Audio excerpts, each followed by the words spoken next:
usually take the Ferrari.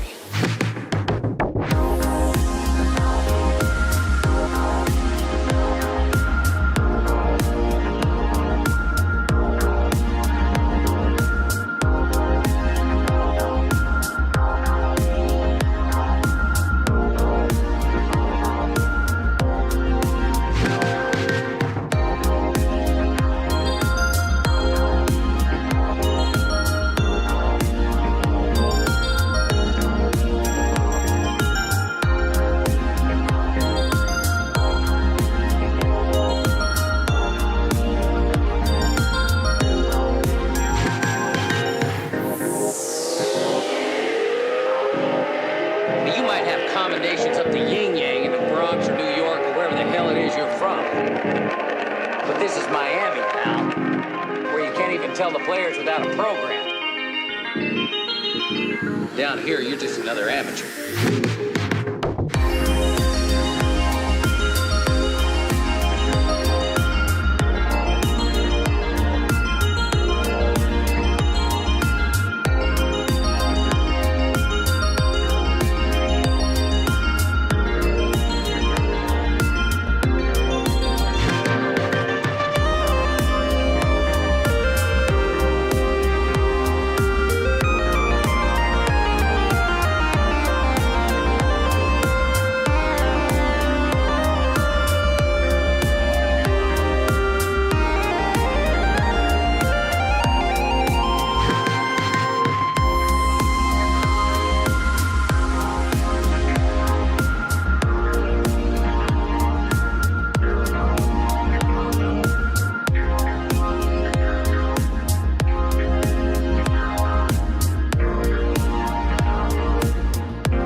Sup, chat? How we doing?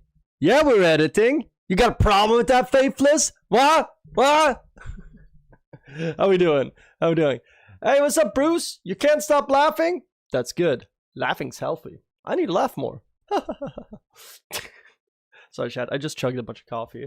I'm hyped. I just had a quarter pound and cheese. I got a little bit of that strawberry lemonade thing they sell at McDonald's now. I like it. It's tasty. We got a 6-piecer here just in case of emergency. We're fucking ready, baby. Oh, and we're gonna learn a lot about editing because you know what? You know what? I'm really frustrated right now, chat. I'm super frustrated because I have so many ideas that I want to make into YouTube videos, but I just don't have the skills for it. So that means we're gonna learn those skills. Yeah. But anyway, we got Turney, we got Bruce, we got Church of Petrol, we got Levi, we got... Who else is in here? We got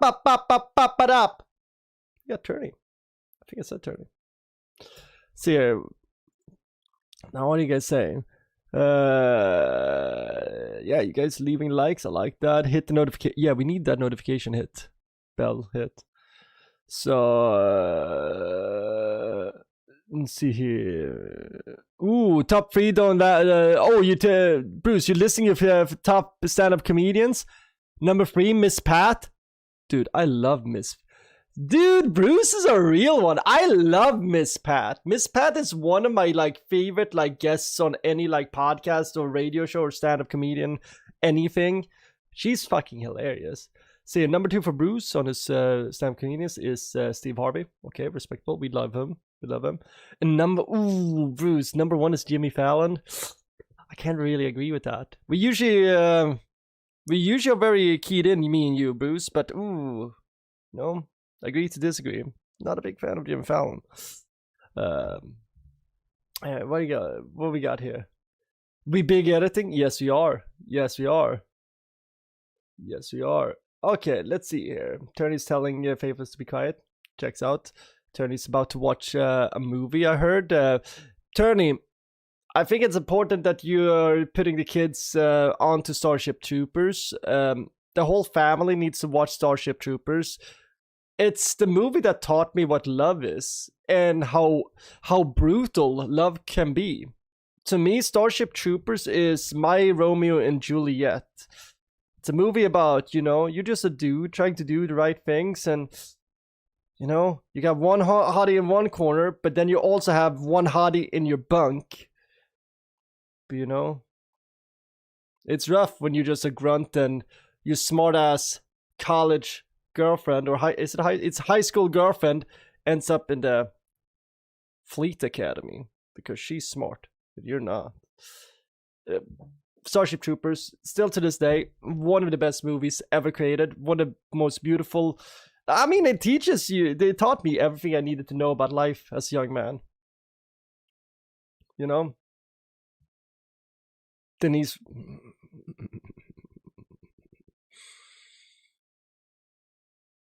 Dude, now when I think about it, Denise Richards is like one of the first women that I like as a kiddo fell in love with. She's the original Anne Hathaway. One of them. One of the original Anne Hathaways.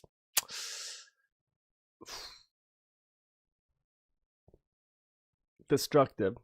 Would level entire civilizations for that woman. Yeah. And yes, I know. From all I know, she's one of the most toxic women to be married to, allegedly, from what I understand from court documents. That just makes it better, chat. That just makes it better. What do you mean she's unhealthy for me? Yeah, Denise. 30's got class. By the way, 30, pro tip. Chicks hate it when you ooh and ah Denise Richards in the sofa.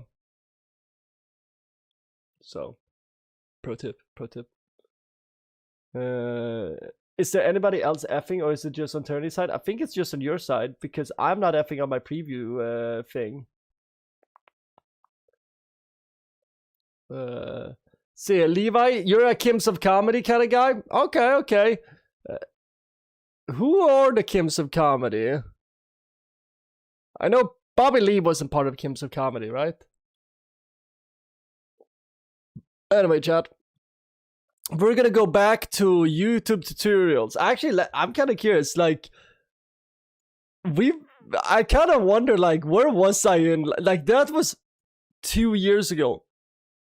But I learned a lot. Like, a lot of the stuff that I learned in that thing, in those 2 streams we did, I've been using when editing. And I've been doing some editing. I'm not good. And I want to be good.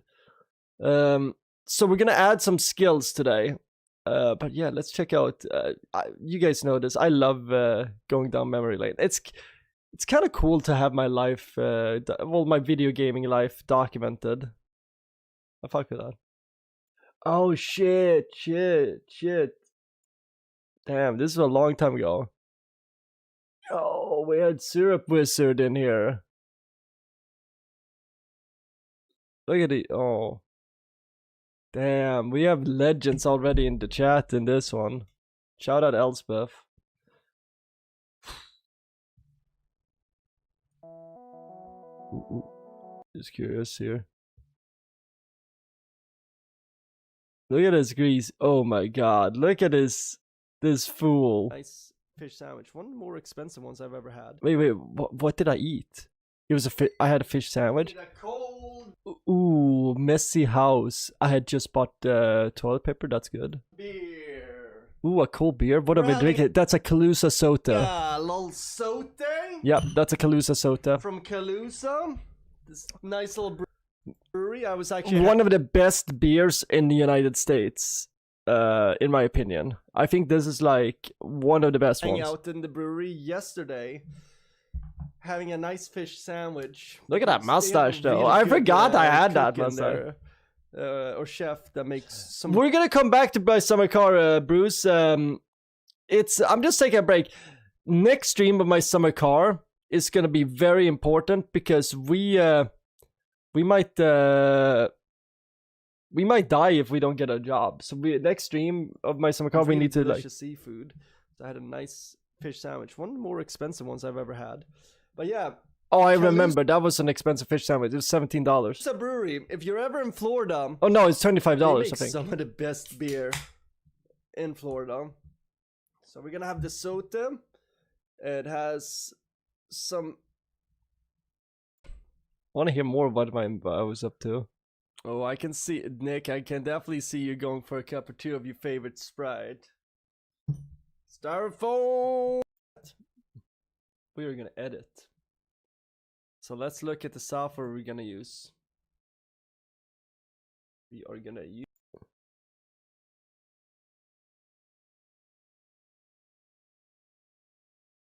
I've spilled something on my keyboard at some point because I have my compressed air. There. Okay, so I seem pretty boring. That's cool, that's cool. Anyway, let's go into it. So today we are gonna learn about visual effects. So the reason why I use DaVinci Resolve as my editing software is because I don't like Adobe. Adobe makes an amazing product. I used to be certified in Photoshop CS2. It's been a while since CS2 was something that were being used. But I don't like them how expensive Adobe is. You end up shelling out like if you have the full Adobe suite, you're paying about $1,000 a year. I can't justify that. So that's why we use DaVinci Resolve, which is free software for video editing. We're using GIMP instead of Photoshop for our photo editing. We're basically only using free software and open source software just because I don't want to pay. I think that's not in this economy. So anyway, what do you guys say?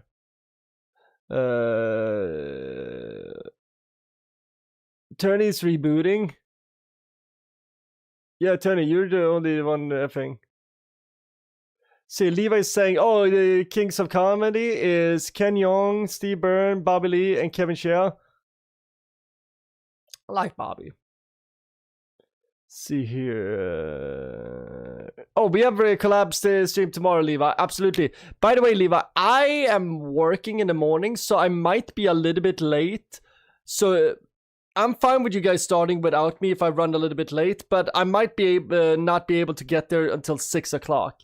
But it all depends. Get it on Saturn. What's up, Kachao? How you doing? Anyway, yeah, enough of this foreplay. See if let's see here.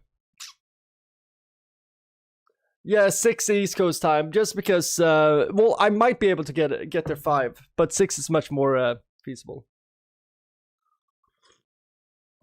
Just because my relief will be there at 4:30, and it's gonna take them about an hour to get ready, and I'm gonna need to eat and drive home too. So, but yeah. Anyway, chat. Let's check this out.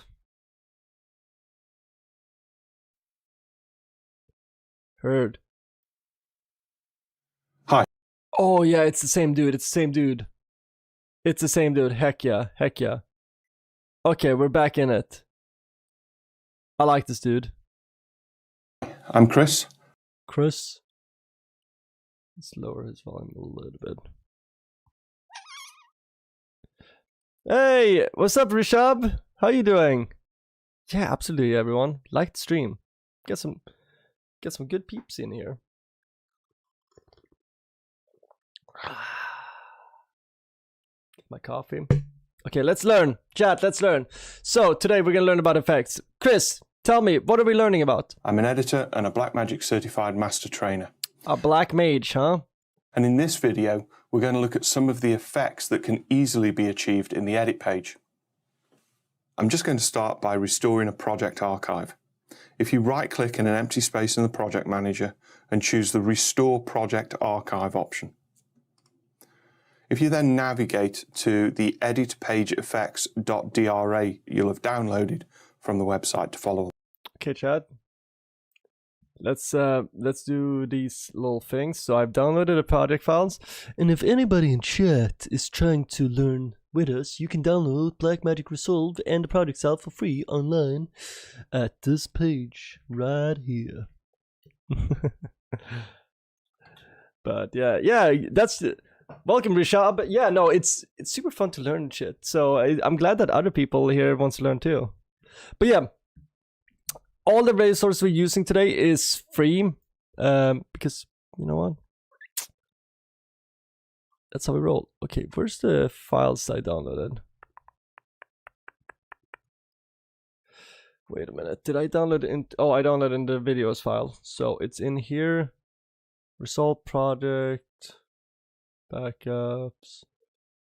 There we go. Let's extract this folder. Extract all.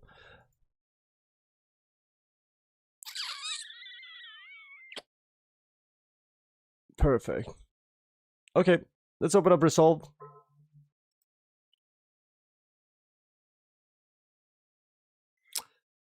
Wow, it's Resolve. It's DaVinci Resolve 21 now. I forgot about that.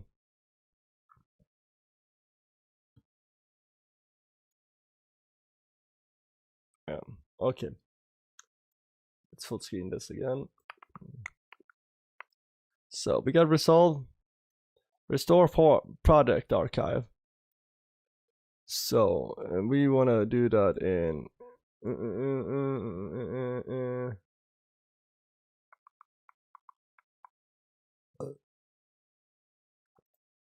so we're gonna go into the visual effects, project archive. Okay, perfect. Now let's look at Chris again. Oh, mad. Now what are we gonna do? We're just gonna download the video. Much easier that way. That way I can have more control over where I am and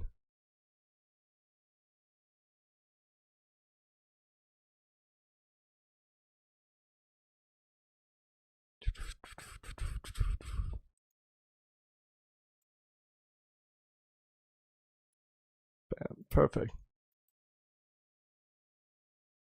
Much better. Hi, right click in an empty space. Bam. Okay, we got him now. Bam. Okay.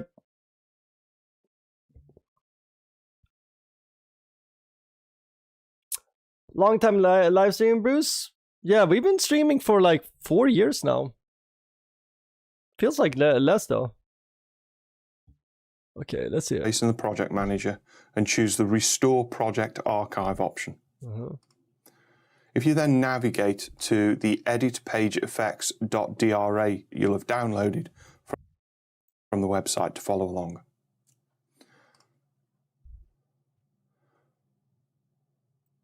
Okay, so we want to do that one. Perfect. So we have that now. So I'm guessing that's the project we're going to work in. Oh, you can see my other projects I'm working in. This one is so outdated. A few of these games have already released. Eugenics. But yeah. Oh, Karen has definitely released. We've beaten that game. Anyway. Let's see what Chris has to say to us. Once the archive has been restored, simply double click it to open it up. Okay, double click in.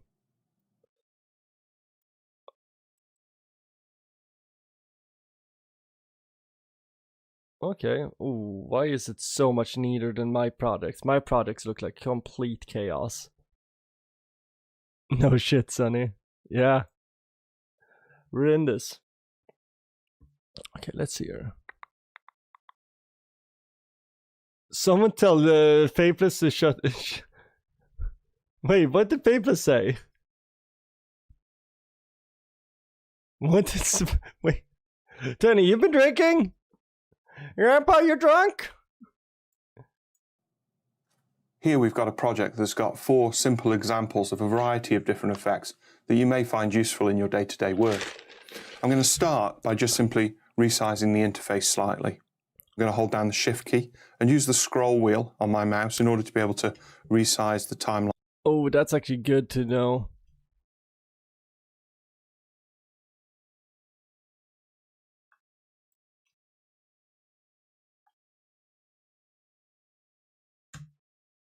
Wait, that doesn't work. Why doesn't it work for me? Line track height. Also, it's using the interface slightly. I'm going to hold down the Shift key and use the scroll wheel on my mouse in order to be able to resize. Sweet.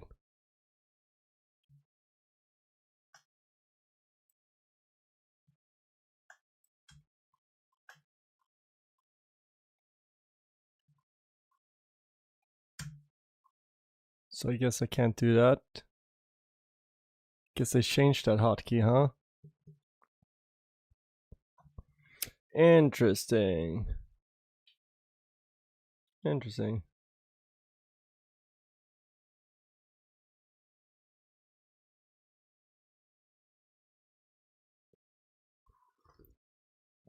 Levi sure does exist. Okay.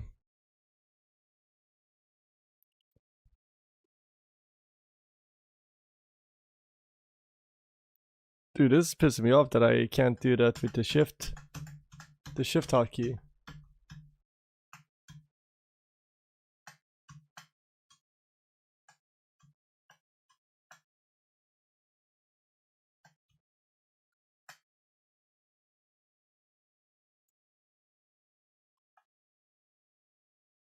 That's interesting. As the timeline track height. Also, it's useful to make sure that. Wait, so he's got.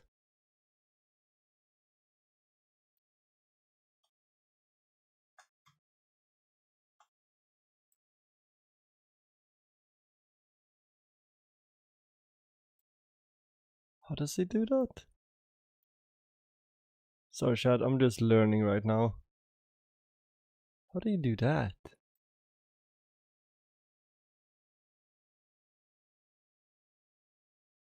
These are things I want to learn. Bro, teach me your black magic, bro. Timeline actions, timeline options. See here.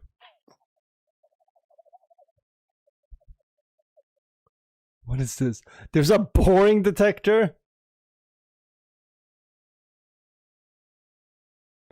Dude, this software is sick, but I also suck at it. Interface slightly.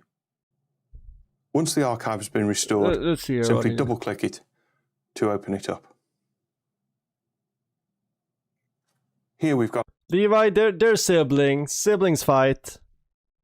a project that's got 4 simple examples of a variety of different effects that you may find useful in your day-to-day work. They're both motherfuckers from different mothers. I'm going to start by just simply resizing the interface slightly. I'm going to hold down the Shift key and use the scroll wheel on my mouse in order to be able to.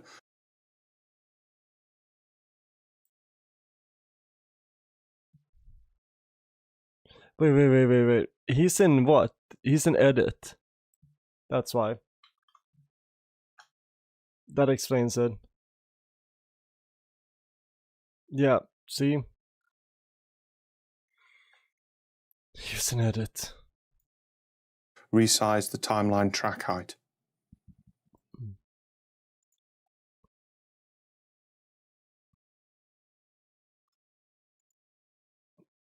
Also, it's useful. You drag the audio down here and then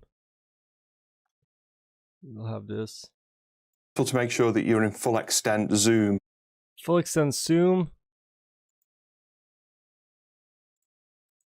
This way, you'll always be able to see the full duration of your timeline. As you can see, dude, these are things I need to learn. What we have here is we have a simple opening title. Your tits are getting sweaty again. Title for our Living in the Age of Airplanes documentary film. In this case, we've actually got a fusion title together We're gonna try to do a bunch of these tutorials, with man. 3 images which have been composited using a series of mats. The mats can either be a simple black and white image or actually have an image that has a built-in alpha channel.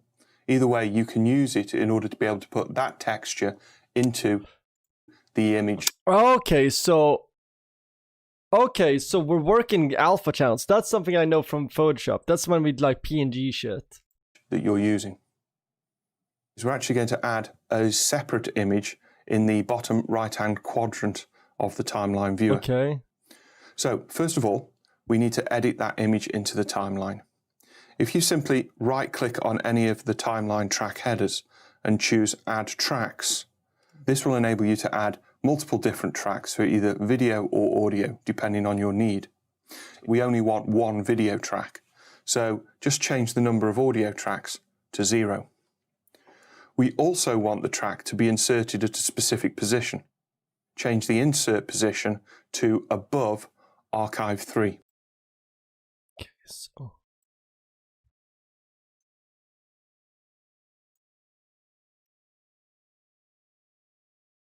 we want to add track. Whoops, not like that. Add tracks. 0.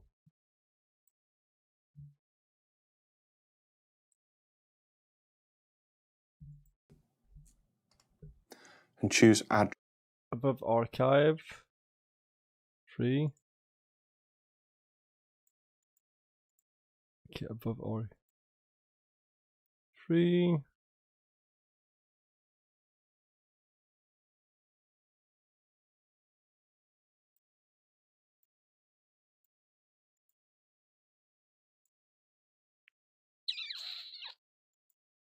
So then it should be above here, right? That's useful! Bruce, I never watched first on live streaming with my guys. Best friends is Sonny. Dude, you're a real one, Bruce. We love you here. Levi's glaring at Faithless. Hell yeah, as you should. I feel bad for Faithless. We need some teammates for Faithless. Faithless, you need to unionize with somebody. This creates a new track and Levi's like conscripting Dover right now or something. Oh no, I mean Faithless. Exactly the right position on the timeline. And it just means that we don't have to move clips up or down between tracks in order to position them in the hierarchy of the timeline. Select the V5 button in order to target our edit onto the V5 track, and just press X to mark the full duration of the timeline clips. Wait, what did you just say? Track in exactly the right position on the timeline, and it just means that we don't have to move clips up or down between tracks in order to position them in the hierarchy of the timeline. Select the V5 button. You know, we need some background music here.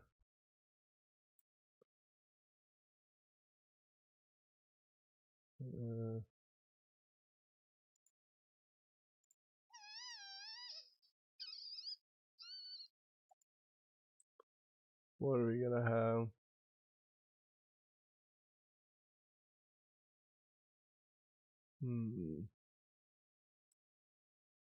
There we go, this works.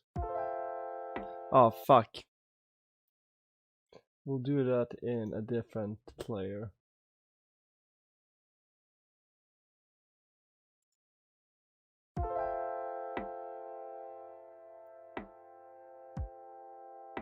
Perfect. We'll do the volume a little bit lower. Okay, perfect.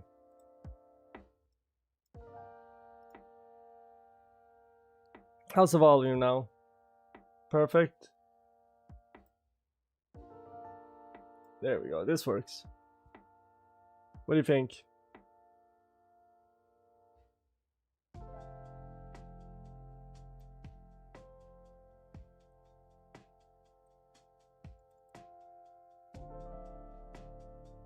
Here is we have a simple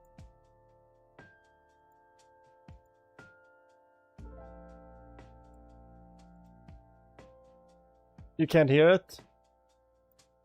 So you have a little bit...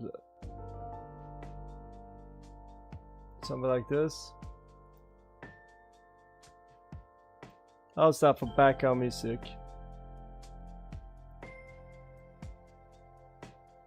Mycelium, this is not my summer car? No! This is editing. Welcome to editing stream.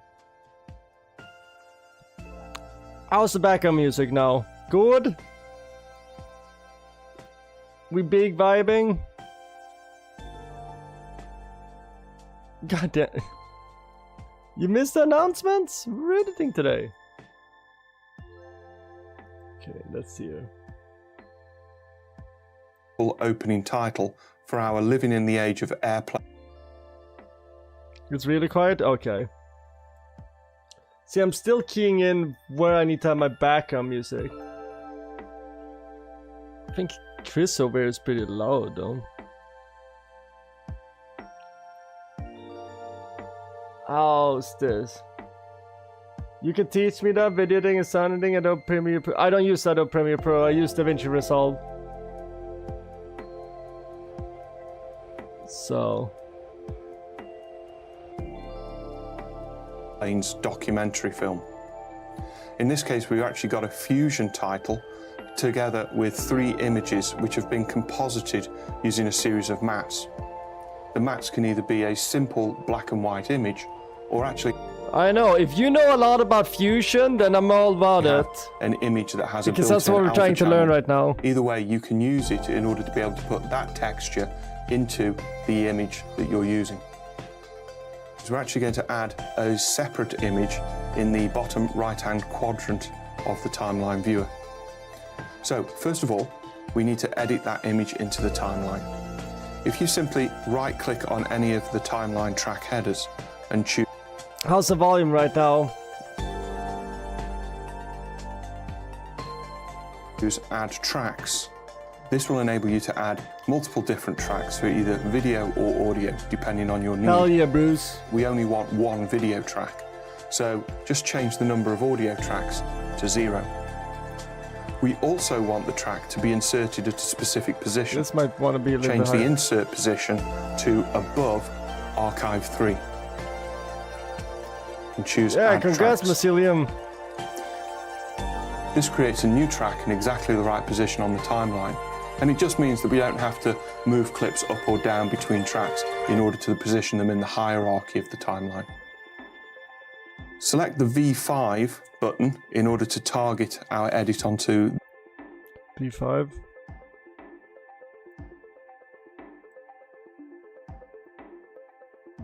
So we want to hit that.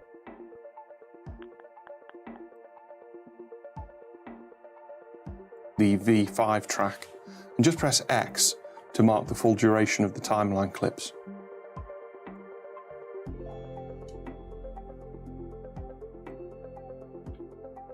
X. Okay. In the compositing bin, select the media bin and find the clip Archival Air Races 1.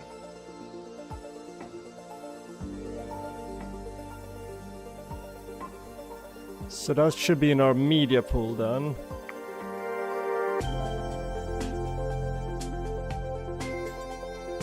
Is he in the media pool? Let me check.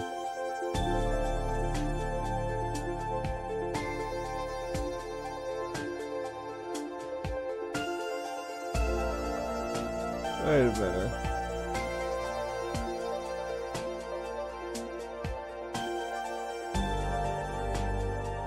He's in the media pool.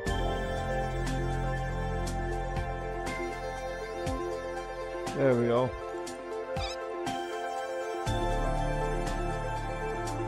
Heck yeah! Hey, Mycelium, what are you getting at the corner store? What are you getting? Anything good?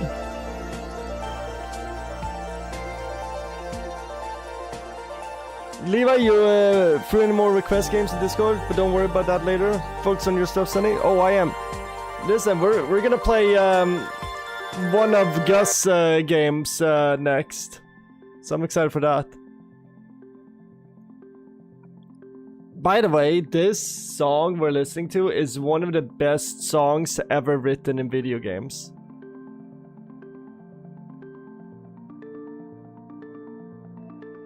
It's a good song to edit to. Double click to load it into the source. Now we're at. Okay, so we double click that.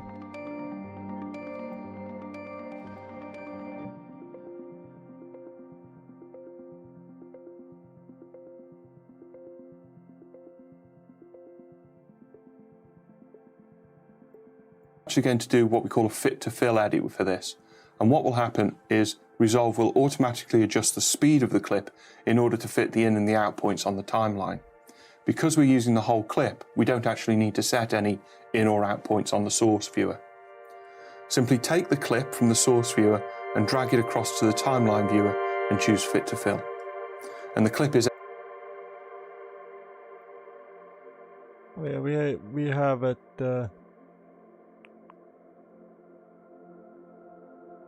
I wanna have it like. Let's see here, fuck. He's got it like that. I usually don't have it like that. But we're in edit, so we want it in. How do I change that view? I know how to do that view.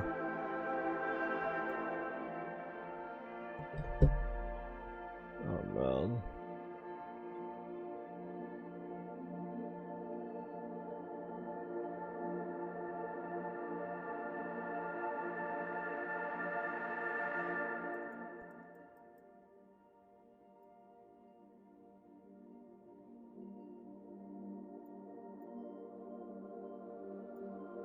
Let's see here.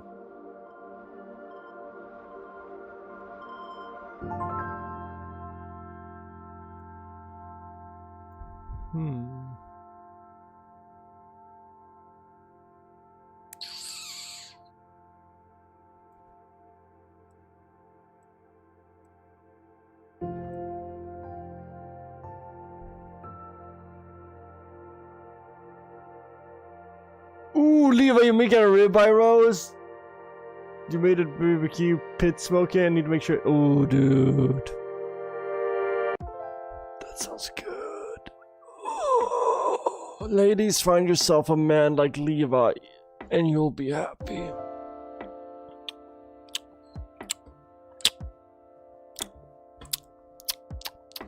Okay. Let me look here. How do I get that fucker? This view mode is...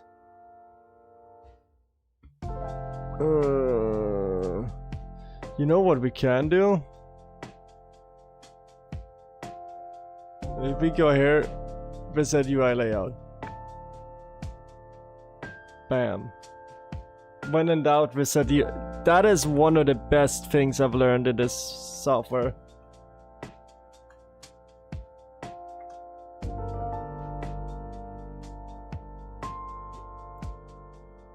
Okay, no.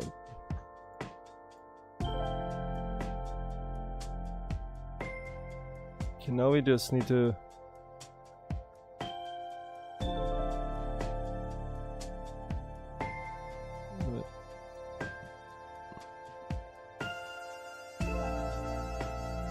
Okay, so to get this... How do I do that? See here. We're learning, chat. We're learning. I'm learning. Yeah, how do I do this?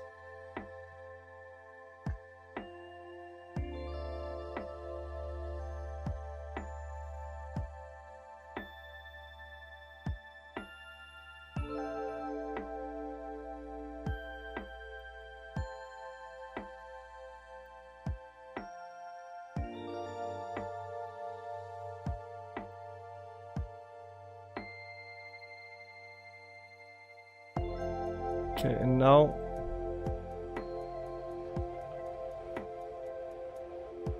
got a highlight. Now we pick this.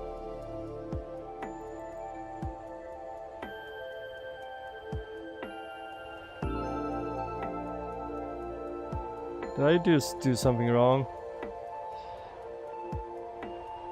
Okay, let's go back to what he wants me to do.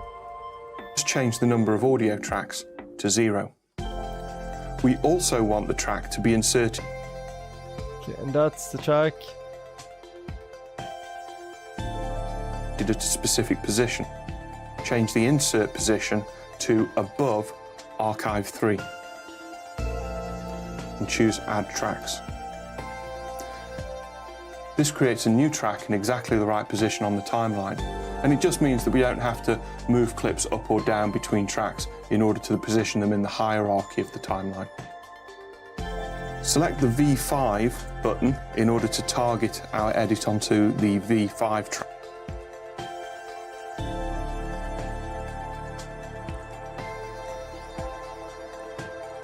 So all of these are highlighted, that's what I'm doing wrong. V5.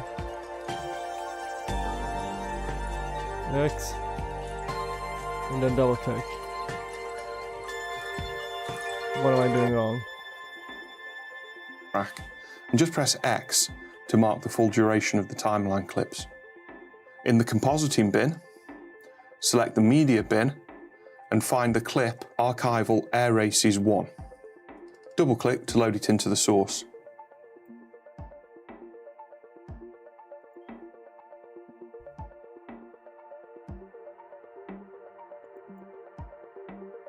Nope.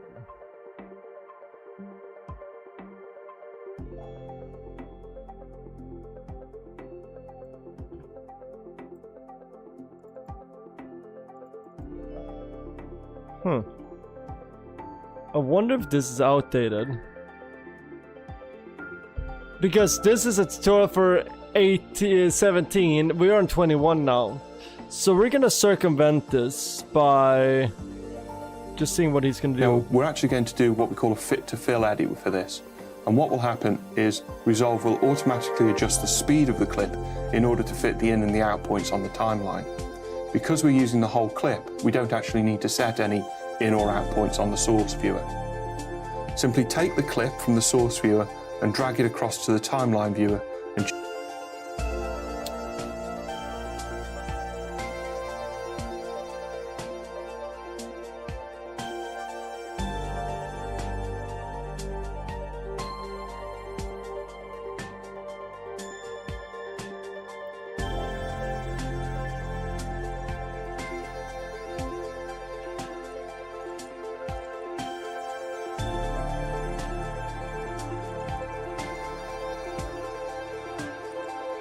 No.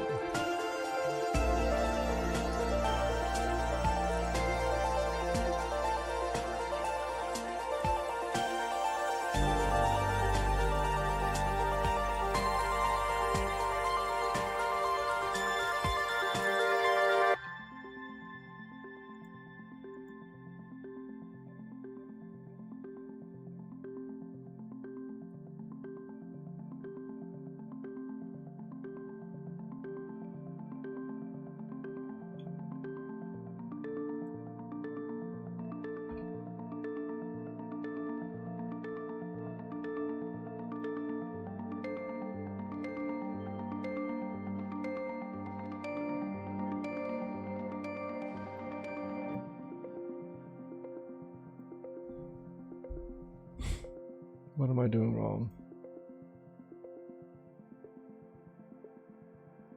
Resolve will automatically adjust the speed of the clip in order to fit the in and the out points on the timeline.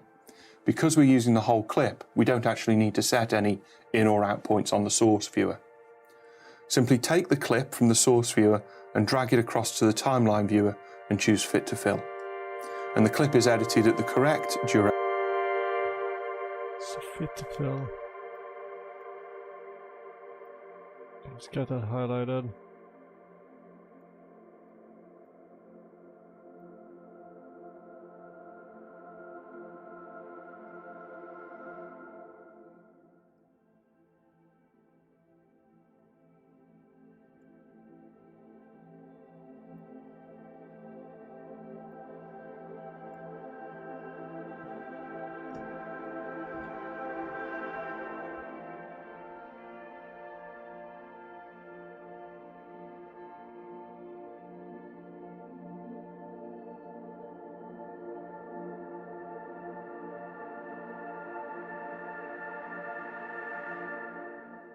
No,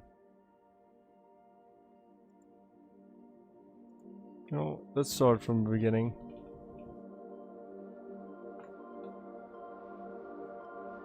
Start from the beginning. We are gonna insert a track. Nope. We're gonna add tracks above archive 3. 0.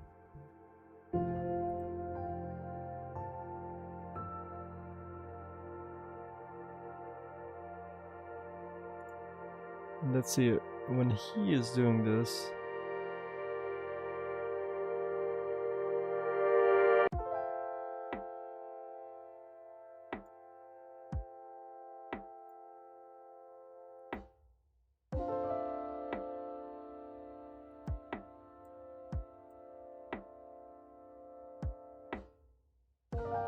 X. We did it. Okay. I see. So I need to pay attention to this. This is a new thing that has been added. Fuck yeah. Okay, chat. Okay. I'm starting to learn. Interface slightly. We're going to hold down the Shift key and use the scroll wheel. Here is we have a simple, or actually have, first of all, track in exactly the right, and the clip is edited at the correct duration and on the correct track in the timeline. Instead of adding more tracks than we need to this timeline, We're on a roll. In order to keep it simple, what we're going to do is we're actually going to convert this clip into a compound clip. This means that we can then step into the compound clip and add the elements we need without overly complicating. So what he's saying is we're gonna merge layers In the timeline that we're working in. In the media pool, select the compound clips bin. This means we're going to create the compound clip. It's going to go into this bin along with all the other compound clips for this project. In the timeline, right-click the clip on the V5 track and choose New Compound Clip. Name this Archive 4. Click Create. Timeline, right-click the clip on the V5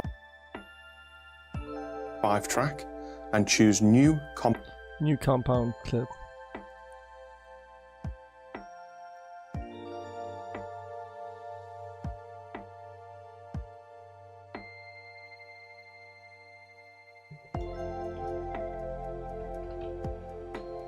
Did he say 4 or 5? I think 5. Compound clip. Name this Archive 4. Oh.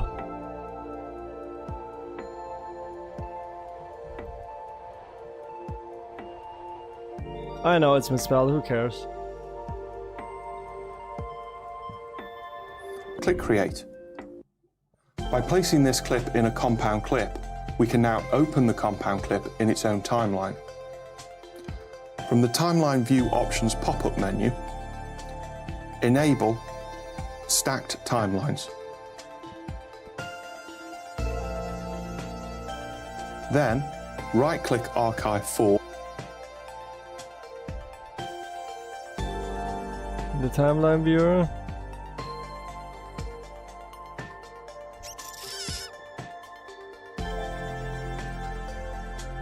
What's up, Bruce? How you doing?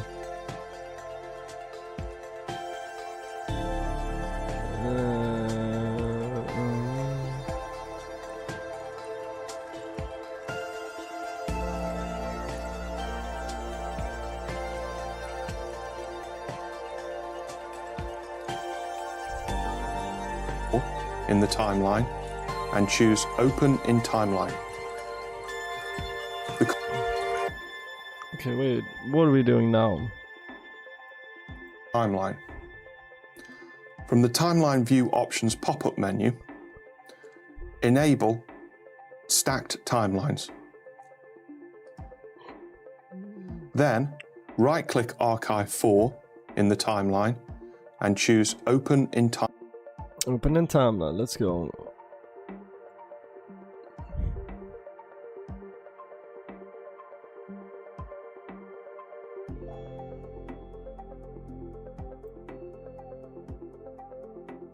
English instructor. Is this an anti-Norwegian stream? This is... Oh yeah. Is that going on right now?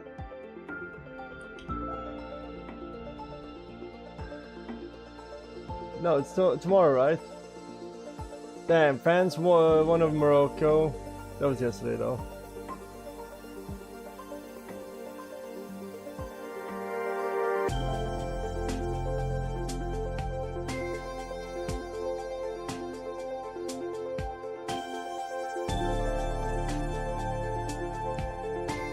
Tomorrow's gonna be crazy.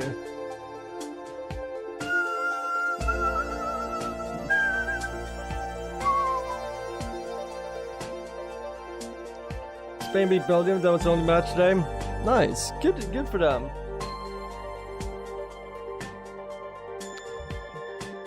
Fucking Belgium.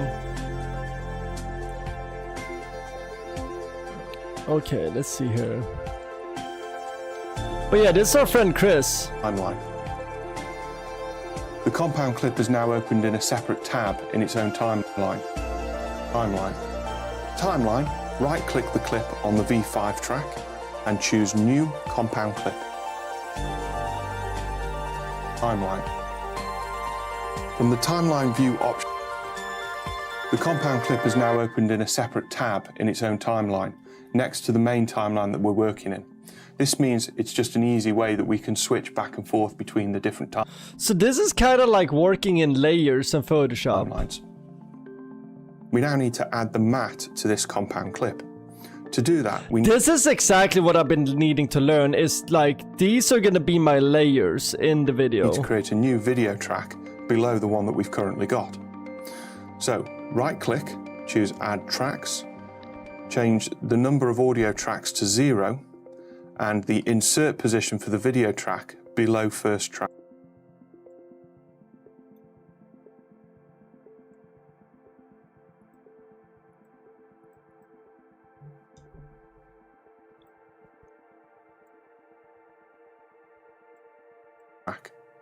Click Add Tracks.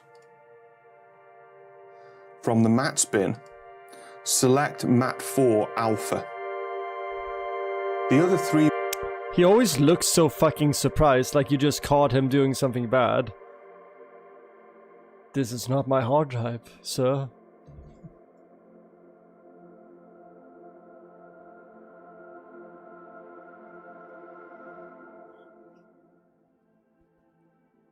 Yeah, this is really useful. So, what has been frustrating me with my... By the way, Charger Petrol, this is the skill I need to hone in on and really get good with for the intro video. I was hoping that this video would go over things like this. By the way, I'm getting some comfy clothes on. It's raining outside.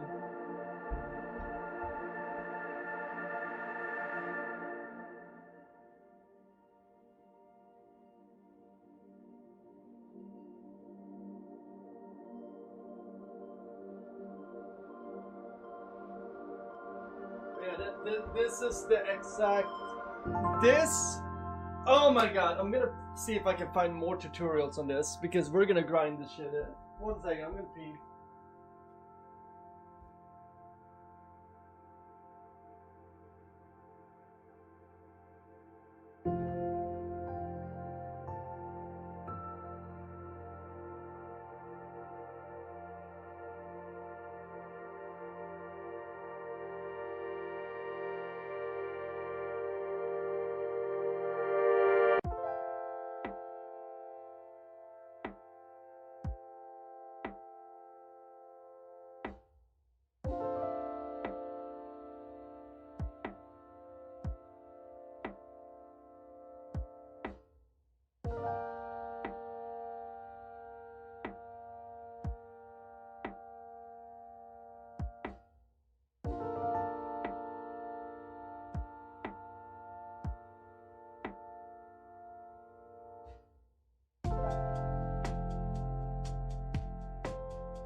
Ay. Yo, Dojown, you're a cozy vibe. Ayo. By the way, I just realized, yeah, tomorrow's gonna be a crazy day for sports. You have the McGregor fight tomorrow, and also, chat, we're doing a community night tomorrow. So, for anybody who's in the Discord, we're gonna hang out in the Discord tomorrow after stream. So, once we're done with stream, we're going straight into community night. So be there, be square. So, it's a Connie Mac fight. I think the last Conor McGregor fight, good times. Anyway, where were we?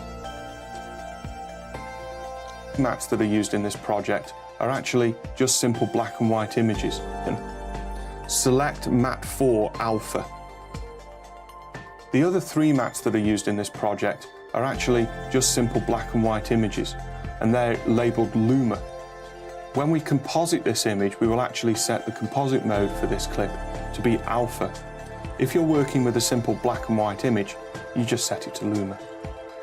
Open that clip in the source viewer, and then edit it into the video track 1.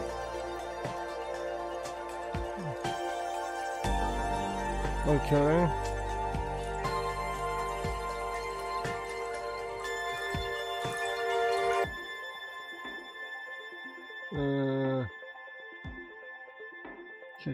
Okay. So he wants me to do what here? Working with a simple black and white image, you just set it to Luma. Open that clip in the source viewer, and then edit it into the video track 1. Which one did he drag it on? Working with a simple black and white image, you just set it to Luma. Open that clip in the source viewer, and then edit it into the video track 1. He's so bright. Heard. This guy, you gotta be more.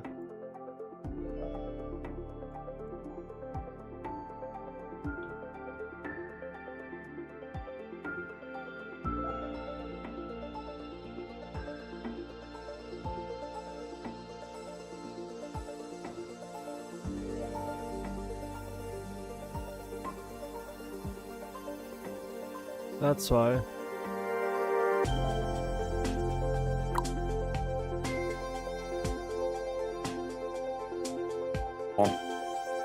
We might just need to trim the clip at the end, just so that it lines up with the end of our archive shot. Now, select the alpha clip on track 1. Open up the inspector and scroll down to the composite area. Change the composite mode from normal to alpha. Okay. Interesting.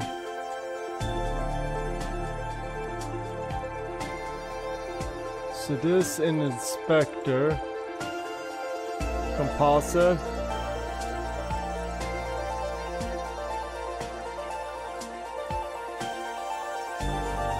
Alpha. That's told Resolve that we now want to use that matte as an alpha matte.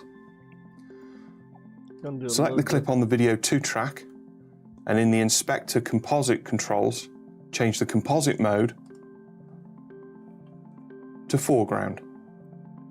Okay, so we're basically making sure that this is going to be a foreground. As you can see, the video image is now using the underlying matte in order. Dude, this is exactly what I'm about to do in the fucking intro video, and also in the fucking culture video. Oh yeah!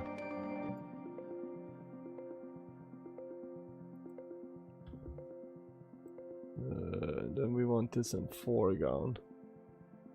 You see how the different things here change the video? By the way, I was using linear burn earlier in GIMP. So we do that. So basically, alpha, foreground.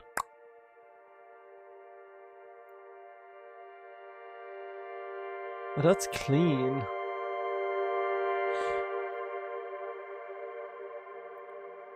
order to be able to create a much more interesting frame. If we now switch back to our title composite timeline, you can see just how that image is now being composited onto the background. At the moment, it's still. You can see the video image is now using the underlying matte in order to be able to create a much more interesting frame. If we now switch back to our title composite timeline, you can see just how that image is now being composited. It's title composite timeline.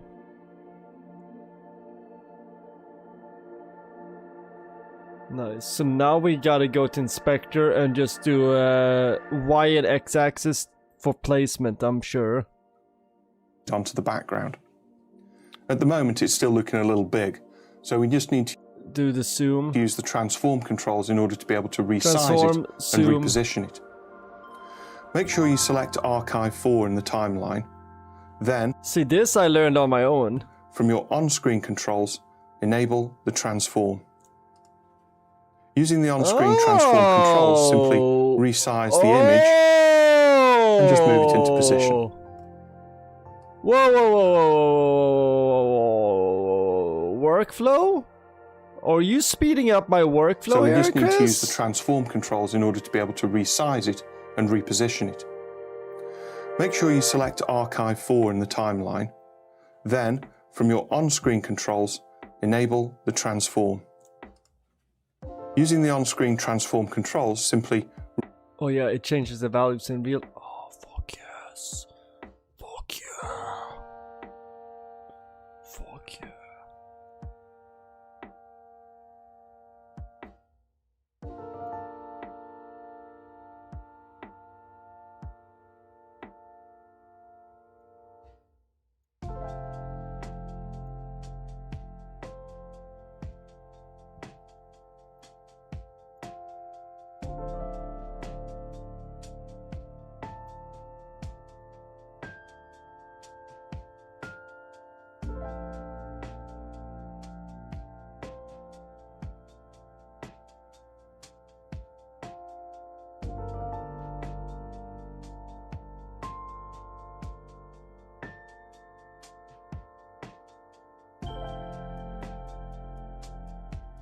Match it up to the size of this, probably. We want to have it a similar size, right?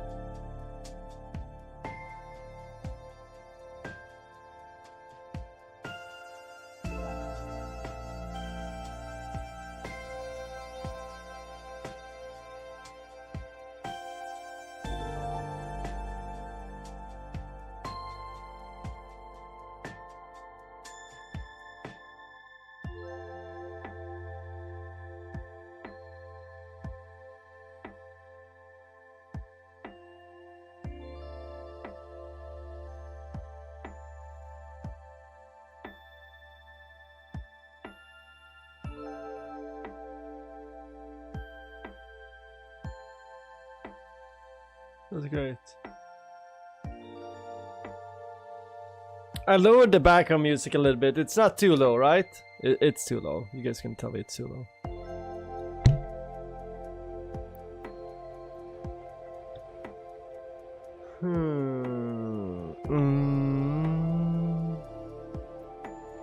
Resize the image and just move it into position.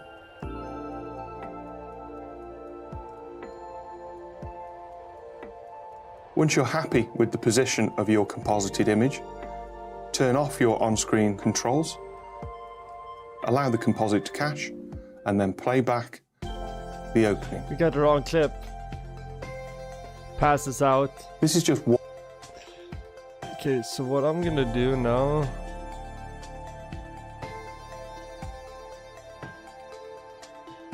Okay, 4. We'll apply... Let's see if I can do this.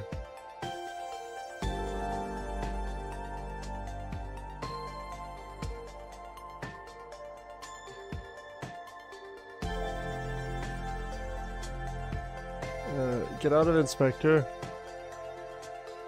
Replace.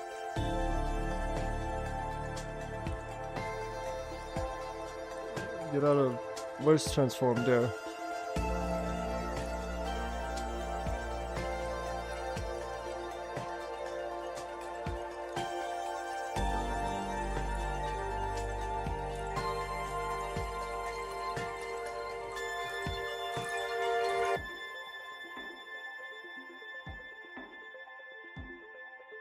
Nope. We want to do X. Nope.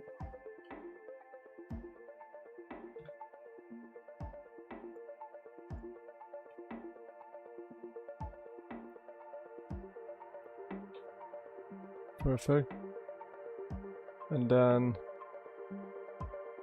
perfect. And then we can go back here. Perfect, perfect. I'm learning. I'm sure this is probably the least fun stream you guys can watch, but for me, I don't know. If I'm gonna learn how to edit, you guys are gonna learn how to edit. I'm sorry. One example of some of the compositing features that we have available to us in the edit page, but we can do far more with some of the built-in Resolve effects. In this case, we're actually going to configure the interface.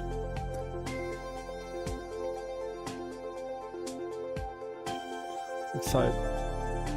No, that was Hacknet. Oh, don't worry. Oh no, I didn't buy the Hacknet DLC on sale. Oh, I was gonna buy, so we had at least 8 hours more of Hacknet to play if we wanted to. God damn it. I do have... Church, I actually do have a game that is... 1 second. We are gonna be playing something that is similar to Hacknet. It's gonna be more interesting than Hacknet. But this game, we are gonna play this at some point. Dude, it's okay. We got more. I just recently bought another Hacknet style game that is gonna be one stream and done kind of game. But this game, we're gonna go hard in.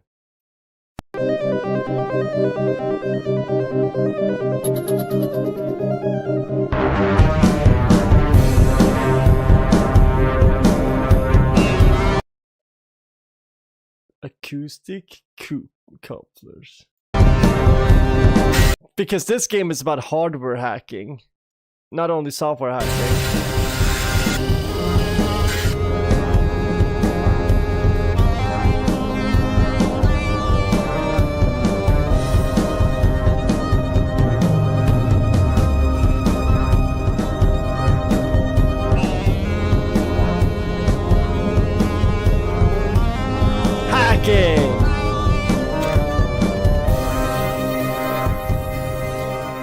That didn't show you guys really. You probably think of your personal computer as a tool for work and maybe a bit of fun. But a new generation of cyber criminals is dialing into phone systems all around the world, and their next target could be the nation's capital or your very own living room.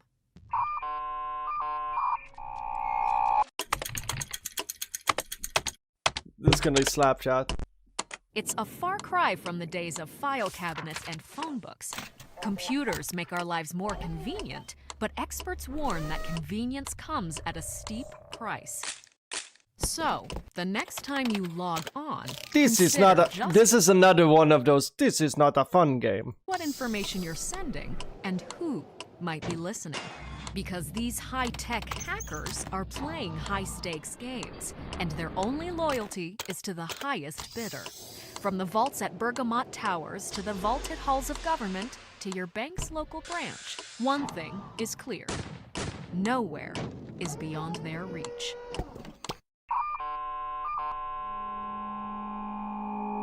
Yeah, this is a Sonny game. Any game where I get to completely spurg out is a good game.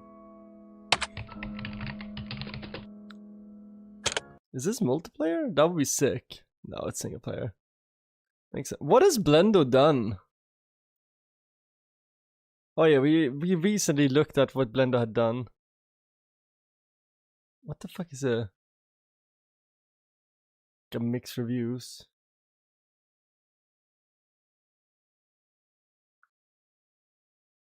Yeah, I got a bunch of games. Ooh, you know what? 1 second here. 1 second here, chat. I need to check something. I have my Humble Bundle membership. Oh, I got new games on Humble Bundle. Oh, interesting. So I got a few new games here on Humble Bundle. So some of you guys know I have a Humble Bundle subscription. This game looks interesting. We have a few new games. Let's check out the trailers for them and then go back to editing.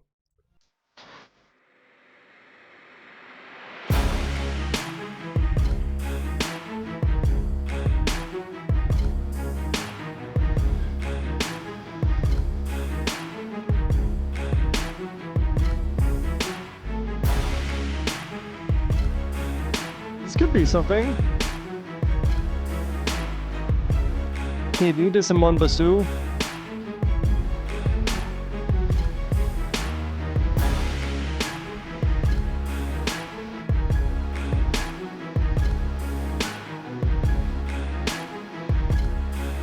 I feel like this is cool for 10 minutes and then I'm like, now what?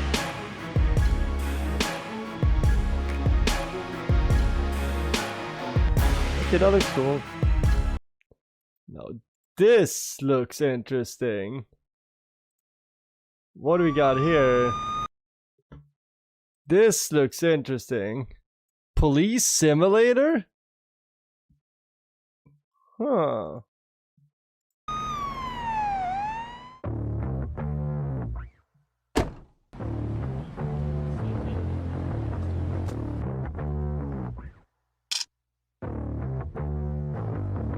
Stop resisting! Stop resisting! Stop resisting! I can do that.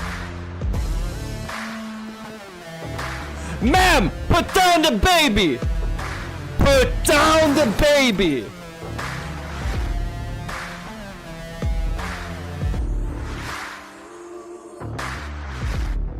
License or registration!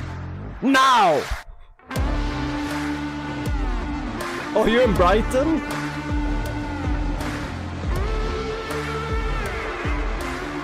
Police Simulator Patrol Officers. Take up the badge. Steam Early Access. Okay. Interesting. Now, this game has been... who was it that told me about this game? This has been mentioned that somebody in chat told me to play this. This right here.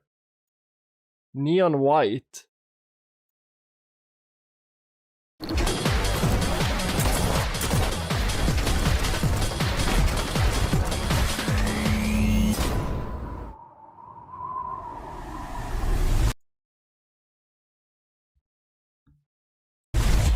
We're called neons. Sinners plucked from hell to do God's dirty work. But I'm finding it hard to believe we're in heaven. We're learning DaVinci Resolve. We're taking a quick break just to see some new games that I got added to my Steam account just from Humble Bundle. Don't worry, Meso. We're getting there. But yeah, by the way, just on the DaVinci Resolve, finding the composite page, finally now figuring out how to do layers in DaVinci is, oh my god, it's gonna make it so much better for me. I know Photoshop, I know GIMP, so like just having a way of like doing an alpha channel and shit like that, I'm excited. But yeah, we're taking a little bit of break just to check out these new games on my Steam account. Got 10 days here. New day, new mission from Almighty. You think you can win So me this over is by a showering me with roguelike gifts? shooter? Good thinking.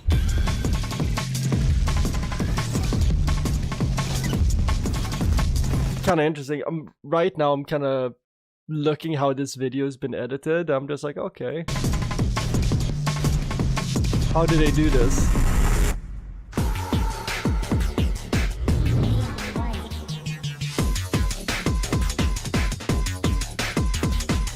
Annapurna. We do like Annapurna stuff. We do like Annapurna stuff. Lock in, dude. You know what? You're right. You're right. Let's lock in. Let's get back to DaVinci Resolve. Let's get back to my friend Chris. First of all, close down your media pool. Okay, Chris. Let's go.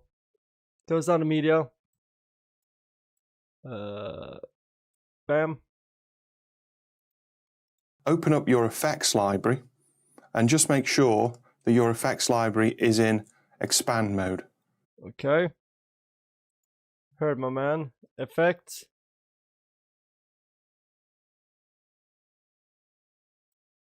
And we wanted what? Expand mode is what? What did I click for expand mode? I'm pretty sure I have a With the click. inspect, the opening. This is just one example of some of the compositing features that we have available to us in the edit page, but we can do far more with some of the built-in Resolve effects. In this case, we're actually going to configure the interface. First of all, close down your media pool. Open up your effects library and just make sure that your effects... That's what I wanted to click.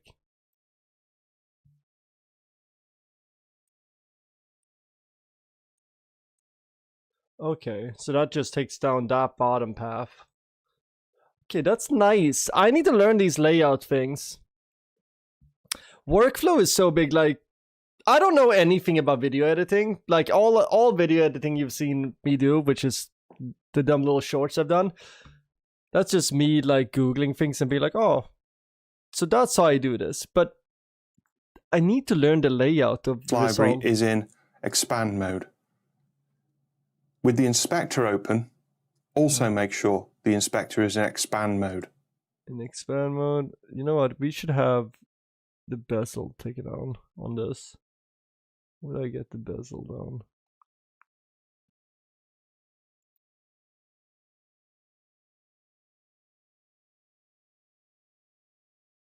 Edit with Clipchamp. Huh.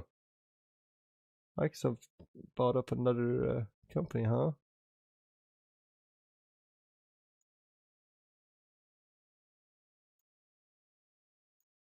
Whatever. Let's go. We want to go there. He wants... This way, it's easy for us to locate the effects. Okay. What did he do there? First of all, close down your media pool. Open up your effects library and just make sure that your effects library is in expand mode. And then... With the inspector open, also make sure the inspector is in expand mode. Heard. Inspector open. Expand mode. Okay, this is a nice little layout here. This way, it's easy for us to locate the effects that we need in the effects library list. And By also, the way, Maso, are you, I'm guessing you're a video editor? got a larger inspector, so we don't have to keep I don't recognize your scrolling up name, and down the controls. so I'm guessing you're new to the channel. Welcome. Select the timeline to make sure you're looking at the timeline viewer. And from the options menu, choose timeline sort order alphabetical. Then from the timeline Sort order. Where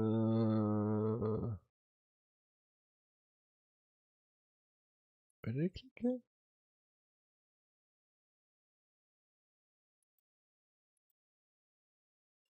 That's color grading.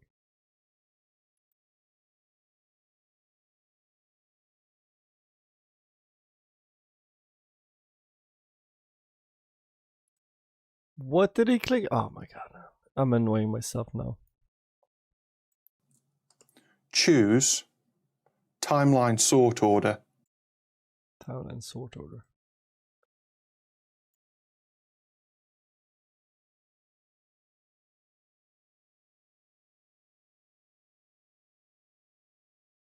Okay, so this is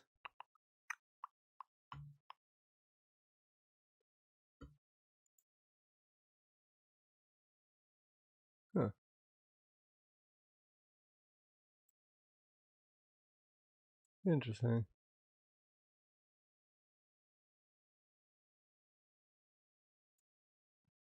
I guess that's something that's been moved in. Alphabetical.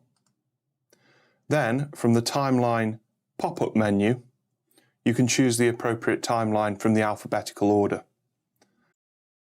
The default for this timeline list is actually to display the time. Oh.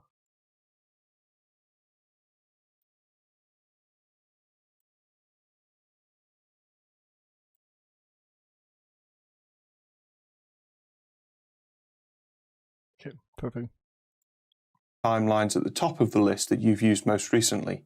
However, in this case, it's actually more appropriate that we actually find the timeline by 1 second, we need more music back. the name, hence the reason why we need to organize it alphabetically. Choose the 3D Kia timeline.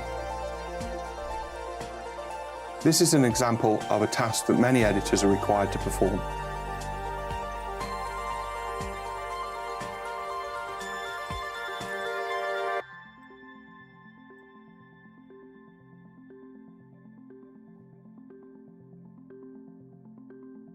Oh wow, the music is loud. That's what I thought. You're the one who wanted me to crank it up, and I lowered it. Actually, how's the volume now? Now I think it's probably more where it should be, right? A green screen key. I think that's the volume. Yeah, I was like, it's pretty fucking loud. Select the clip on the timeline, and from the list in the effects library, select your filters. Scroll through the list of effects to find the Resolve effects key. Oh, we're gonna key out the green screen.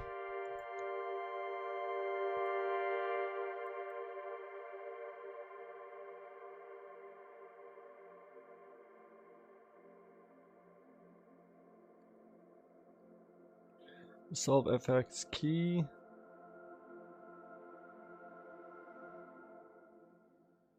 I think that's... Damn, we have a lot of shit here.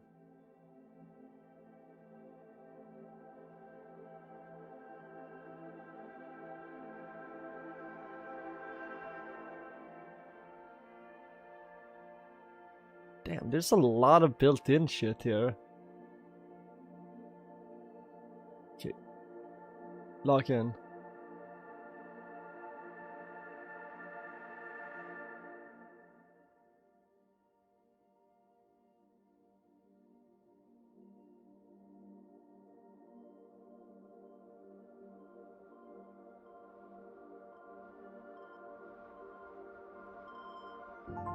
What the fuck is a crocodile?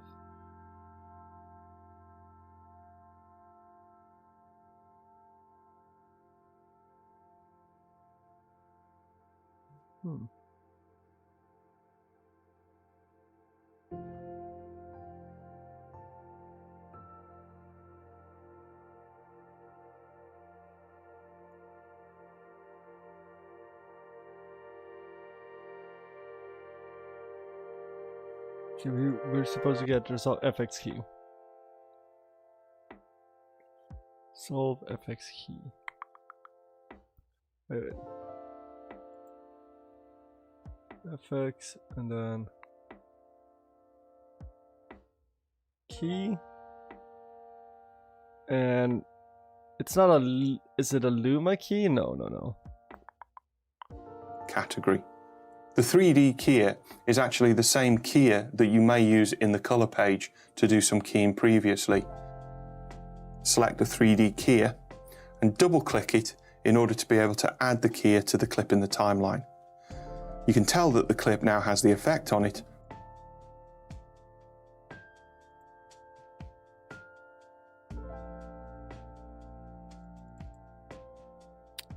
Because of this, right?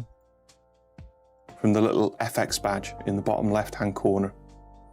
In the inspector, This is really exciting what I'm learning right now. I'm also like, have you guys ever learned something new and you like having breakthroughs, but you're also learning that like, okay, now I know this, but that also opens up 5 more boxes of learning. I'm a little bit, this is daunting. This is a lot of information to take in and memorize. But what I'm gonna try to do is just rewatch this video at some point. Switch to the Effects tab. The first thing that we need to do is actually sample the green screen for removal. First of all, we need to come to our Open Effects Overlay. This is also good because I have been thinking about adding a green screen to my setup. On-screen controls. Then, click and hold the mouse and draw a line across the area of green that you want to sample. Instant results. Well, not exactly. In this case, there is actually a little bit of green fringing that hasn't been picked up in that initial sample. Overlay. There's a few ways you can I can handle that with my brain. Okay, so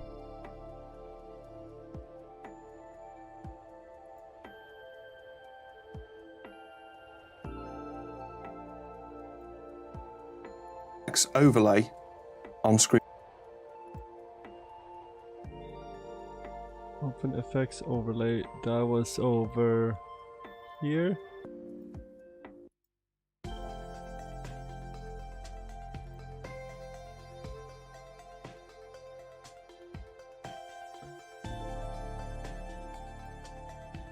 In controls. Then click and hold the mouse.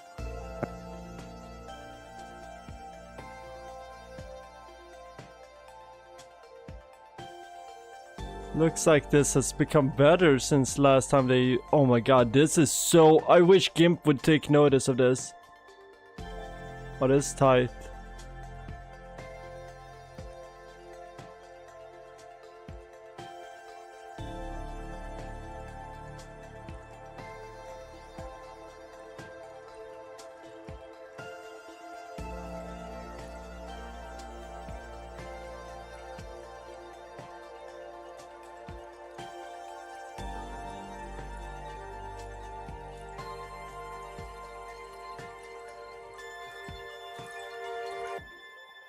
Decent. Way better than him. And draw a line across the area of green that you want to sample. Wow! Instant results.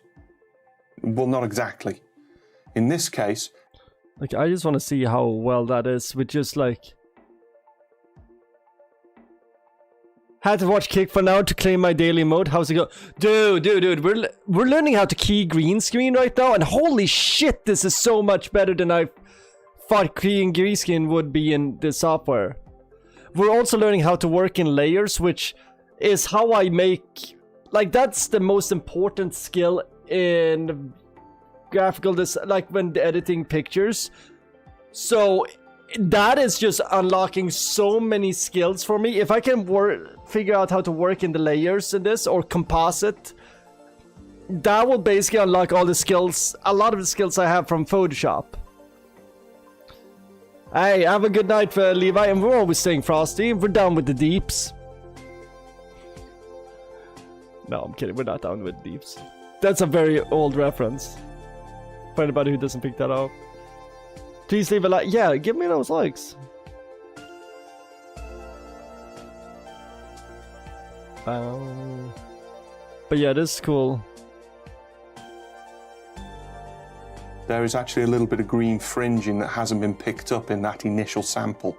But not to worry, if I just come back into this image here and click and drag on the edge near that fringing, you can see I can remove a little bit more of the green.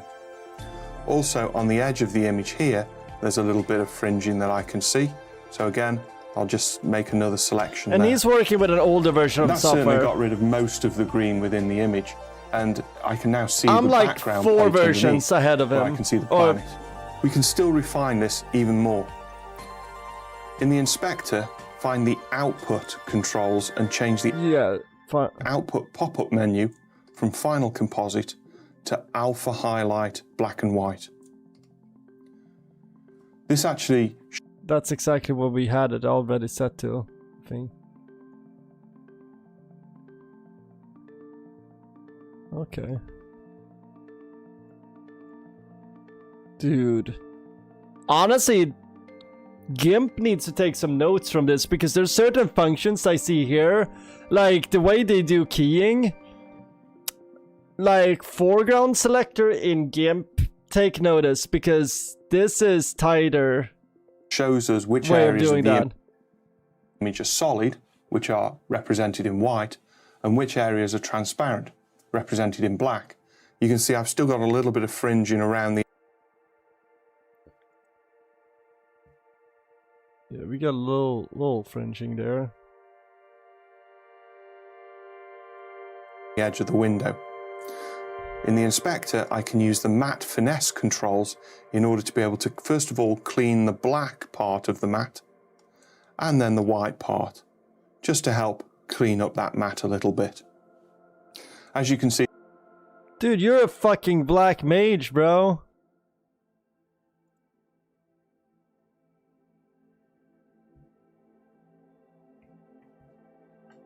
Yeah, can we zoom in?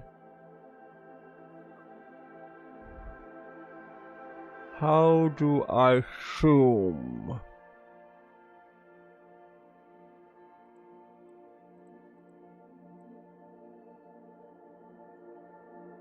Just zooming that.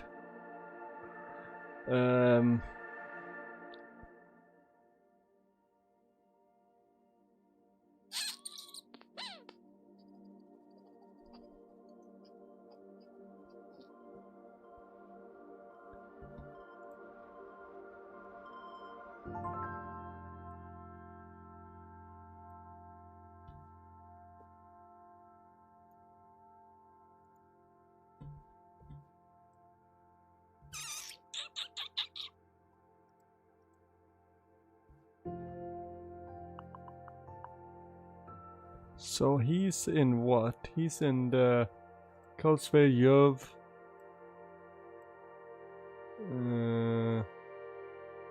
around the edge of the window. In the inspector, I can use the matte finesse control. Not finesse, okay.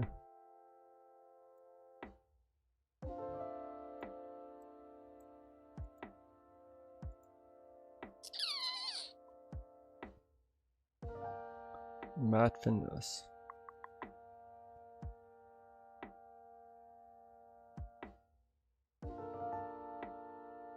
One second, let me just check something real quick.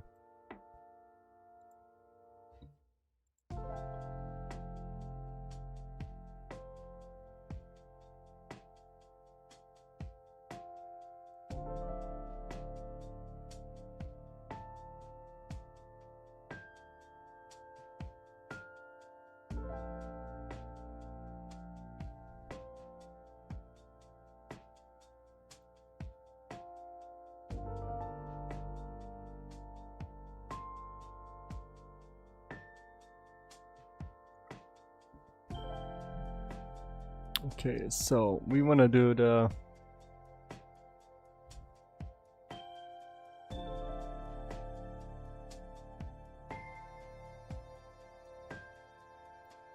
oh wait, we can have it like this.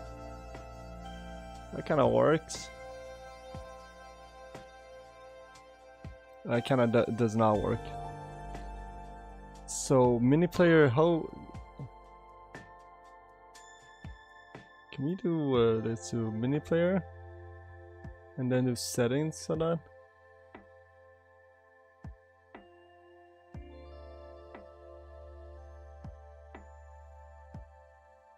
Oh, that's nice.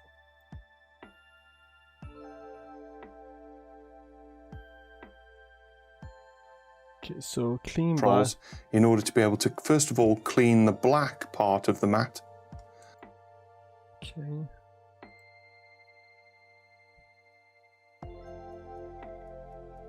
Okay, so that would make it go overboard there. So how do I assume? Are you guys supposed to not see? Oh wait. Thank you. I haven't missed anything. So right now we have a little bit of feathering here. So we're gonna clean that up.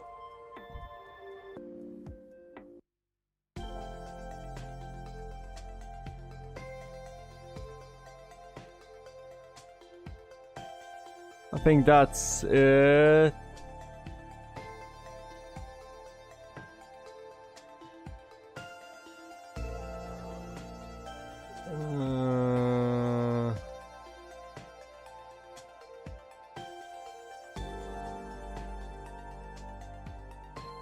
Yeah, we need to clean the whites a little bit.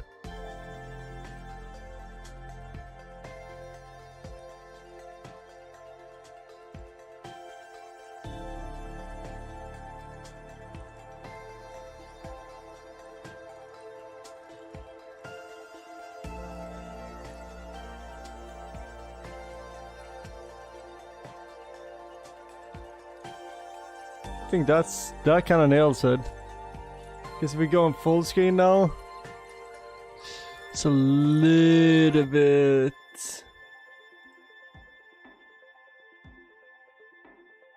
But honestly, I think it's okay. The cut one is the more, yeah, but I wish I could be zoomed in while I'm working in this so I can just look at that shit. Like, I want to be like, if I could make my screen like this size right here, like, because I just want to see that edge.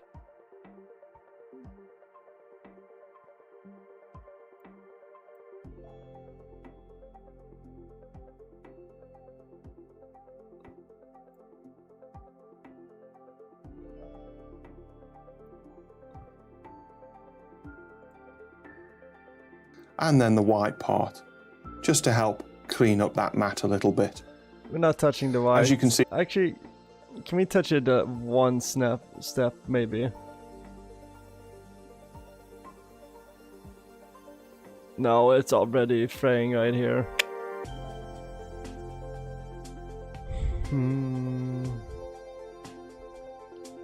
So this volume is good for the background music, right? there are many more controls for finessing your mat, but in this case, a simple tweak is all we need. Change the output pop-up menu back to Final Composite, and then disable your OpenFX on-screen controls. Yeah, mine looks cleaner than his.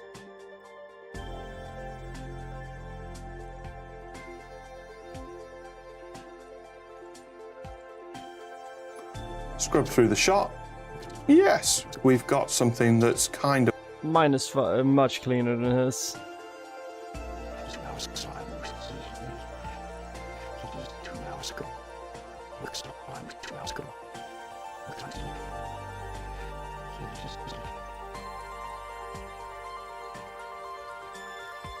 Is this fluttering? Just 2 hours ago. Boom, there was this explosion and it surrounded the whole ship. Well, that sucks. I hope people are okay on the ship.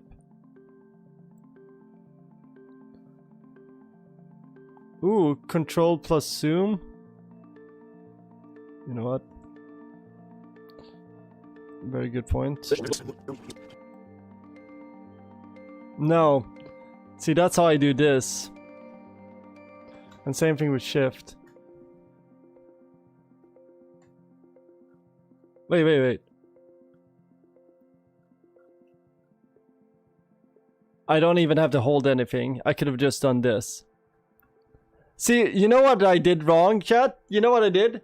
So I've been holding shift and scrolling on the wheel. I've been holding control, scrolling on the wheel. I've been holding alt, scrolling on the wheel. Do you know what I should have been holding while scrolling the wheel?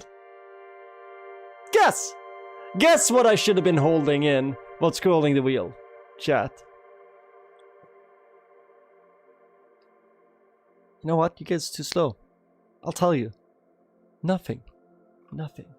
I didn't have to hold anything in. I could have just scrolled. I could have just scrolled. Wait. No, okay. I was gonna say, if that's the same thing here, then I'm gonna shoot myself. In a video game. Oh, Sonny, you need to make it complicated!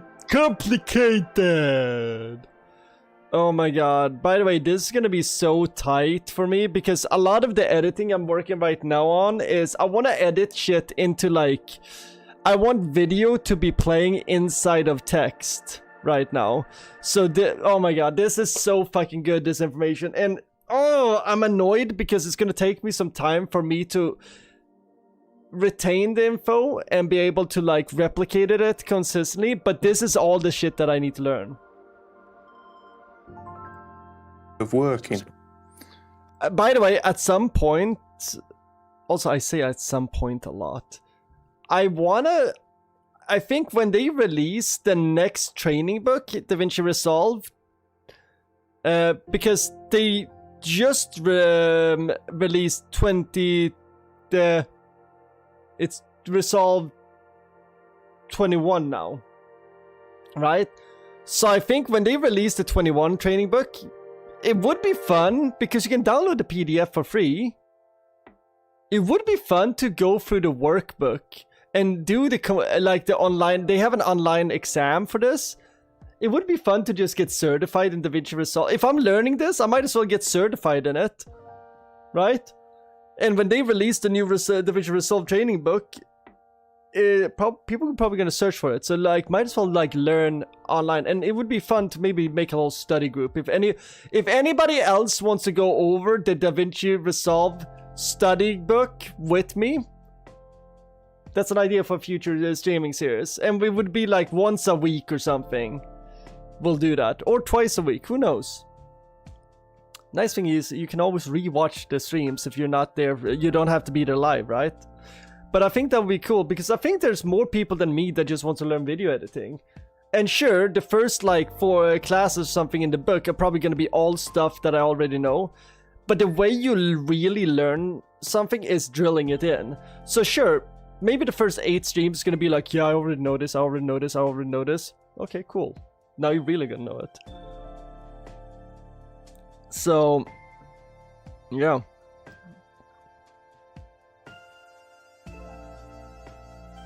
However, there's a lot of green spill in this shot. The reflection of the green screen is actually being reflected in the guy's uniform and also in his skin tones. Thankfully, the 3D Kia actually has a simple control in order to be able to eliminate spill like this. Simply come up to the Kia options and check the despill box. That's cleaned up that image nicely. Simple compositing tasks like this. Interesting.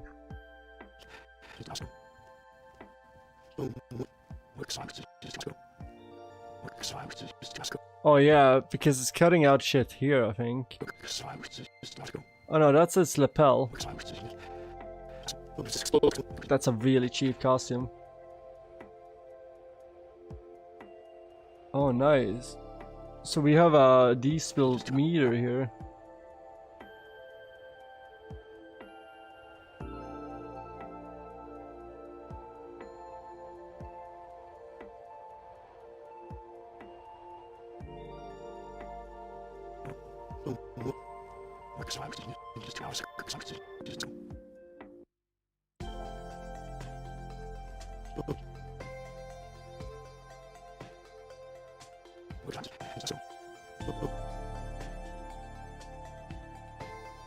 Something like that.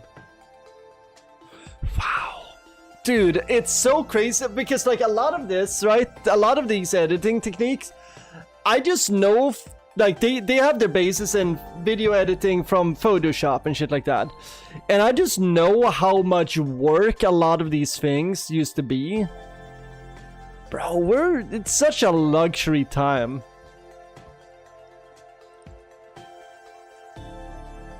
Also, I'm playing Cookie Clicker tonight. Listening to the music of Cookie Clicker. That's the background music we're listening to right now. And I'm telling you guys, this song...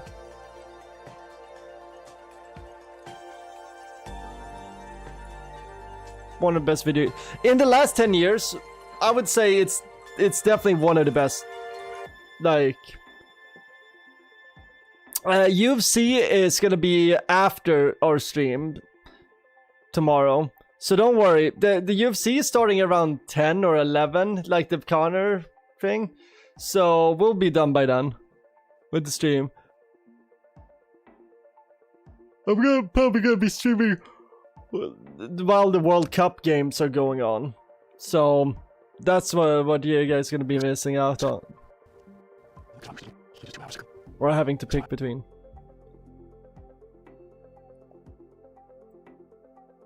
Are often things that many editors need to do on a day-to-day basis.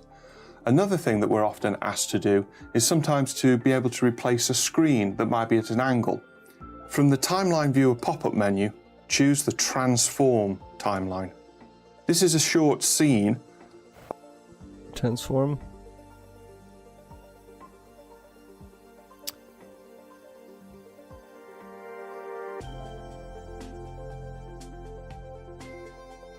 Of the owner of the Citizen Chain. Citizen Chain bike store. That's awesome. Also, love the font.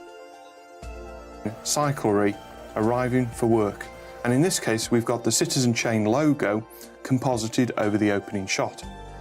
What we want to be able to do here is to actually composite the Citizen Chain logo into the window of the shop using the new Transform effect.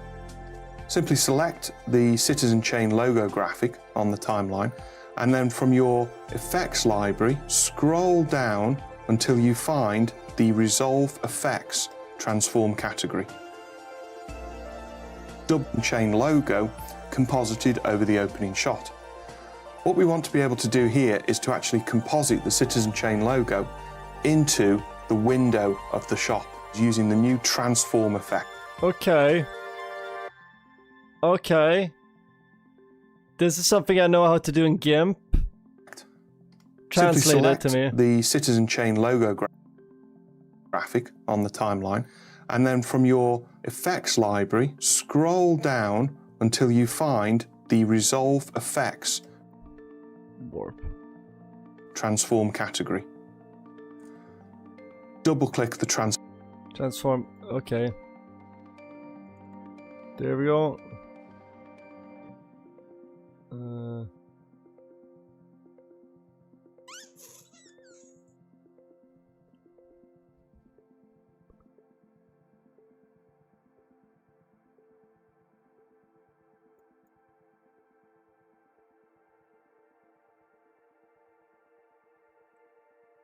Transform effect, and then access the effects tab.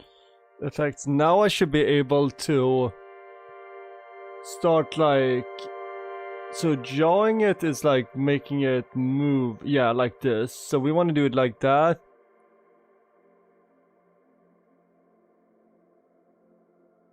So yeah, that's cool, that's cool, that's cool. That's tight. Tab in the inspector. At first glance, it might appear that this effect has simply replicated some of the controls you may be familiar with in the video inspector. However, there are a number of different modes in which you can actually use this effect. Re-enable your effect overlays on-screen controls. Okay.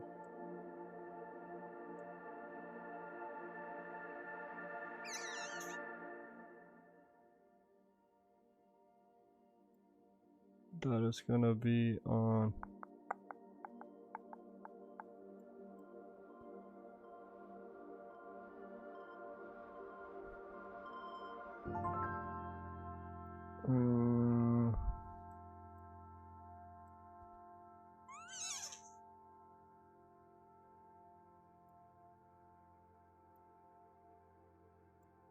Should be there. Bro. Come on, bro.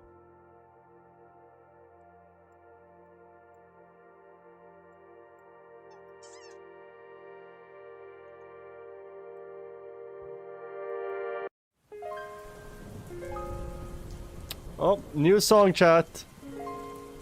Anybody know what game this is from?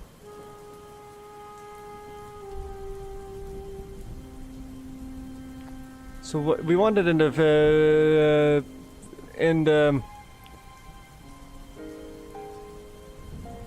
We want it in the storefront, so we want to pitch it. We want to...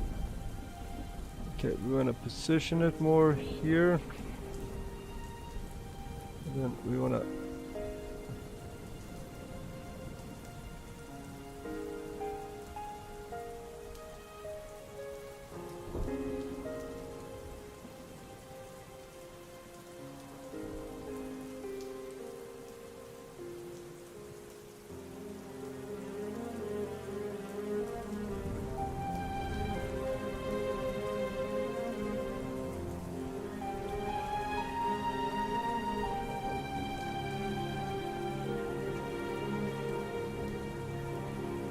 We want to have a free form, so we want to click.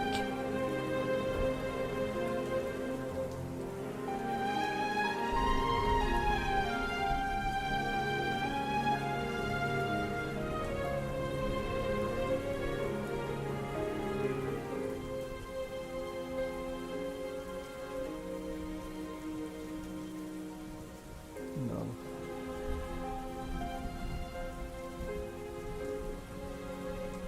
Okay, let's see how he wants to do it. And change the control mode for the transform effect from sliders to interactive canvas. Original set all starts at 9, main card starts at 9. Yeah, main card starts at 9, so that would be like, usually when we do the streams with Levi, we'll usually be done within like 3 hours. So we'll be done by 9. So community night will literally start right after I'm done. You're now presented with a grid, which you can actually use in order to be able to twist and distort. Interactive canvas, huh? Okay, let's reset all these.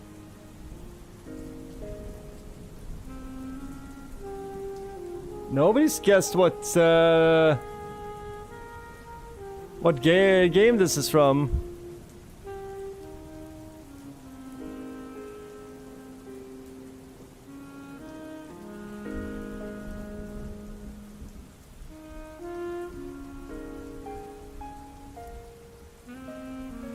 See here, where is it? Dort.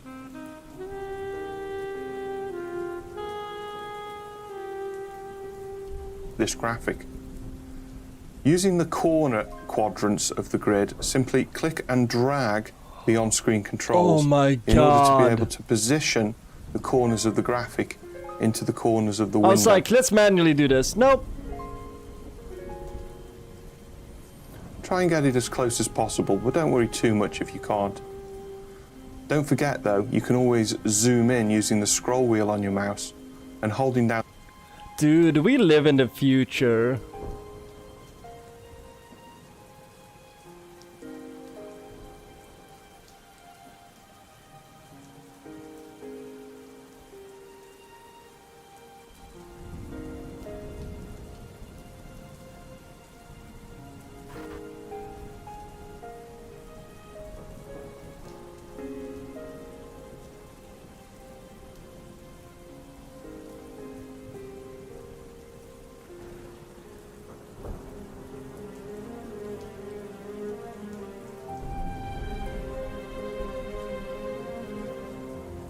Da, da, da, da, da, da, da.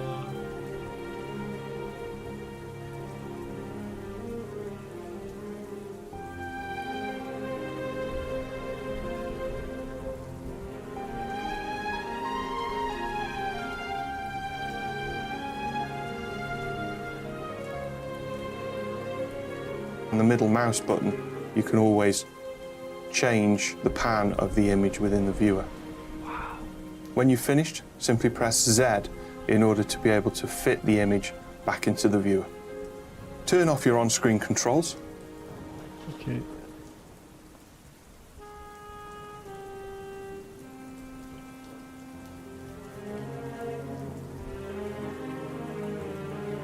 Okay, so when we do this, we just press Z and we get back. Okay. Yes! Another hotkey unlocked.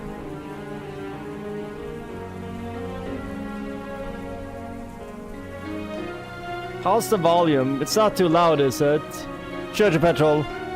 Today we're also trying to key in the volume of my background music. I think we might want to lower it tiny there.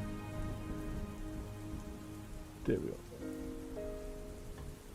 Like the background music should be there, but not really there. Should be.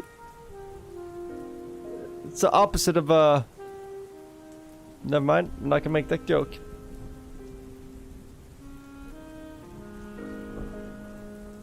In order to be able to see the composited image.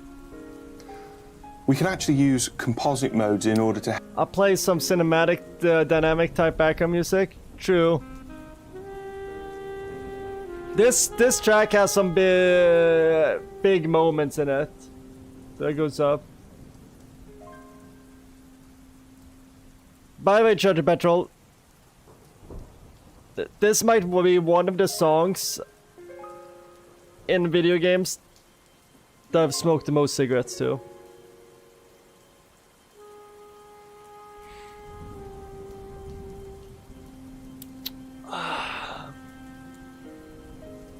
Another bottle of booze.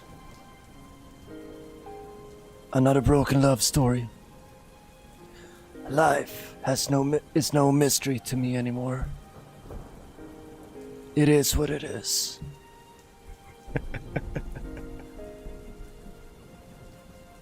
Help this image blend a little bit more naturally into the background. But yeah, this is actually music from a Halo game. Believe it or not. In the inspector, go to the video tab and Halo ODST. from the composite section, change the composite mode.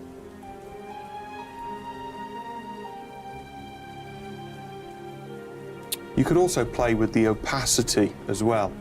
Holy shit.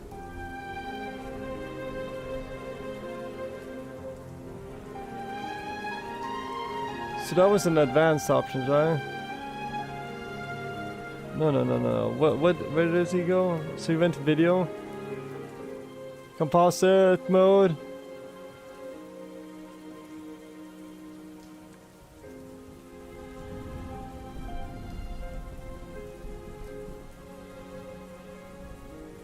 No. Was it no. What was he in? Yeah, composite overlay. Oh, there we go. I was just like, where is overlay? Damn, that's cool.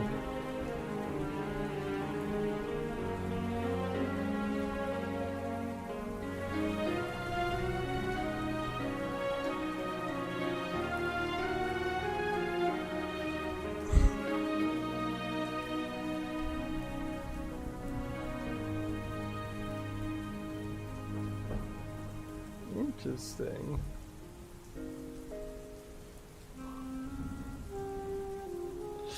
I'm just thinking, like, Sugar Petrol, I'm thinking for the intro video, one way I wanted to do is, like, communicate in the video, like, we play scary games, pew games, the weird games.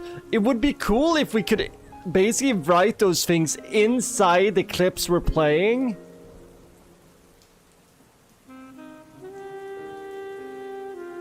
Fuck me, this is so cool. I'm getting inspired. Like, I'm getting too many ideas right now, which is good. This is exactly what I wanted. To make it a little less obvious that that graphic is there. This is all very well. Mine looks better than his.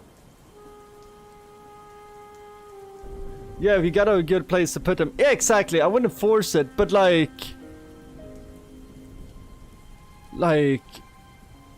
there's certain clips where we definitely could do like. We're helping to sell that image, but this is always on the first frame of the shot. If I actually play this timeline now, you can see that the camera movement actually shows up the fact that this image isn't actually part of that window. So we want to lock it in place. Now, the edit page doesn't actually have the advanced tracking functions that you would find in the Fusion page, but many editors are often happier about putting in some keyframes in order to be able to manually follow the movement of the camera, particularly if that camera movement is smooth enough. If I return the playhead back to the beginning of this clip in the timeline and return to the Effects tab of the inspector, under the Control options, I've got the Control Canvas keyframe. And I'm just going to simply add a keyframe at the first frame of this clip.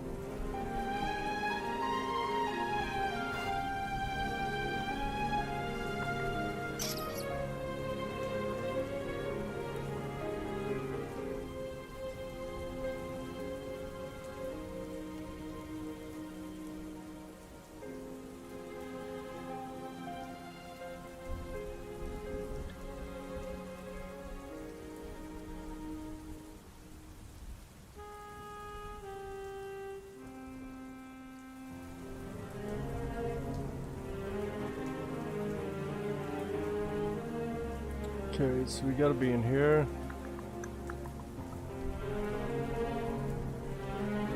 And it's animation, right? Because it wouldn't be anything else. Control options.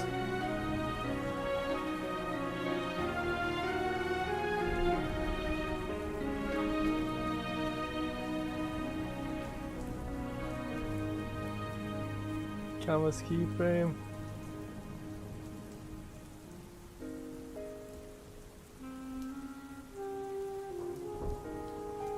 Okay.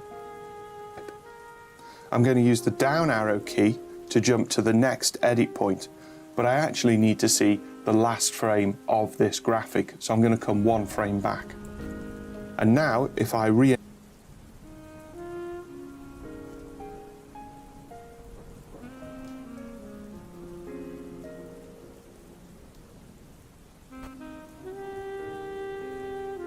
Interesting. enable my on-screen controls, I can now change the position of each of those corner points. Oh. Interesting. I see what you did there. Interesting. That's so interesting. I'm learning things. My lady, this is...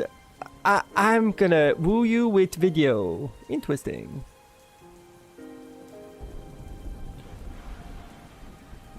You see that? Very interesting.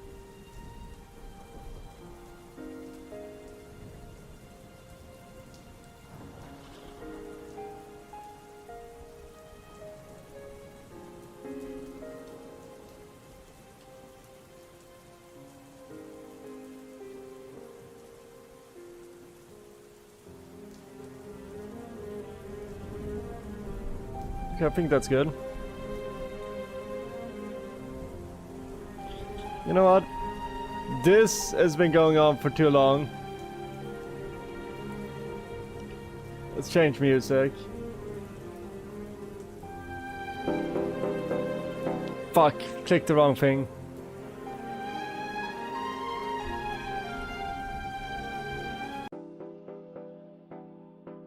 There we go. Boom, boom, boom, boom.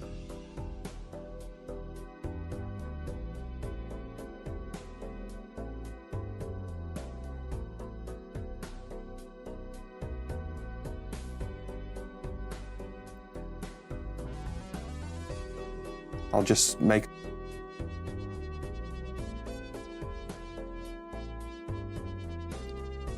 By the way, best song in a video game last year. Easily.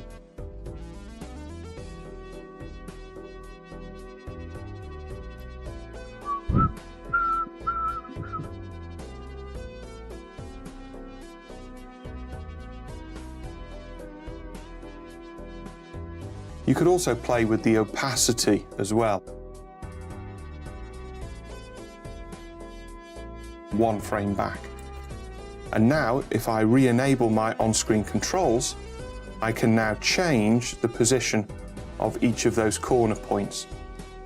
And what this will do is it will actually record the changes in a new keyframe automatically. Disable your on-screen effects. Yeah. Return the... Have you heard this song before, Church of Petrol?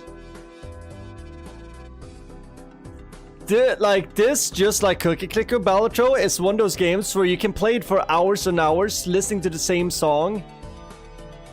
And when you have a song that's gonna be playing on repeat for... How many hours have I listened to this song? How long have I listened to this song on repeat? For 65 hours I've listened to the song. You know? Like... Now imagine the Cookie Clicker that we listened to earlier. I've listened to that song for 178 hours. There's some mental illness there. Of course, hell yeah. Well, I don't know. Did I ever play Balatro on stream? I don't think I streamed it. Play ahead to the beginning of the timeline and play back. It's simple compositing task. It is moving a little bit.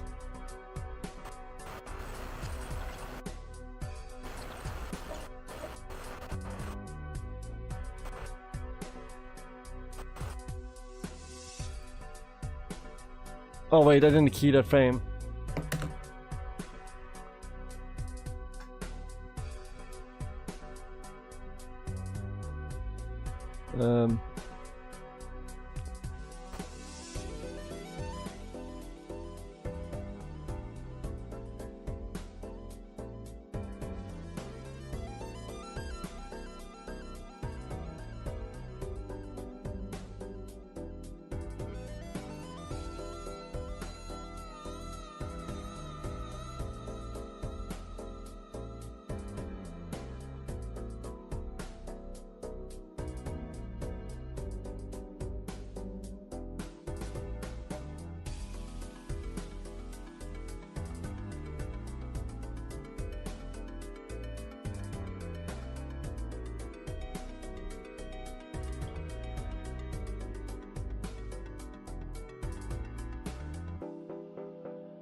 I think we nailed it. Damn, that looks good.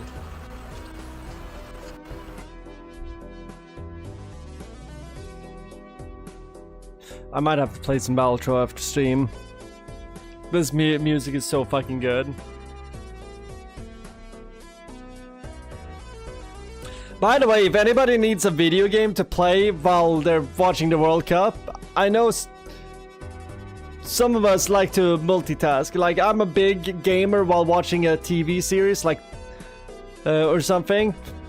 This is a game that I would play while watching, like, Netflix. ADHD is one heck of a drug. I know. Church of Petrol's just like, what do you mean playing a video game at the same time as watching the World Cup? Ain't got no time for that. That's sacrilege. That's just disrespectful.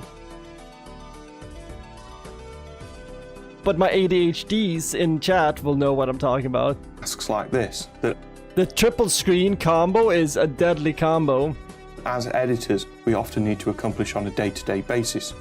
Now, it doesn't necessarily mean that this will be the finished effect.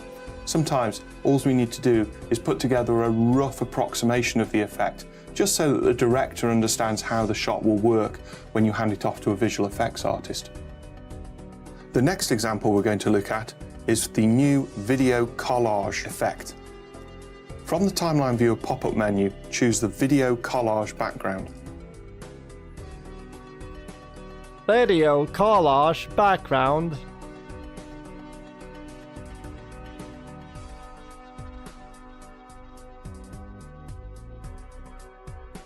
Oh look, it's a friendly neighborhood salesman.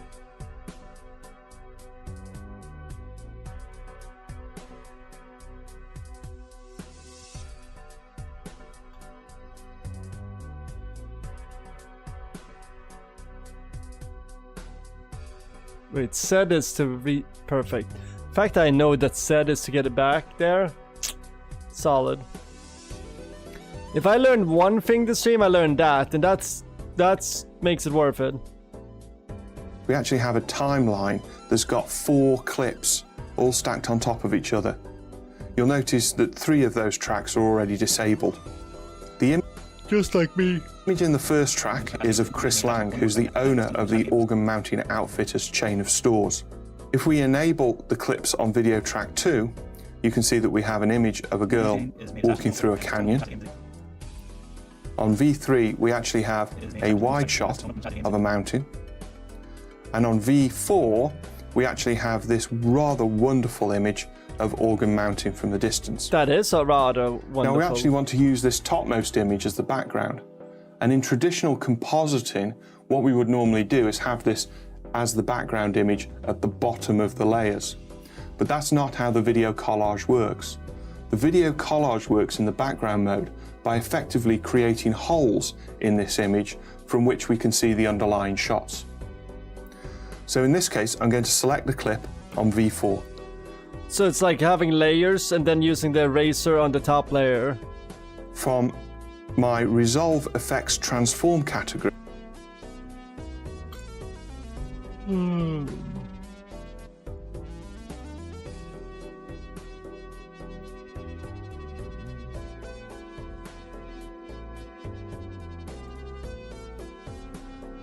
Oh damn, we're already there.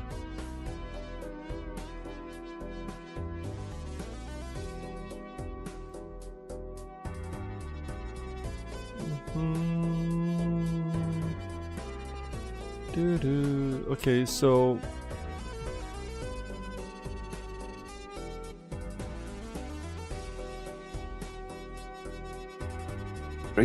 I'm going to find the video collage effect and double click to apply it to that selected clip in the time.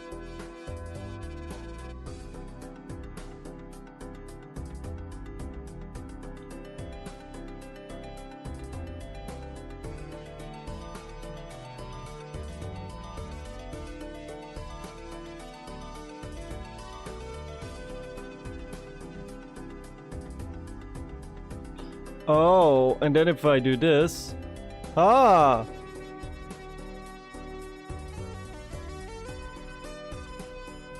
magic.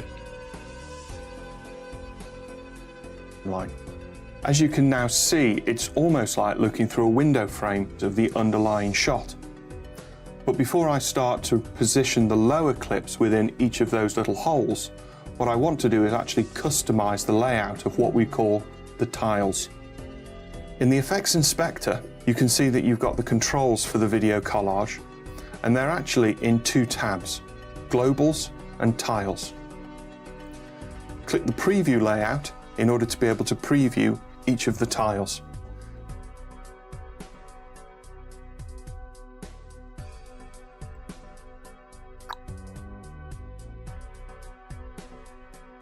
You can change the number of columns and rows by using the sliders. So for example, if I wanted many images here, I could actually change the columns and rows to the appropriate number. I only need 2 columns and 2 rows. However, I actually want to remove this tile number 4. I don't need it.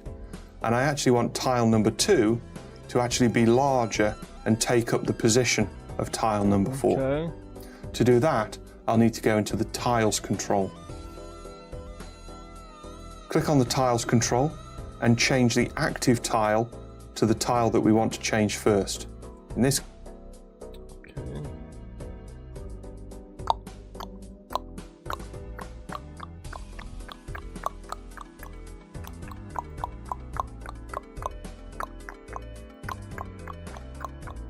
By the way, chat, like and subscribe.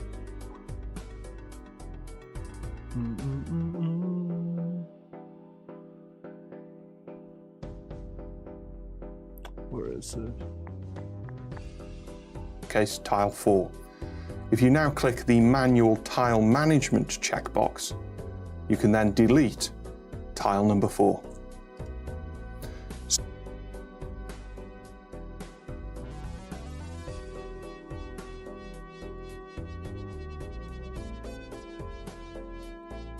Delete it.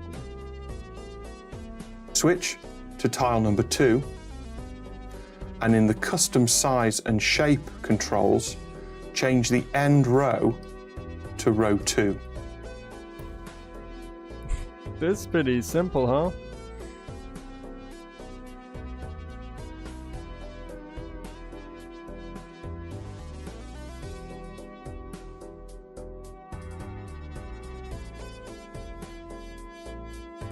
I'm guessing this is how people did, you know, like the end. If you do an end screen on a video and just like, hey, click on these hyperlinks real quick, and then they'll have annotated here hyperlinks to videos. So, using a coordinate system of columns and rows, you can choose where a particular tile starts and where it ends. By the way, Church Petrol, one thing I find interesting here with DaVinci Resolve is this page right here, the Fairlight page. We're definitely gonna do a bunch of these. Introduction to audio, introduction to sound design, introduction to mixing, recording video, ADR, working with audio track layers, channeling mapping and linked groups. Like, do you guys see how many tutorials we have to do? Or rather, I have to do?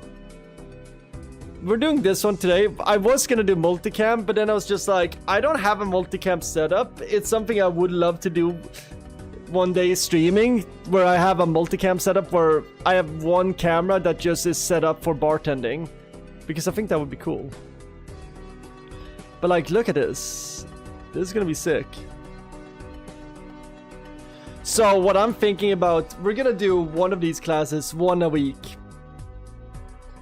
At least one a month, but definitely one a week. Because that way, I'm just gonna get better with the software, and it's gonna inspire me to work in my videos. Yeah, I'm excited.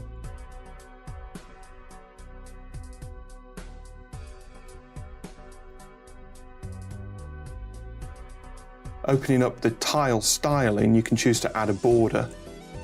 By the way, one thing I'm interested in here, I see it has a drop shadow. Drop shadow is like the one of the effects I abuse the most in fucking GIMP, because I basically have it. Let's see if I can do this here.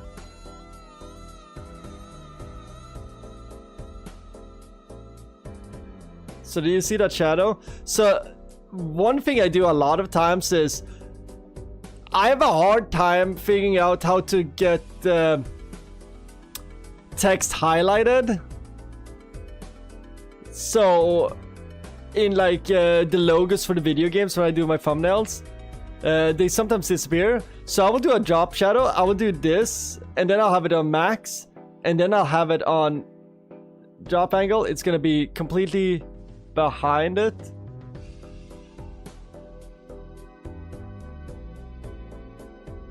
Oh, wait, it's gonna drop angle. Let's reset that. Drop distance, none.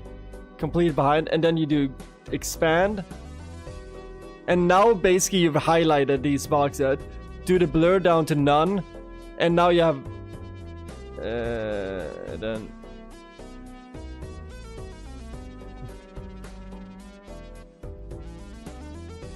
You see? So that's one way of abusing this.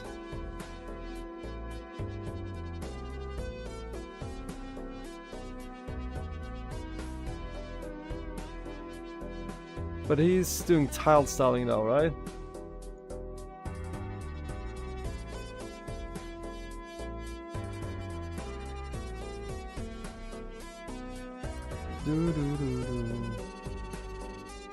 I'm going to add a slight border to those tiles. Never mind.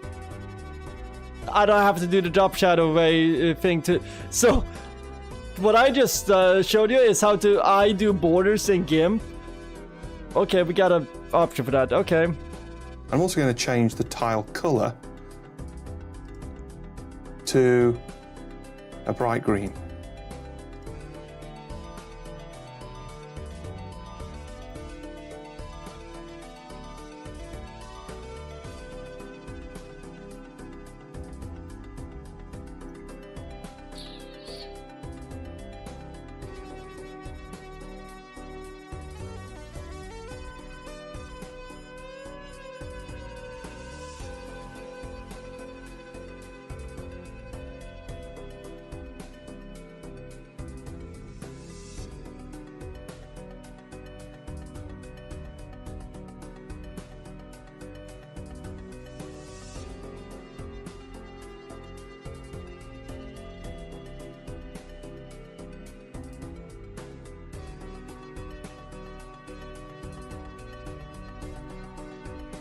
Close enough.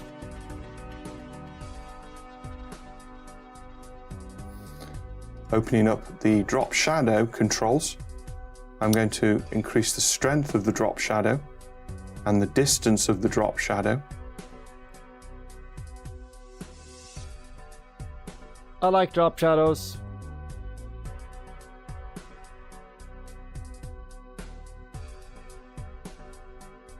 It just makes objects look more alive.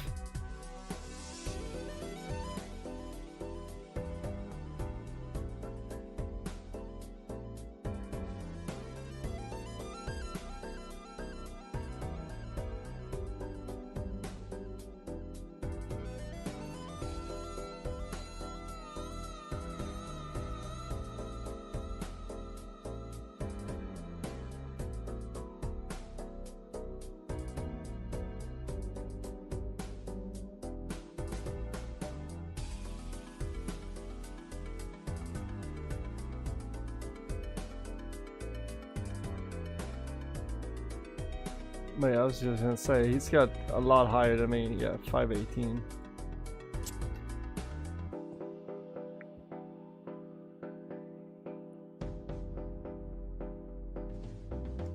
And also adjust the angle so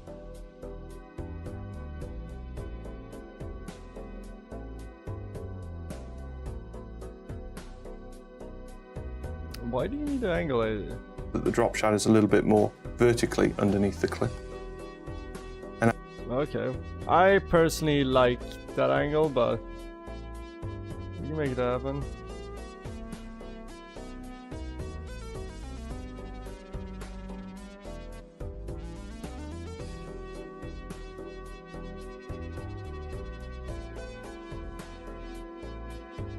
Adding a little bit of blur just to help soften the shadows.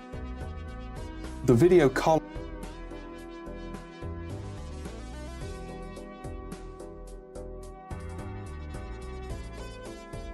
There we go. Tight. Collage also has a series of automatic animations that you can apply.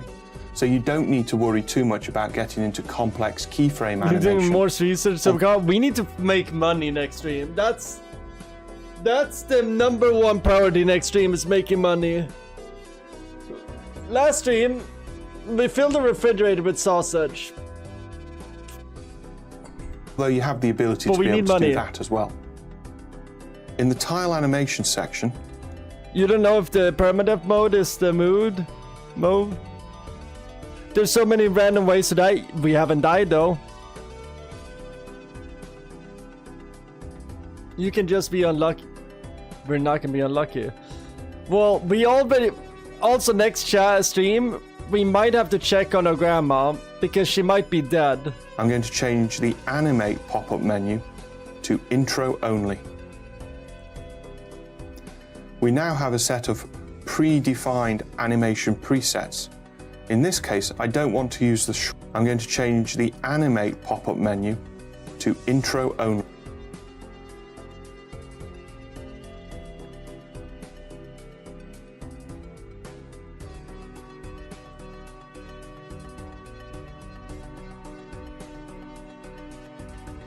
With preset animations, right?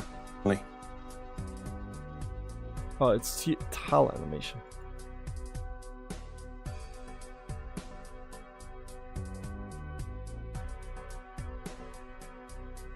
I'm guessing it's preset out.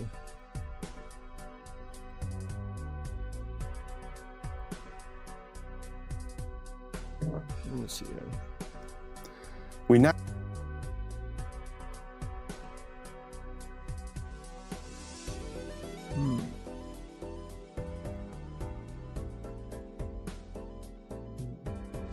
have a set of predefined animation presets. In this case, I don't want to use the shrink preset, but I do want to use the fade. I'm going to uncheck shrink and check fade.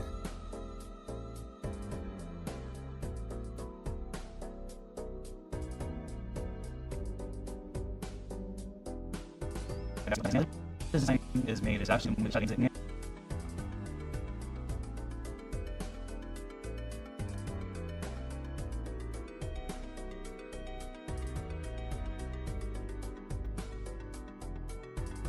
And I can now specify a duration for that animation.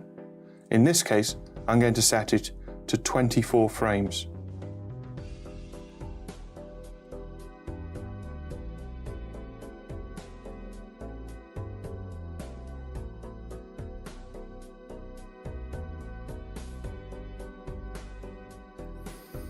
Now you can see I can scrub through the timeline in order to be able to preview the animation.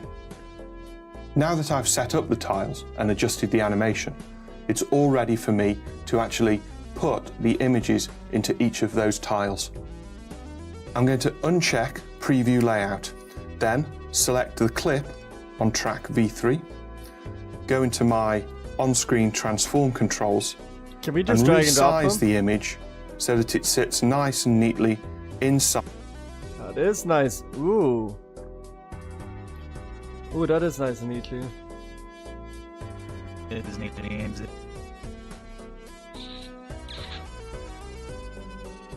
Now that I've set up the tiles and adjusted the animation, it's all ready for me to actually put the images into each of those tiles.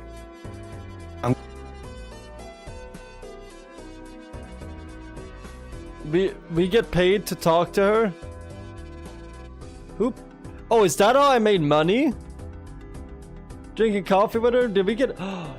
That is a typical Scandinavian way of making money, is talking to your grandma. I'm going to uncheck Preview Layout, then select the clip on track.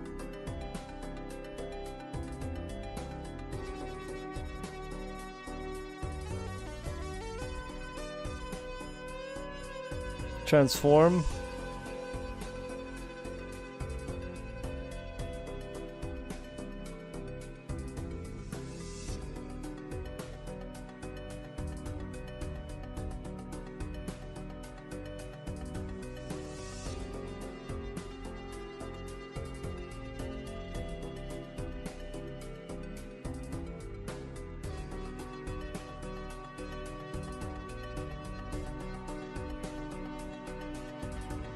V3, go into my on-screen transform controls and resize the image so that it sits nice and neatly inside the tile. I'm figuring the in walking top thing is going to be on the corner. right. The great thing about this is because I've specified the size of the tiles, I don't need to be too concerned as to how each of these clips is lining up.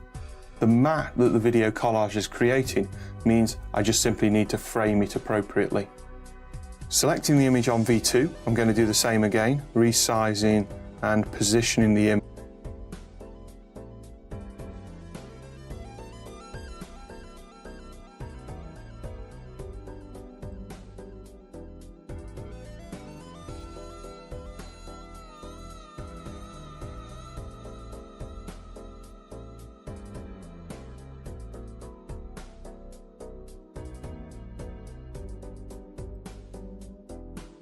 This is fun.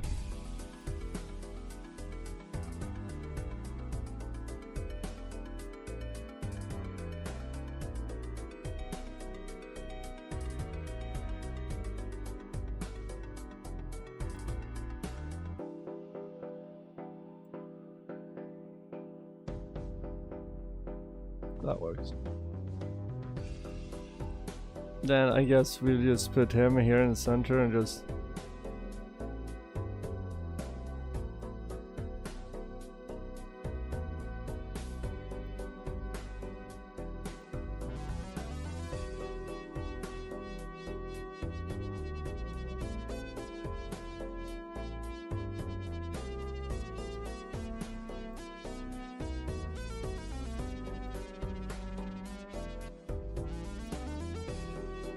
Nope.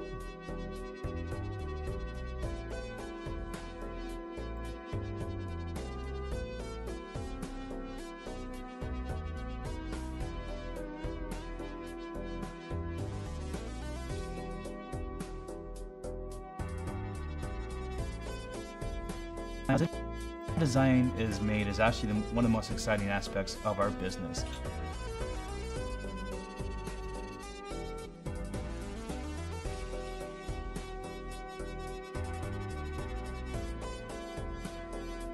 Image of the girl in the canyon.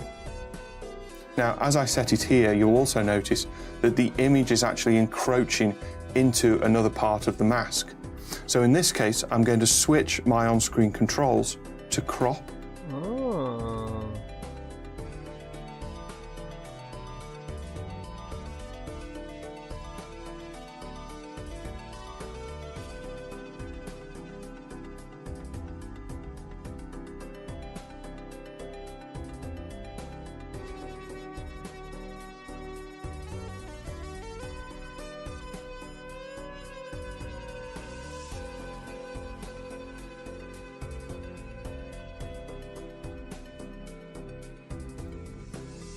And this will then allow me to crop the image so that Low-key sick.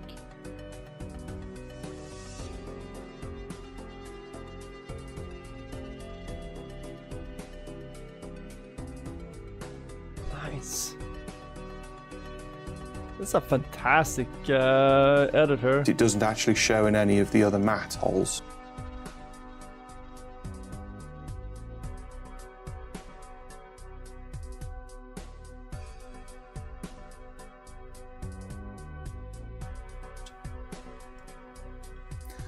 I'm now going to select the clip on V1. Oh, dude, the Trader Joe's support Go kiosk back are to my fantastic. transform. Can highly recommend. And reposition my interviewee with a little bit of resizing into the matte.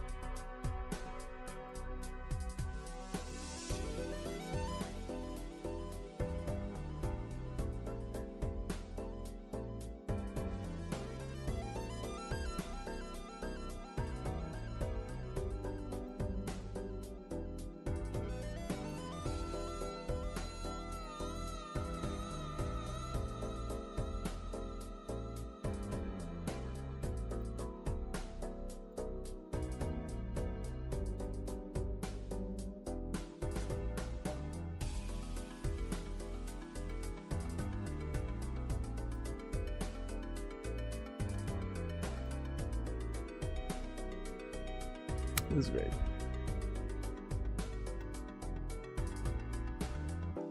I think I framed it up a little bit better.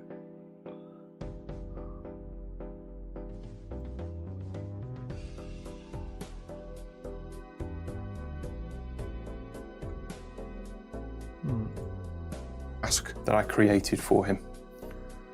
Turning off all the on-screen controls, I can now play back the effect to see the results. Aspects of our business.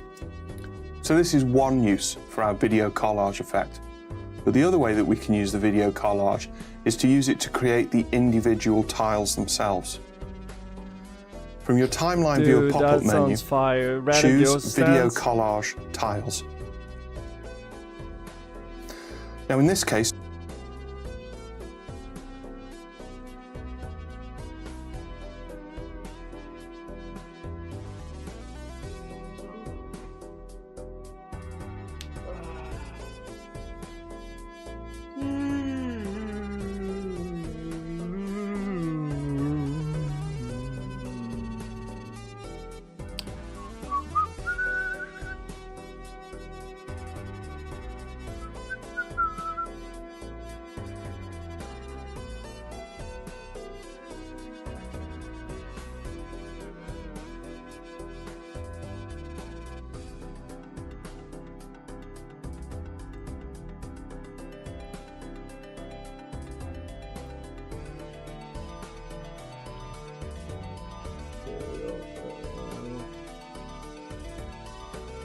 see something here.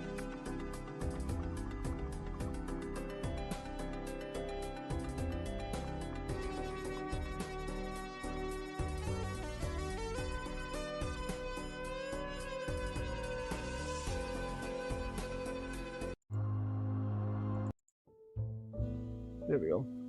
Searching song. If anybody knows where this game is, this song is from, what video game? You get a cookie, and you're very cool because this is the most anticipated DLC for a video game for me. Why do I leave keys on the table? Wait, how do you know that I have my keys on my table?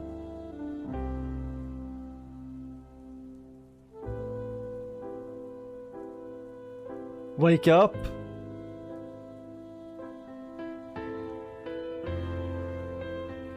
Wake up. Come on, put on some makeup. What do you leave the keys? Wait, is that the lyrics from System of a Down? What do you leave the keys up on the table? I don't think you have trust in my self-righteous suicide. One second, I need to pee.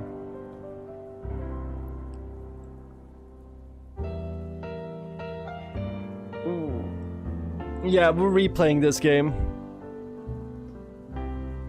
Does nobody in chat recognize this song? Because then I feel really happy for you guys. That means that you have an 11 out of 10 game in front of you. Like, just listen to this music. Makes me want to smoke a cigarette, but I'm not allowed. Fucking bullshit. I'll be right back.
Favors left its 3-2-1 machine at home. Oh man.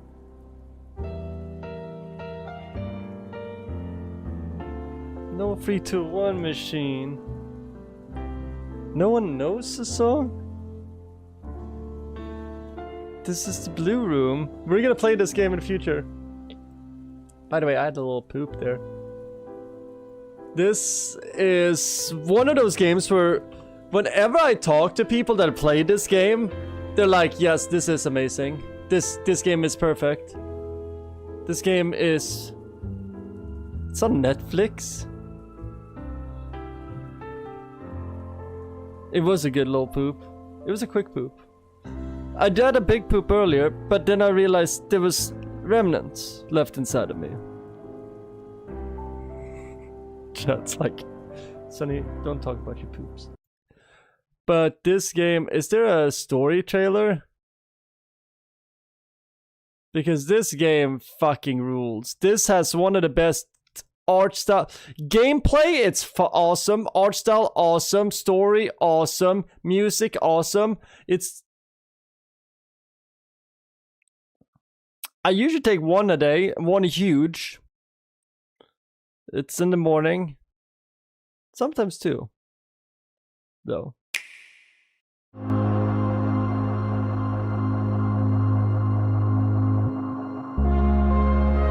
This game, I need to replay because they're about to release the DLC for it. It's taken them like, what, 5 years to make the free DLC? But I think it's gonna release within a year. This game...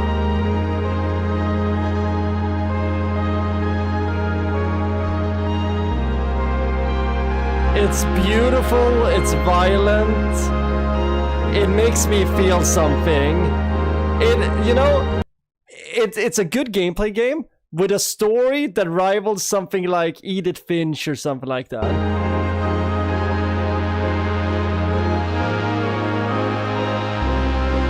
Oh yeah, and it's beautiful. Oh, the kid.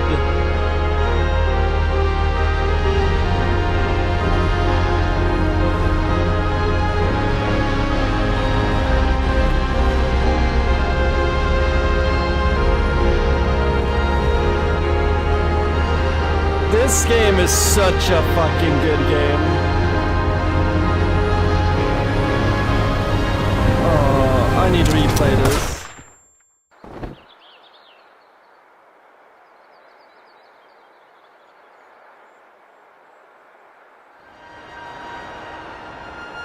Remember Valentine from DVD? Yeah, is he okay? I have a picture of Valentine here. I mean, wait.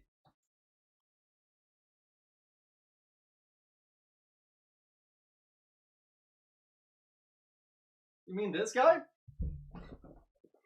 Get the fact that you're talking about this guy? Church, are you talking about this guy? Is that Valentine you're talking about? Yeah, I know Valentine. I got pictures of him. Chat's just like, why does Sonny have a random picture of somebody?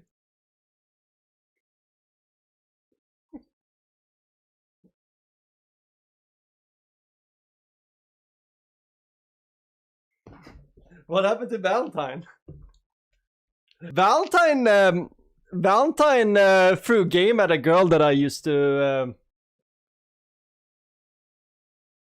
hang out with. Valentine slid into her DMs. And I told her, you know what? You should go for it. She's like, what the fuck are you saying? Why should I go for it? But like, what you're just gonna well, what is this? I'm like, I don't know, but Valentine's pretty cool. Let him throw some game. Yeah, Katana Zero is so amazing. It is... It made me want to cry in the... Like, at moments. It has moments that just... is beautiful. It's such a... Like this... I have a special folder called... the most important, and those are like the games that that put an impact for me. This folder, like Portal 2, Katana Zero, Ultra Kill, Doki Doki hit hard, Expedition 33. I need to, Edith Finch might have to go in here. Rusty Lake Paradise is a very banger. Bioshock, The Hex, Pony Island. Superliminal might have to get kicked. It's okay. It's not the most important though. It was a good one though. Bioshock Infinite, Risk of Rain 2, The Line. We're gonna stream that. They don't sell this on the Steam anymore. They've stopped selling this. I don't know if it's because of all the war crimes in it, but I think it might have to do with the Rolling Stone songs that's playing in it. I don't think they can license it. Halo, more Bioshock. Abe, Condemned, Max Payne, Metal Gear Solid 2, Street Fighter 4, Stanley Parable, Dead Space, Spellforce 2. Here's Might and Magic. Yeah, I have to add Edith in here. It's definitely one of those games that just hits. But yeah, any of these games, bangers. But yeah, Katana Zero, like that game, they need to release it already. The fucking expansion. Like, this is trailer for the DLC that's gonna be free.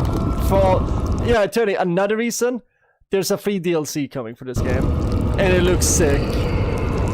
It looks very Rambo coded.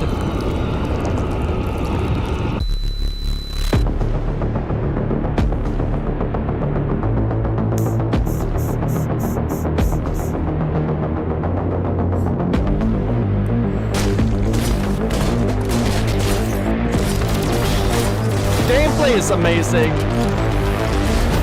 It's one of the best gameplays in a game I've played in the last 10 years.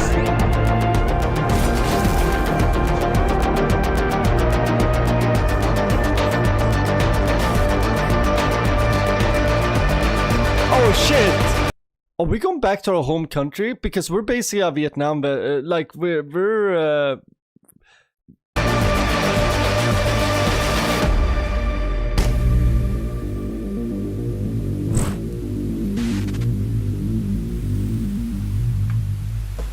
let's see the sale price. It's gonna drop down. It's gonna be on a good sale at some point. It's one of those games where Steam knows that if they get a sale on this, people are gonna buy more games just because this game is amazing. By the way, Braugveil, very, very good. This band right here. I've been enjoying them a lot. Like, it's nice to see young lads making black metal again. It's very nice. It warms my dark and crusted heart to see that young men are still virgins. And it makes me happy. But yeah, this game, amazing. Anyway, where were we? You know what? Let's put on some more Katana Zero music.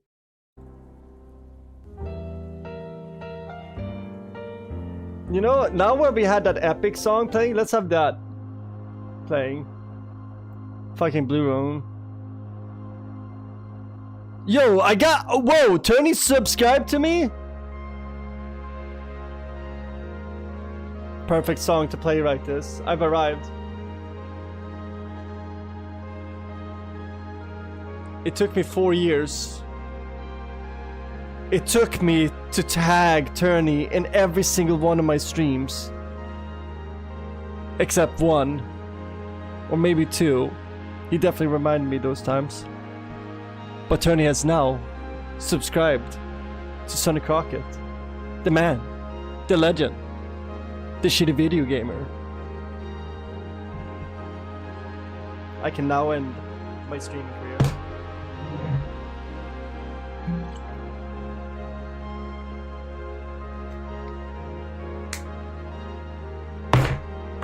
Life's good. Life's good. Turney, never subbed, never liked, always disliked, is now a subscriber. Oh, never mind, he didn't sub. Whatever.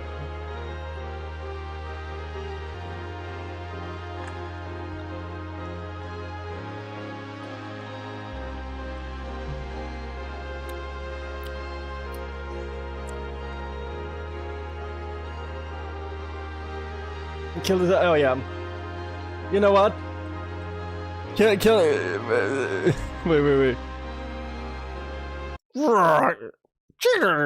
Wait. We need like a DJ, like stop the music, like rewind. You know what? Sad music it is then. For only one click, you can subscribe to Sonny Crockett. If no one subscribes tonight, the bunny dies. Here in the Sonny Crockett show, we love bunnies. But due to Sonny not subscribing, we may have to, you know.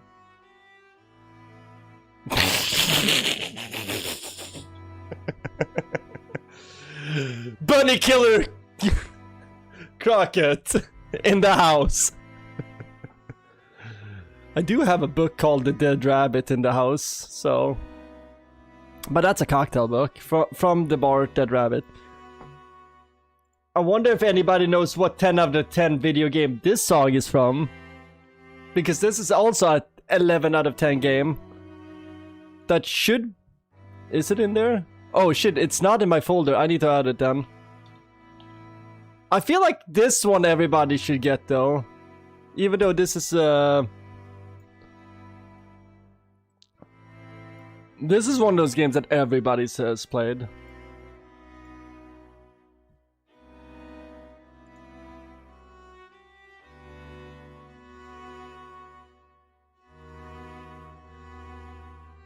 This is like baby's first Dark Souls. We have a timeline that's already set. Ooh.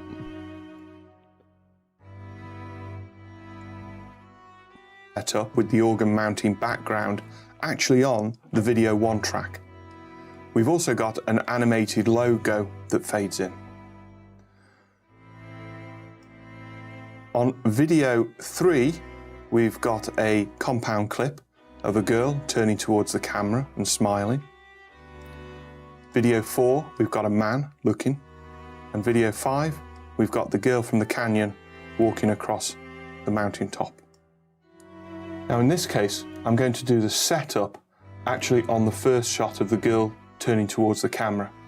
And then, once we've got the tiles set and the animation working, we can... Okay, this is a little bit too sad. We need something more uplifting.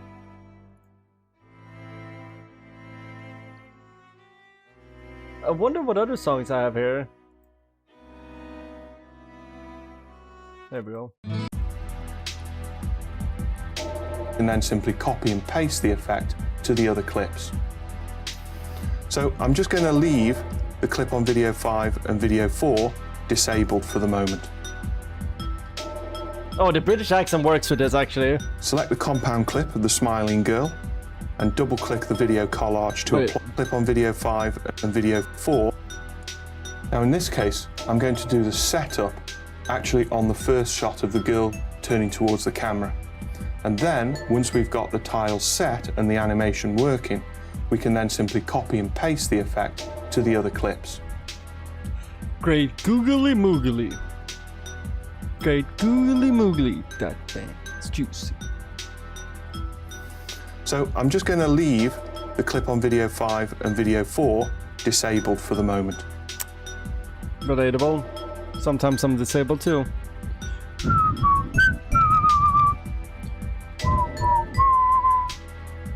Great googly moogly, that thing is juicy. That googly moogly, that fang is juicy. Great googly moogly, that fang is juicy. Great googly moogly, that fang is juicy. Select the compound clip of the smiling girl and double click the video collage to apply it. We're making commercials now, chat.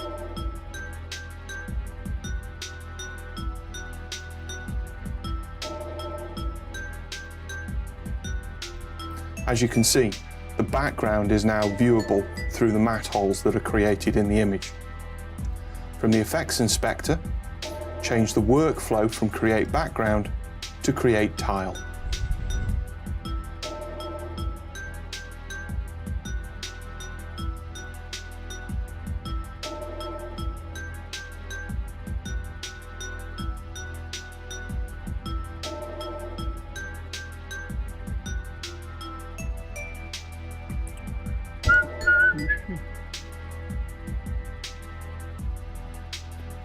Now you can see that the girl is actually composited as a picture-in-picture effect, very similar to if we'd have scaled the clip down using the transform controls and moved it into position. Click the Preview Layout tab in order to get the familiar layout. We want to have 3 columns for each of the 3 images, but only 1 row. Use the rounding control to create circular tiles. Oh wait, we already listened to this. I want something. There we go. This is much better. I need something varied rather than just like listening to shit. And moved it into position. Click the Preview Layout tab in the image. From the Effects Inspector, change the workflow from Create Background to Create Tile. Now you can see that the girl is actually composited as a picture-in-picture effect, very similar to if we'd have scaled the clip down using the transform controls and moved it into position. Click the Preview Layout tab in order to get the familiar layout. We want to have 3 columns for each of the 3 images, but only 1 row. Use the rounding control to create circles. Completely missed what he said there. And moved it into position. Click the Preview Layout tab in order to get the familiar layout. We want to have 3 columns for each of the 3 images, but only 1 row. Use the rounding control to create circular tiles.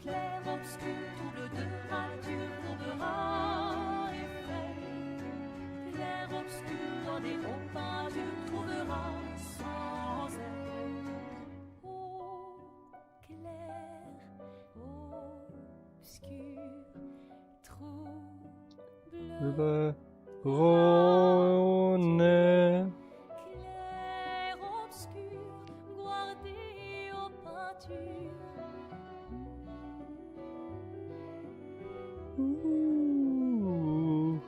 Clair, obscur, troubadour, dur. Oh, we want buttons.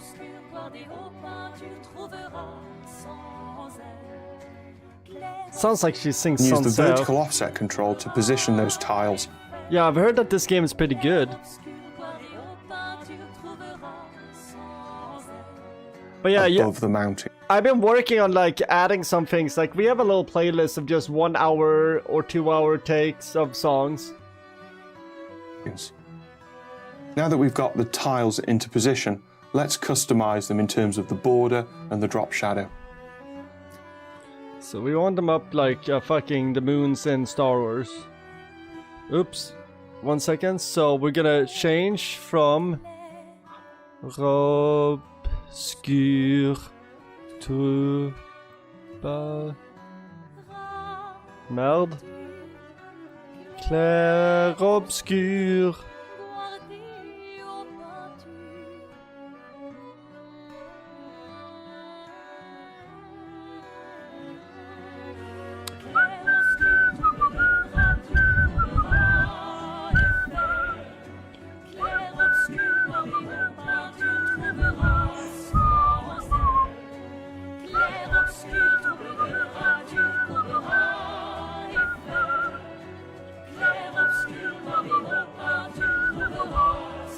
How did he do that? I think I know. Yeah, he did a horizontal offset.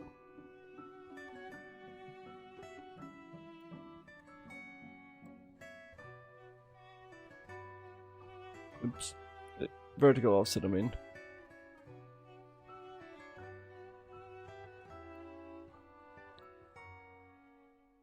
Then use the vertical offset control to position those tiles above the mountains.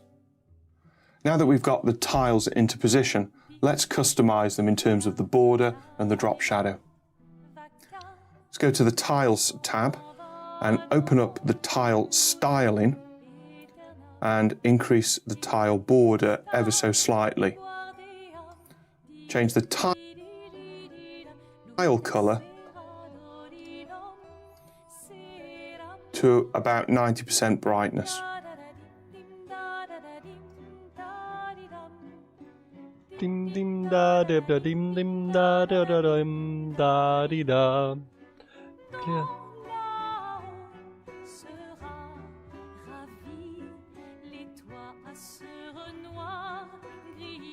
Here we're gonna go to tiles. Clair, obscur, troubadour, adur. Clair, obscur, troubadour. Did he add any drop shadow there?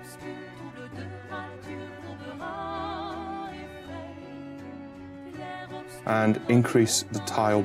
Then use the vertical offset control to position those tiles above the mountings. Now that we've got the tiles into position, let's customize them in terms of the border and the drop shadow. Let's go to the Tiles tab and open up the tile styling and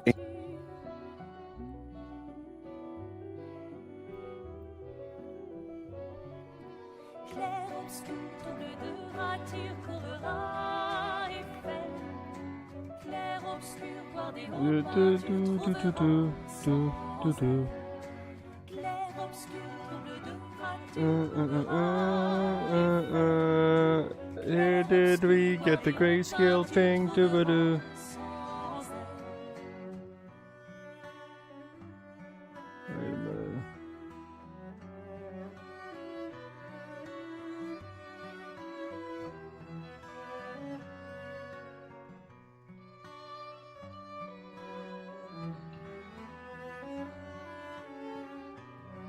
Let me see here. How did he get the... Increase the tile border ever so slightly. Change the tile colour. So it's a different viewer completely. To about 90% brightness.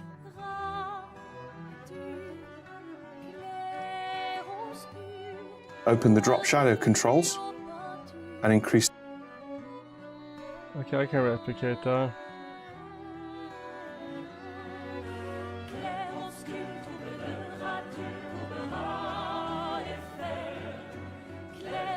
Pretty decent for eyeing that.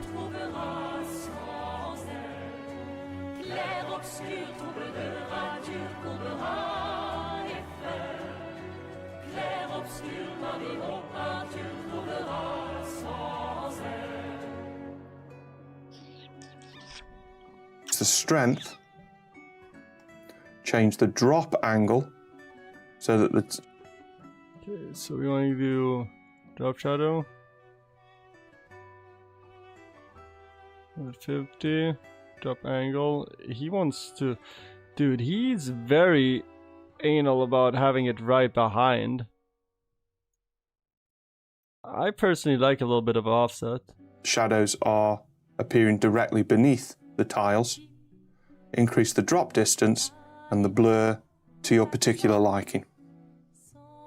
Now that we've got the tiles stylized, we just need to work on the animation. First of all, position the playhead so that the logo is just about starting to appear.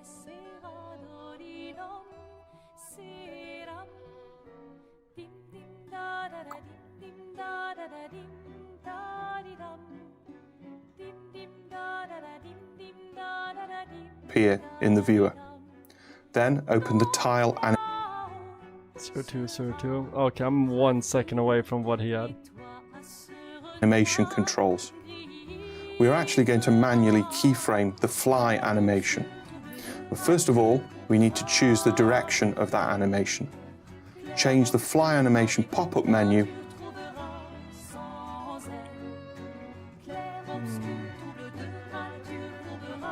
So did he highlight? Now that we've got the tiles stylized, we just need to work on the animation. But what's the Kigo?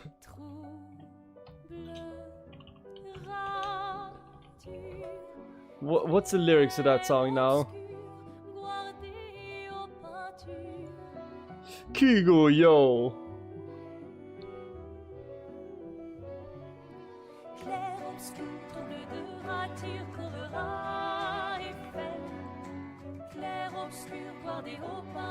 Let me just see it. Let's see if I can a cappella that shit. Hallo, og så står det til. Har ikke sett det i det siste. Har det gått det jeg ville? Wait. Hallo, og så står det til. Har ikke sett det i det siste. Har det gått det jeg vil? Jeg har vært og melod og kjente 1000 mil. Forresten har du også vært og kjøpte meg en gassegrill. Og du lurte. Wait, they're just talking about barbecuing hot dogs. Om du lurte, har jeg også vært på butikken. Vært og handlet inndel for mye spenn. Dude, literally the lyrics. Let me translate the lyrics of the Kygo song for you guys. For the Halland song. It is, what's up? How are you guys doing? I haven't seen you in a while. How are you?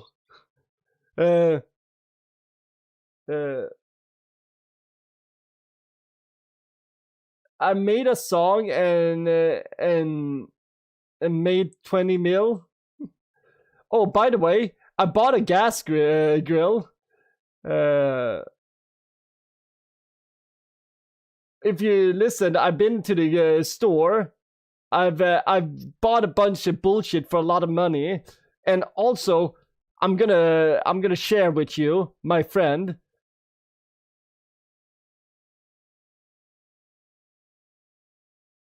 Because I know that you don't have any money. So it's like a song about spending a lot of money and then sharing it. Herregud. Kygo, yo. Fuck. This is so dumb. Gutta, kan du da slutte prate så mye? Du blir ikke noe løye. Prat heller om verdenskrise. Jeg syns det er mye viktig. Gutta og lynger vet det. Jeg har når det står på TV. Ser til og meg bare ut når jeg spiser. Jeg syns det er mye riktig. Kygo, yo. Dude, my Norwegian sucks. That's the first verse that I translated for you. Like, and then verse 2 is like, yeah, I'm good. And it's nice. You made my day. And now I'm really happy. You bought, I'm gonna buy a cell phone and a cell phone plan without sign-up fees. I'm gonna use it every day and every night. So basically he's like, yo, I love you, bro. I'm gonna buy a phone now and then we're gonna talk on the phone all day. Fucking lyrics are so bad. And then like the chorus of the Kygo song is, guys, gutta, kan dere slutte prate så mye? Can you guys stop talking so much? I think løye means like embarrassing. Like, you guys are gonna be embarrassing. You guys should talk instead of world crises. That is much more important. Hey guys, you know what I think? Isn't that the guy from TV?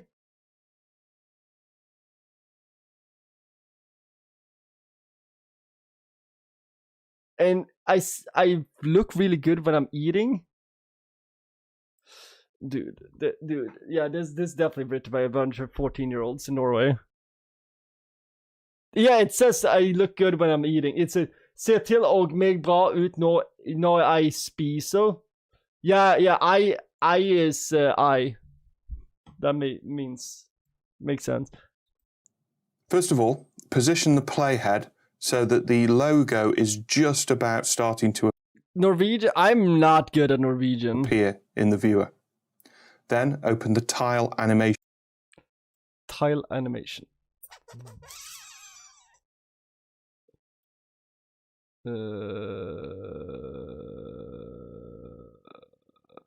That would be... It's not tile styling. Where is he?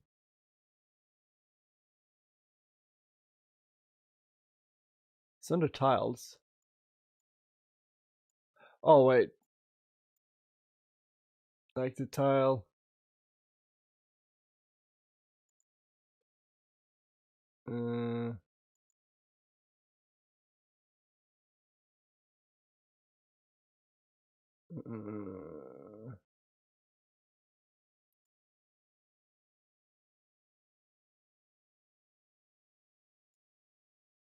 There we go. This is what we want to do. Controls. We are actually going to manually keyframe the fly animation. But first of all, we need to choose the direction of that animation. Change the fly animation pop-up menu up to fly up. Yeah, that's going to be cleaner if we have it like that.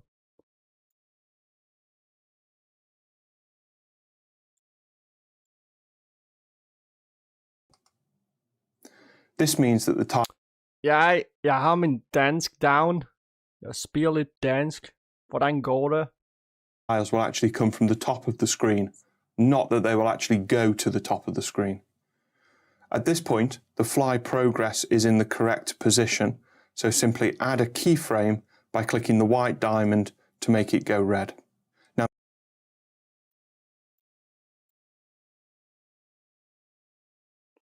see here.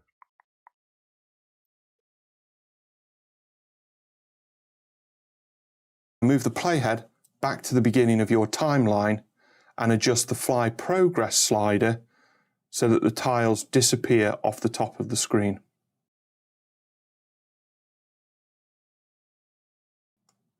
You should now be able to preview the timeline and preview the animation.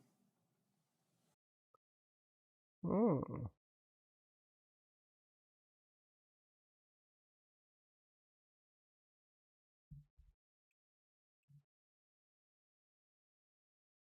Oh fuck, I fucked that up.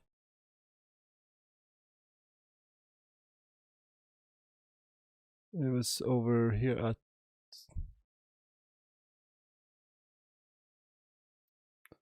this spot, fly progress.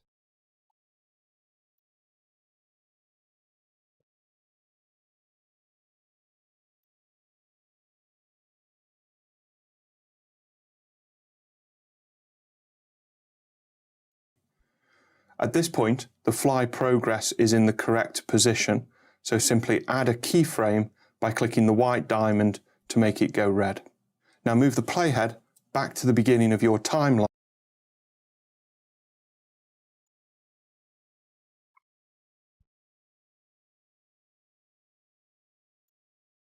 and adjust the fly progress slider so that the tiles disappear off the top of the screen.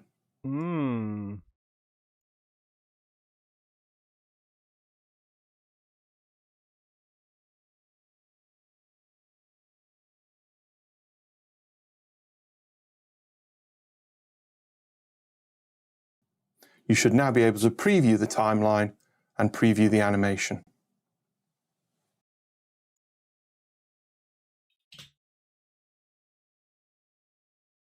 Sick!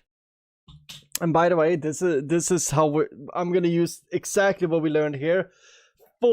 This is one of the skills that I needed to learn for our intro video for the title cards.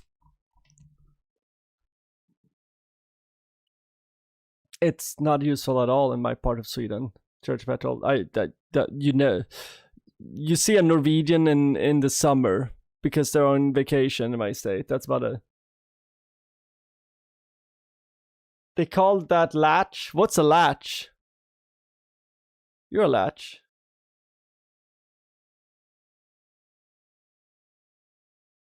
Turn is a latch. What are you latching about? You can also adjust the acceleration of that animation very easily as well. In the easing and blur of all tiles control, change the animation effect ease to out. and then adjust the ease amount to your liking, so that when you play the animation back, the tiles will come to a gentle rest. Okay. I like that.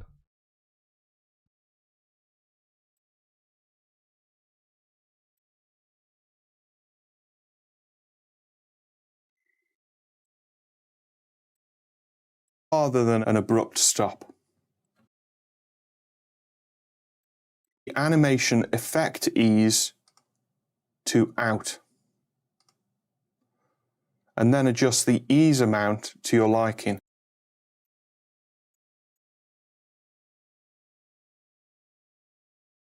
What if we do it full on?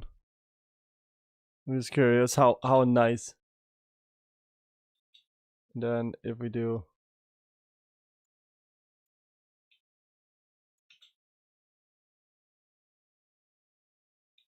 that works. I just know that by disclosure. Fucking disclosure. Never was a fan of them. There's like one song. So that when you There's play like the one animation Flume back, remix. the tiles will come It's gonna to be you and me. a gentle rest rather than an abrupt stop. Is that Latch actually? Now I think about it. It's not.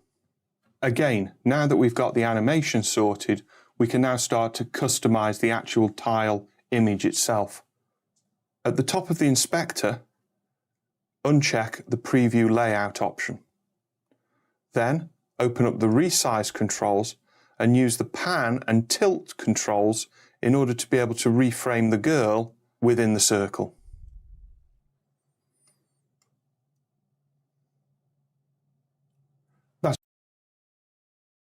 Nothing like a smug girl in a hat.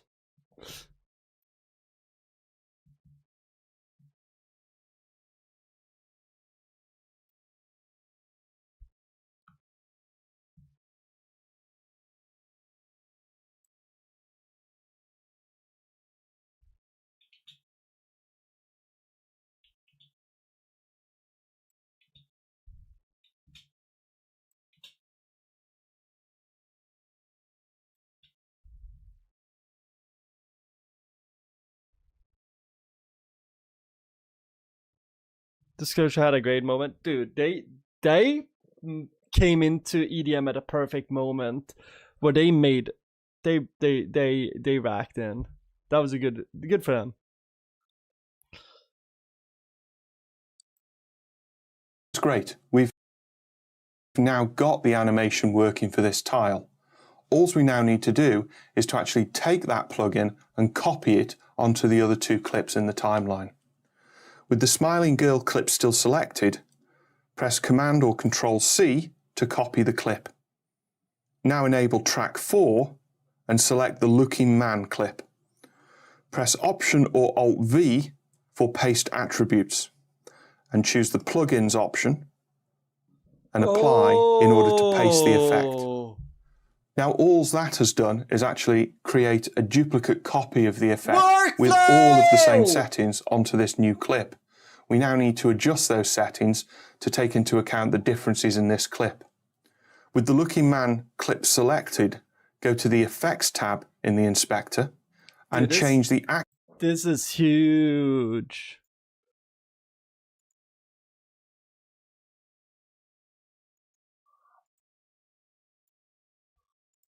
the two clips in the timeline. Now that we've got the animation sorted, we can now start to customize the actual tile image itself. I wasn't so impressed with the first album. It's just the Flume remix. Gotta be you and me. Gotta be everything you wanted from me. It's gonna be you and me. At the top of the inspector, uncheck the preview layout option. Then opens in order to be able to the two clips in the timeline.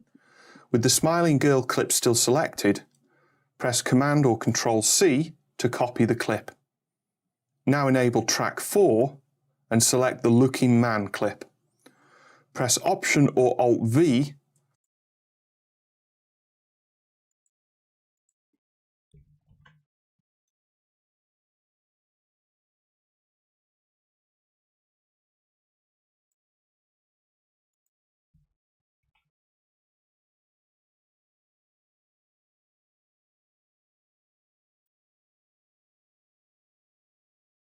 for Paste Attributes and choose the Plugins option for the two clips in the timeline. With the smiling girl clip still selected, press Command or Control C to copy the clip. Now enable track 4 and select. No, I get it. It just didn't hit for me, Church of Petrol. Like, at the time when that had dropped, I was just like, why don't we listen to Maceo Plex instead? Like, I felt like he was having a moment and was not getting the shine that, like, he could have easily played those rooms. And that's the age-own, like, fuck you. What do I think about you, Nine Colas? I think you're pretty cute. Just a little bit too much on the lipstick. But other than that, you're good. Nine Colas thought he could be slick and delete his message quick enough. He usually comes in here and just like quick delete. He knows that bad shit on me. The Looking Man clip. Press Option or Alt V for Paste Attributes and choose the Plugins option and apply. Okay, so it already highlighted the plugins. Huh. In order to paste the effect. Now all that has done is actually create a duplicate copy of the effect with all of the same settings onto this new clip. We now need to adjust those settings to take into account the differences in this clip.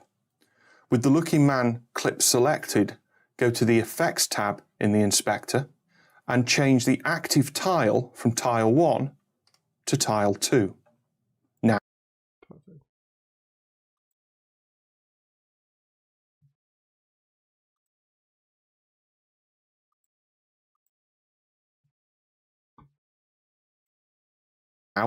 adjust the resize content controls in order to fit the guy's face into the circle.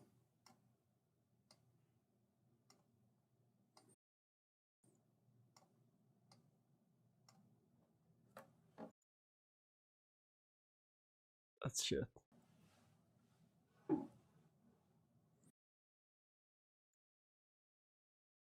So we don't really need to do much here. We just need to do a little zoom.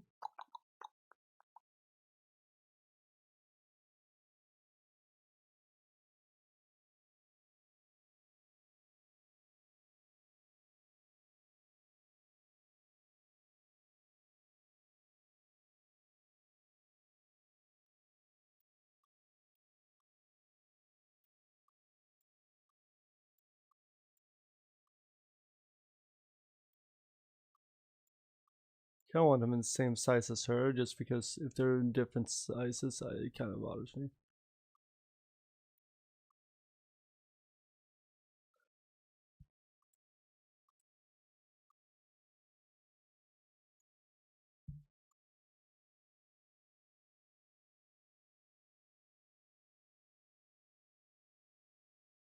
Honestly, I like how I have it better than him. Meld. Oops.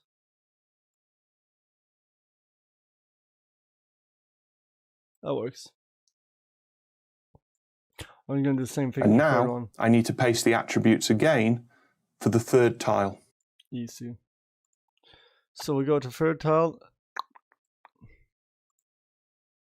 And we're gonna go, was it Alt V? Plugins, apply, bam. Then we go to effects. We'll go to tile 3, bam. Resize her.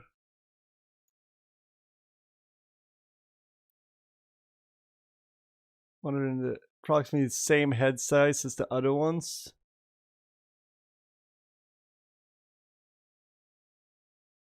The perfect moment we would have the ridgeline lined up, but his ridgeline fucks up everything, so here we are.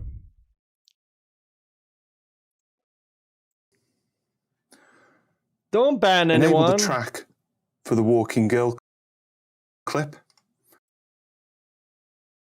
What is happening? Select the Walking Girl clip and press Option or Alt V for Paste Attribute. What the fuck? Because What's happening here? we've already pasted the plugin, you can see it's already selected. So all we need to do is click apply, and again, since enable the track for the walking girl clip, select the walking girl clip and press Option or Alt V for paste. What the fuck? Attributes. Because we've already pasted the plugin, you can see it's already selected. So I did spill something on my keyboard the other day. Not on stream though. So it doesn't count.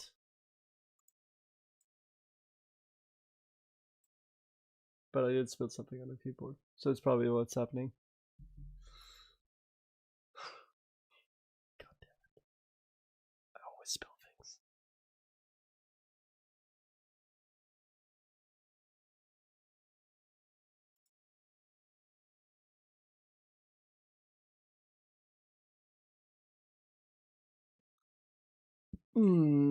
Anyway, what was it? If it... Yeah, well, we used to... You weren't here during that era, but there was an era of a lot of me spilling shit on my keyboard. It was like a weekly occurrence of me spilling something during the stream.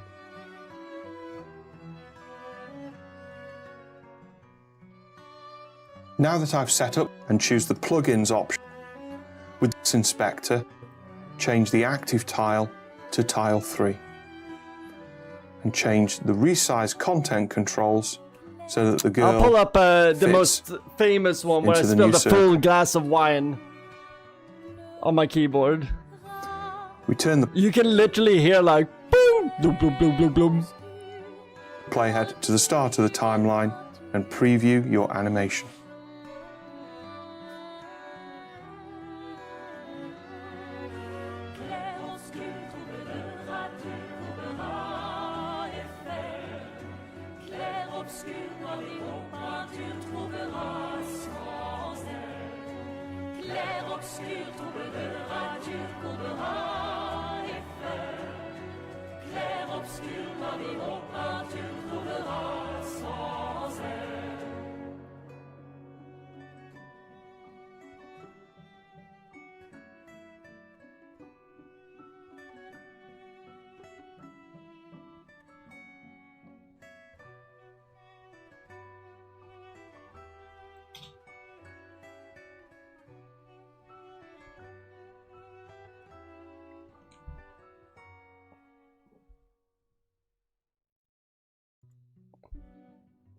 Indeed, we got some bangers now.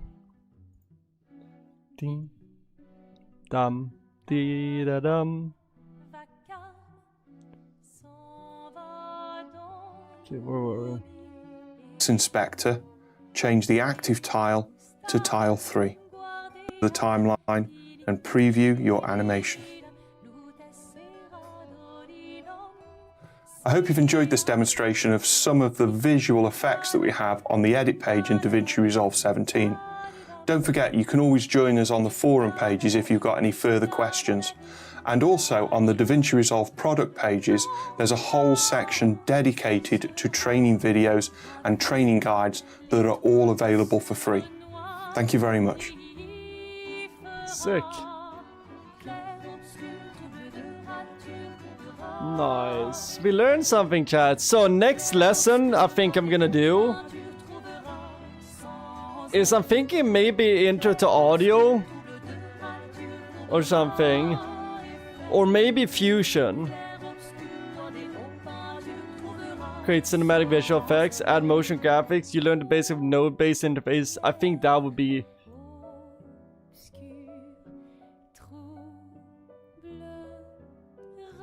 I think Fusion might be the next thing. Audio, I have the luxury of asking you guys for questions, but we already gonna do that. But I think Fusion is much more important for me right now to get into. But who knows? Maybe next editing stream. It's gonna be whatchamacallit, intro audio. What? The Claire Obscure music?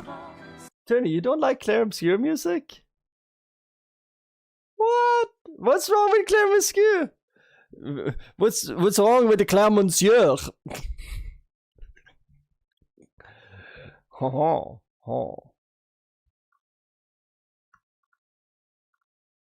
This is cool. Oh damn. How much is their gear actually? Now I'm kinda curious. Oh, the entry level shit is 435. That's not bad.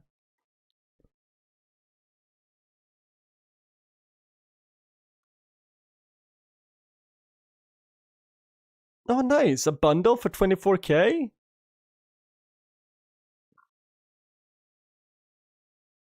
Oh, that's just for Fairlight. That's just for audio. Insane.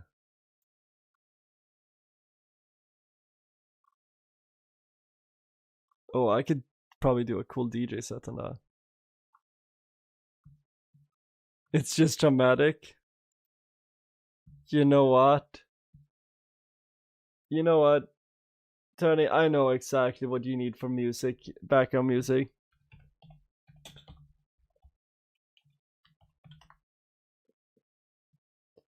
You need something like...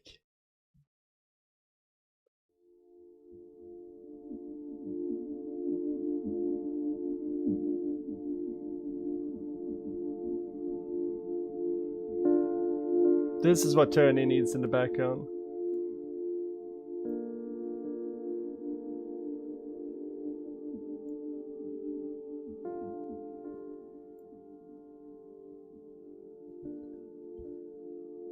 Dun, dun, dun. Oh my god, I forgot how good this music was.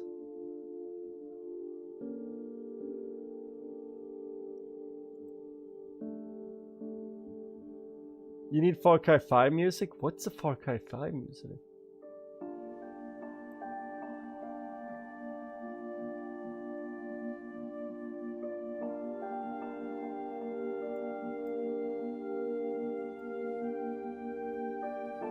Oh, we're adding this song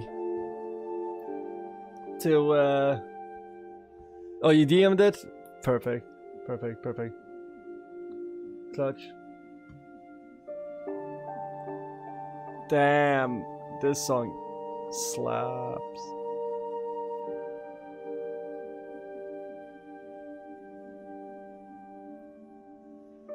Oh.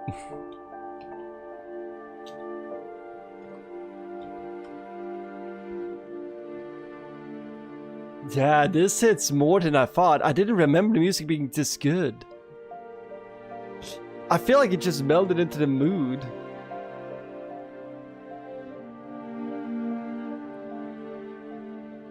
Far Cry 5 music. Okay, let me look it up. Damn. This game was sad.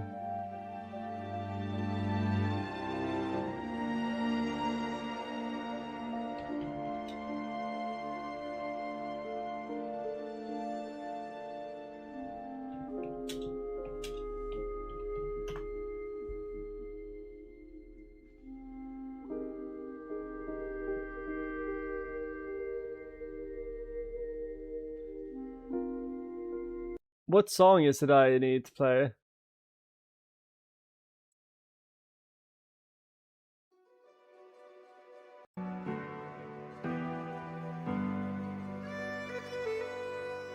America.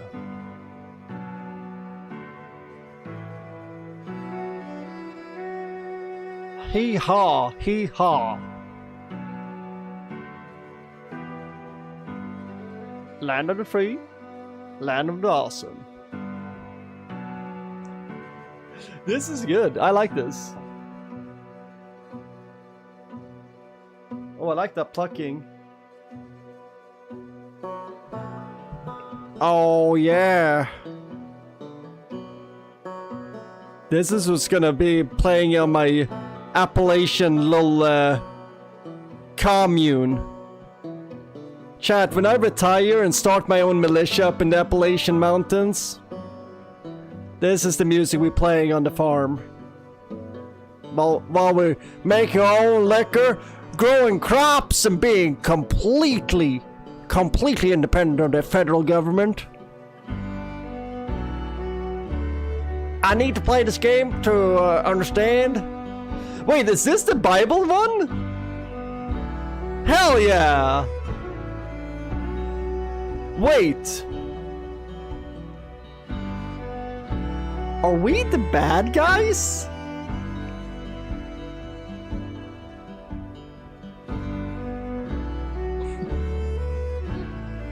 In that game? Or are we the secret good guys?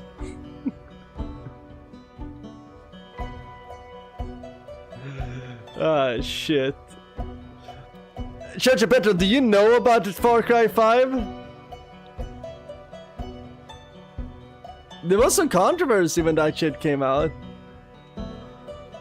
I need to look. I remember just seeing the trailers for Far Cry 5 and I'll be like, this looks cool. Oh, okay.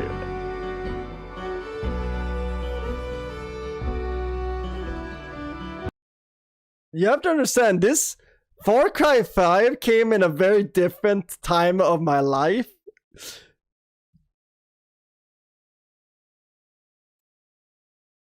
It was a while. It was, Church Battle, you knew me 10 years ago, right?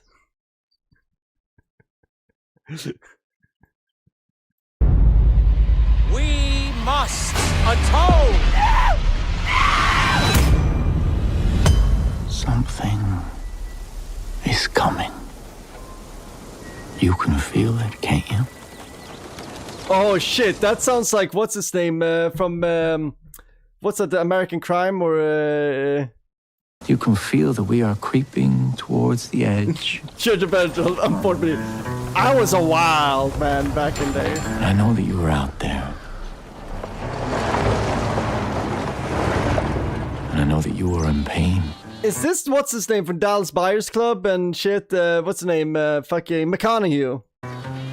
For my children, I'm here to tell you that suffering is a choice, and you can choose a better path. We want you, we accept you, and we will take you, willingly or not. Low-key, I feel like this is a vibe. And Well, maybe may not this. fight, This is less of a vibe. But in the end, you will thank us.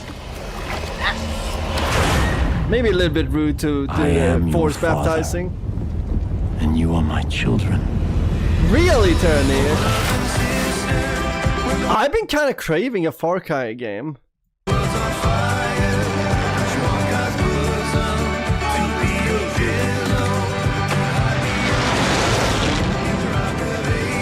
Is this sound like McConaughey?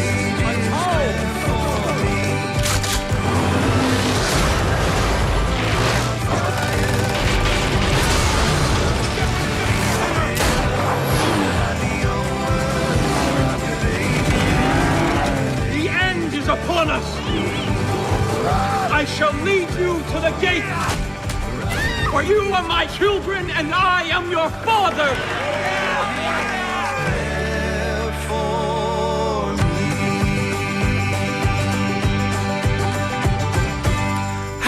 PlayStation, the best place to play. Looks like a vibe.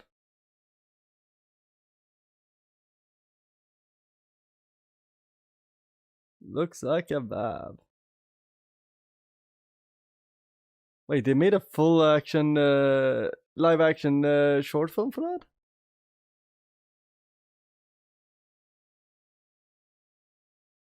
Sure, this looks dope. This is where I'm trying to live. Yeah, I was just thinking that like you would enjoy this game. Dude,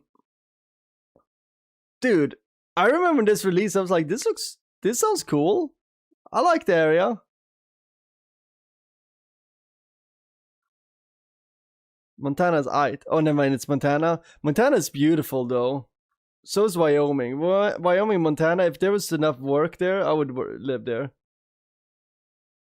There's an Amazing Grace one trailer. Nice. Wait, they're doing the Force free? Oh wait, we saw the trailer of that. You know, let's go to game trailers.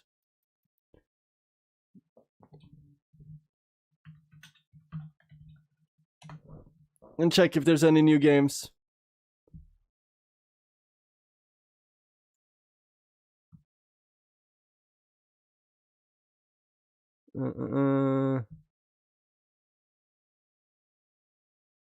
Welcome to Carlisle. Oh. Is this a snow trucking simulator? I know that Turney likes big vehicles, and I like climbing. What was that game you were playing? Snow Racer, or Snow Trekker, or Snow Blazer, or...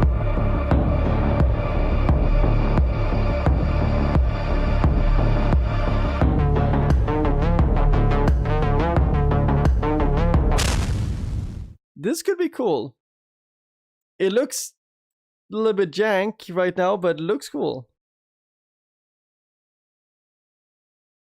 What the fuck is that?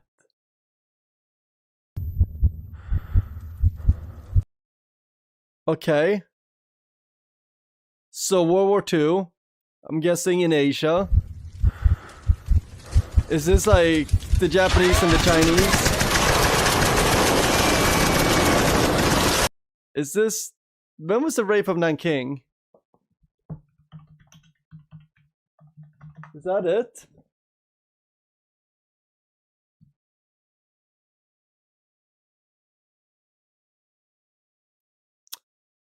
In 1937 was the Nanjing massacre. I think this takes place in Nanjing. Interesting. That is an era I want. SnowRunner, yeah. This is an interesting game. This is an era I've been wanting to explore more of. People don't talk how brutal the Japanese were against China during this era. Yeah, this is they definitely Nanking. Oh no, 1941. That can't be it.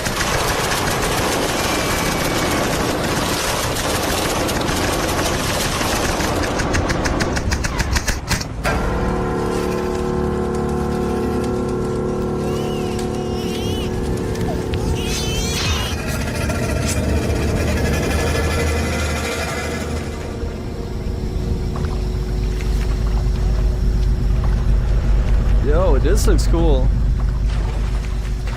Yeah, so it's definitely the Japanese occupation of China.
所以死了，一切意义都没了。我们的追求一致，过上舒服的生活，不是吗？康康们的如今的繁荣与进步，我们的都是亚细亚同胞兄弟，共保和平，才能共荣大东亚。I agree。周队长已经加入了我们，赵兄弟要是不嫌弃，就请来担任王协军队长。 This ruining the trailer. 今天晚上 ，Dude, I don't speak Chinese, bro. 喝2杯，然后再。Okay, let's get back to. Can we get back to the propaganda? Can we get back to the propaganda? Give me some more propaganda. I need it. Yeah, fuck yeah. Fuck yeah. Okay, chat. That trailer just made me a little bit Chinese. You met me at a very Chinese time in my life. Yeah, that Run! That Run, just, I say. That just made me very Chinese. Oh, what's up, Phoenix? I'll give him a like. Yo, we are... Now, some of you guys are gonna say, like, this replay... Yeah, this is the second Sino-Japanese war. Players embody 7 key characters, battle through 16 real historic events, experience the hardships, saga of 14 years of struggle, land weeps, and 40 years of war. Sick. Dude, we are playing this so fucking hard. Like, some of you guys are gonna be like, oh, Sonny, this is a game about propaganda. This is a propaganda game? Good. I want to play more propaganda. I want to play all the propaganda games. Like, propaganda is the best. Well, not the best, but it's fun. It's fun. It's fun. Dude, that trailer got me fucking hyped. It was like Metro meets Hell. What's it called? Hell Have No Fury or whatever. Yeah, who cares? Like, this is the thing. Chat. Whenever somebody's like, oh, I can't play that, that's propaganda. What they're telling me is usually like, I don't have critical thinking. I can't separate. Like, everything I watch on TV is the truth. So to protect myself from that, I can't watch TV. Like, no, just who cares? You know? It's like somebody who's like freaking out like, oh my god, my character's gay. I'm not gay. And you're like, okay, well, okay. You sure about that? Because you seem very... You know? I'm just saying, it's fun. Give me a super jacked up Chinese, like China the best, China #1 game. Give me that about Russia. Give me that about Ukraine. Give me that from Japan. Give me that from, especially from America. Listen here, we celebrate that shit in America. Let's share the fun with other countries. Like, get me a fucking... the most aggressively Swedish hype game. Actually, give me a Scanian hype game.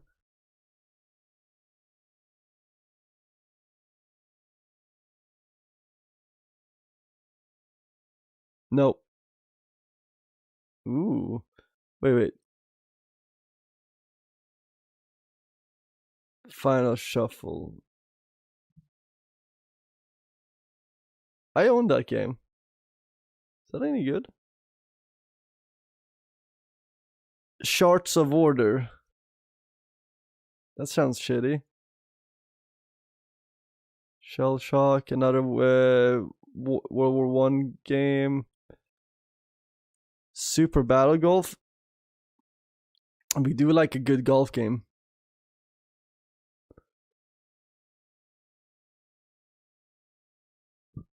Ooh, there's a new Sinking City. We have been talking about playing the first Sinking City.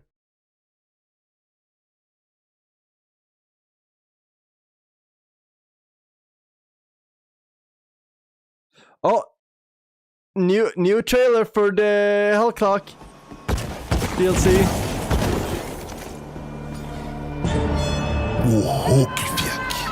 Dude, I'm hyped. Part 3 for Records, Ben. It's I put in Discord. Oh, thank you for reminding me. Yeah, let's go back to that. This is gonna be cool to learn about the first South American big war, Paraguay versus Brazil. You know, you've seen it, Turney. You've seen it. You've seen my Hell Clock. You said you liked it. You said it looked fun. That you might even play with it. I told you it's quite hard though. So you gotta be ready. You gotta be, you know, geared up.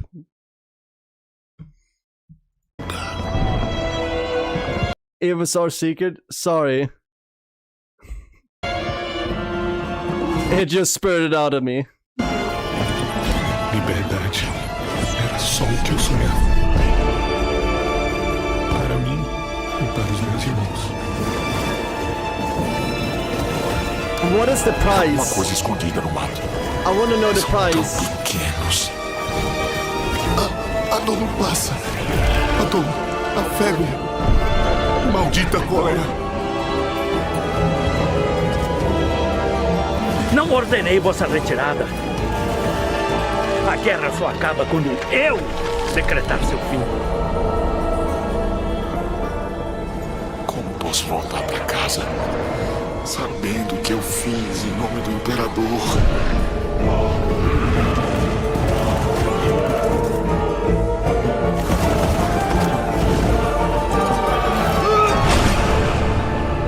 Sempre são os senhores da guerra quem seguram as rédeas da desgraça.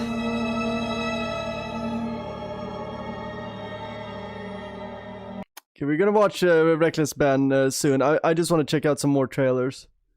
It's always fun to check out trailers for new games.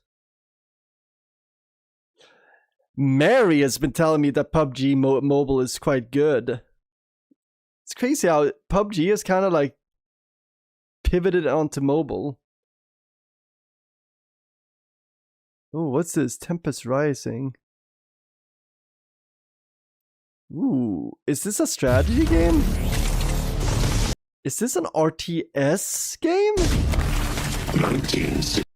Bro, we are seeing an uptick in RTS games. Like, for the last 10 years or so, I would say, no, almost 20 years, we haven't had any RTSs. 62. The children of Earth turned their nuclear weapons upon each other. And the reason is because of MOBAs like League of Legends, and also RTS became so optimized that it killed itself because it was so hard to get in as a beginner. Kind of the same way that arena shooters did. You know, you Quake and what you would call it, Unreal Tournaments. Game that I'm surprised never did that was Counter-Strike, because Counter-Strike has such a high skill ceiling. But I guess because it has such a big player base, that matchmaking from the lower levels still exists fairly well. 1967. The Third World War draws to a close without a victor. From the wounds mankind carved into the earth, the tempest blooms. 1988. In the West, remnant nations forge the global defense force to bring order to the ashes. In the East, the dispossessed swear allegiance to the Tempest dynasty, wearing the memories of their dead in vials at their throats. The humans wage war over the harvest, ignorant of those who sowed their fear. It was very like Tiberian Wars, kind of Command and Conquer. Until, at last, their atomic fire rouses us from 10 millennia of slumber. They will call our return an invasion, yet we cannot invade what is already ours. The inevitable requires no prophecy. Reclamation is coming. Looks okay.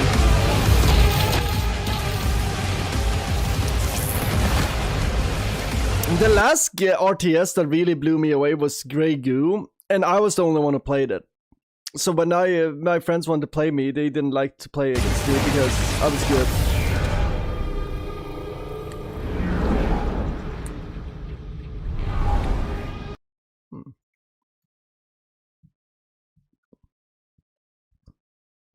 Yeah, Counter-Strike is the biggest game in the world in some sense right now, lol. Yeah, I mean, it never stopped being hot. And, like, I'm from Sweden, like, we've always been playing that.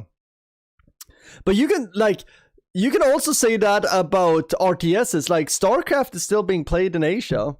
StarCraft is still being played in Sweden. It's just the US doesn't play it. The problem is, though, also is StarCraft is 30 years old game, and we don't really play the new ones anymore.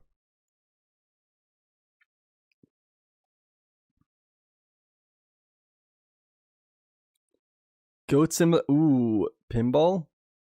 I do like pinball games, and I do like goats. At some point, we need to play Goat Simulator.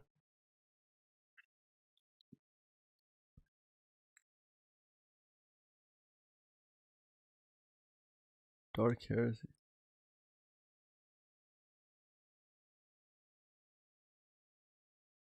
Oh, what's this? Probably just slop, but I'll bite on dog.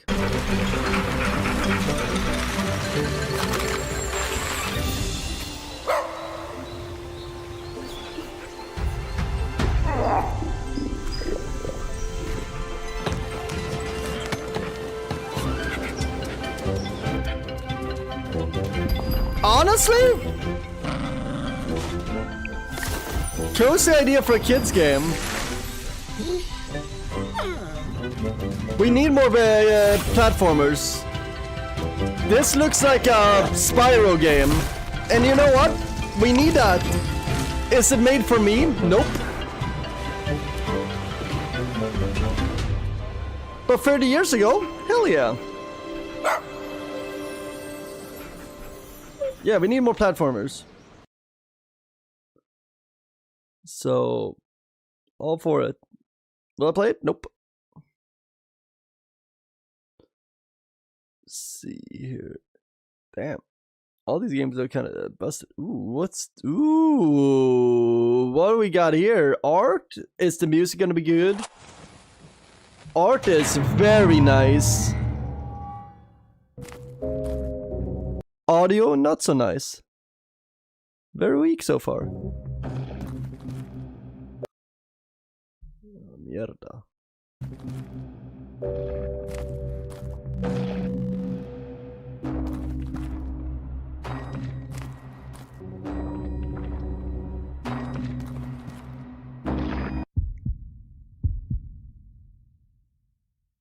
Damn.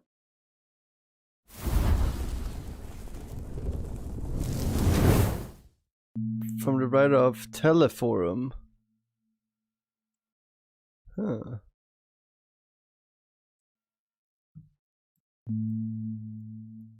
I did not buy this ticket.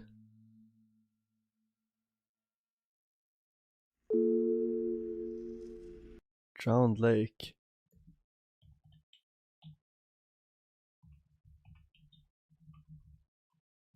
What is the...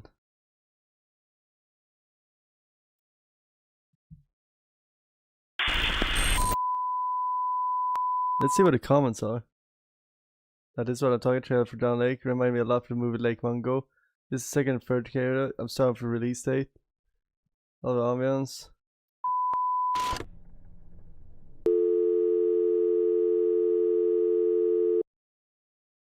Oh, this looks like Florida. But cold. That's not Florida. That's like British Columbia or some bullshit. Actually, I have no clue what this is. This could be anywhere.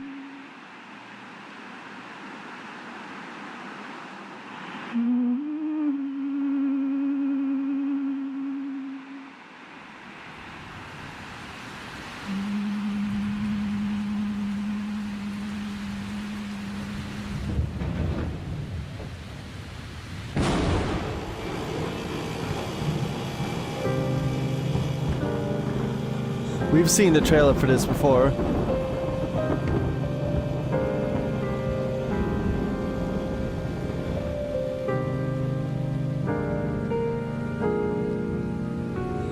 Fashion, another fishing game.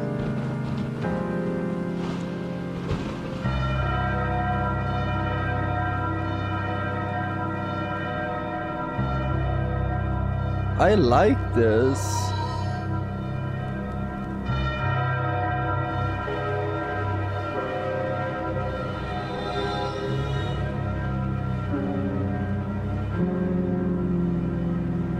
We need to play more weird games like this. I want to play all the games that nobody else plays that are weird. And all the games that everybody plays that are weird. Drowned Lake, huh? Drowned Lake.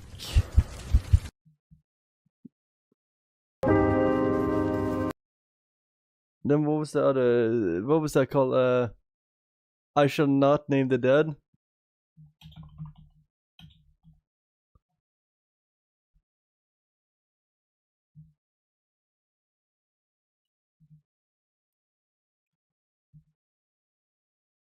Oh, I Shall Name the Dead.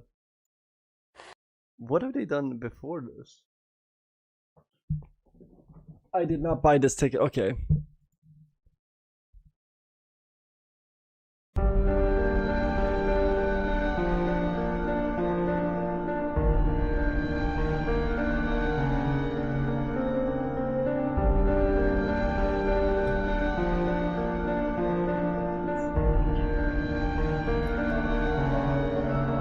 So they definitely evolved their art style. It's a nice art style here, but they definitely evolved.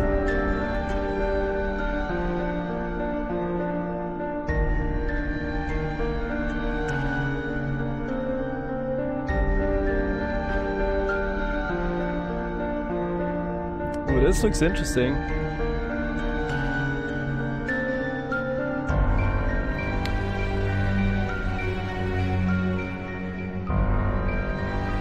Changing again.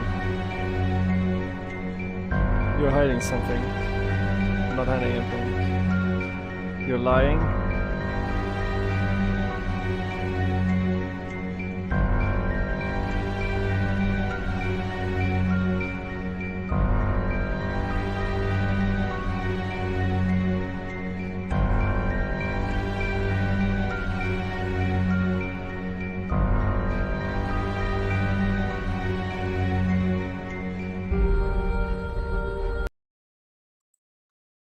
How long are the playtime? 113. As a percent, I love playing national games. I love the art style. I think it's played relevant for the story. I wish. You know what? We're gonna play the next game, but Drowned Lake, or not Drowned Lake. I shall name whatever. Wait, they're making a fucking Zorro movie with Jean Dujardin. Honestly, great casting. For anybody who doesn't know who Jean Dujardin is, he's a French actor. He's kind of like the French Austin Powers, but he's very good looking. He's perfect for Zorro. He's perfect. He's perfect for that role.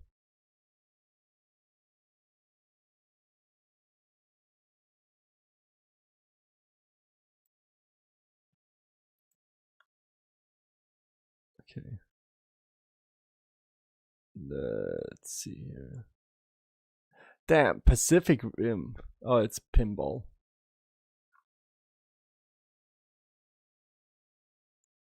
Looks like Lawbreakers. That game failed hard. Ooh. This postmark is Everyone felt the cold when we checked over.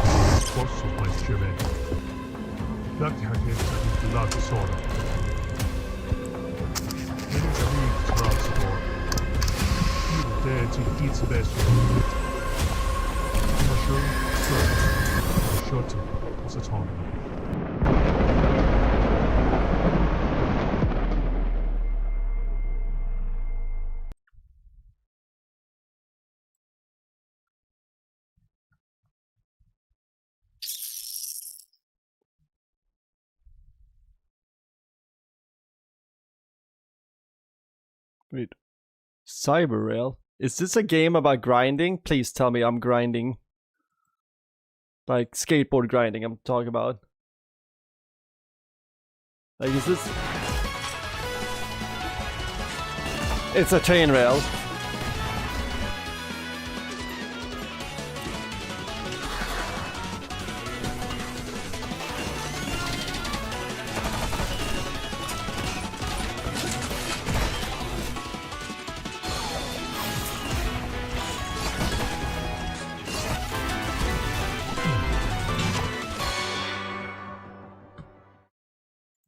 That looks nice.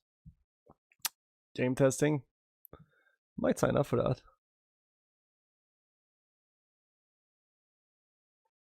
Oh, card game.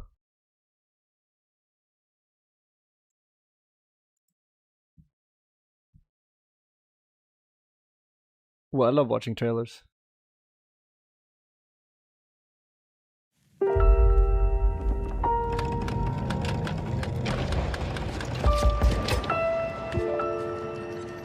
Oh, this reminds me of Cultist Simulator. Oh yeah, this chat. The comment's gonna say Cultist Simulator. Oh no.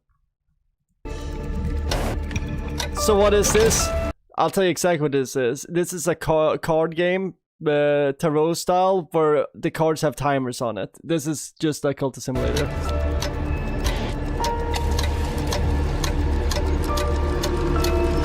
Which is a very specific style of card game with a very small player base, but I'm here for it.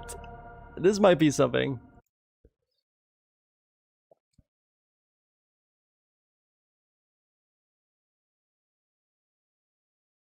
You've been reworking the 500 subs thing? Hell yeah.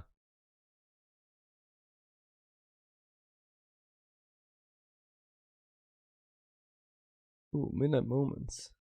Looks vibey. I'm scared of this game. I was so disappointed of Dawn of War 3. I forget what my review was of it. But what was it? Dawn of War 3. Like, Dawn of War 3. I have 58 hours in it. And my review is... Just a reminder for people. Don't buy this game. Gameplay blows and the lore is handled terribly. Wasted every minute playing this. 5 likes. One person marked this item as poetry.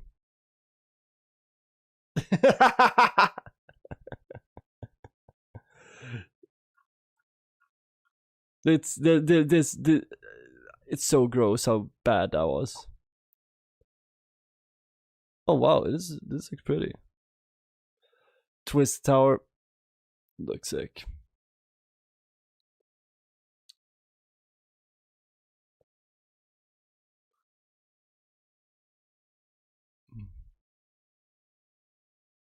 Nope.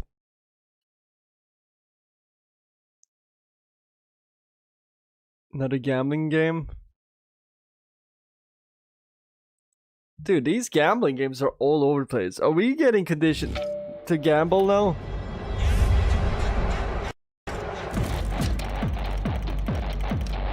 Okay, I like the music. We need more music like this in games.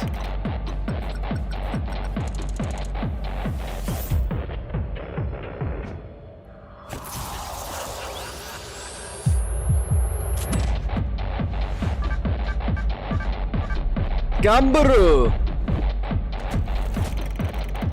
Yeah, I can see myself playing that. No, wait. What just happened?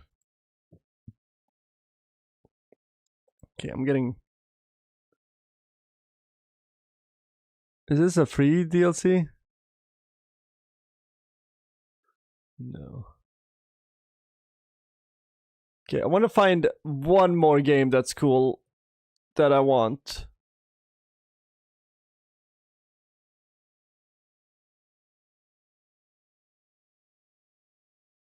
And then we're gonna check out a Reckless Band.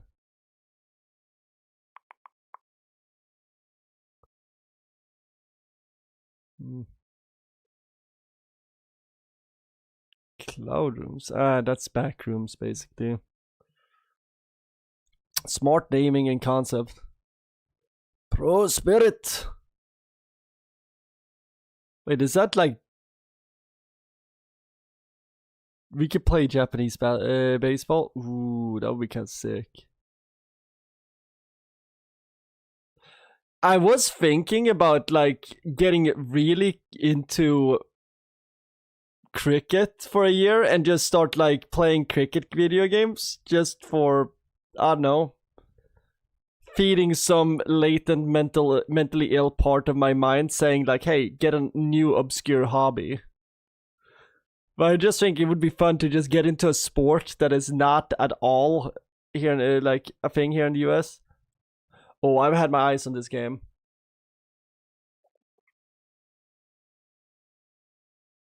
I've had my eyes on this. Out of all the quote-unquote car games out there, this game I've had my eyes on. So, this actually, Church of Petrol, this might actually be up your alley. There's cats. There's key trucks. There's Colorado landscapes. And there's cars.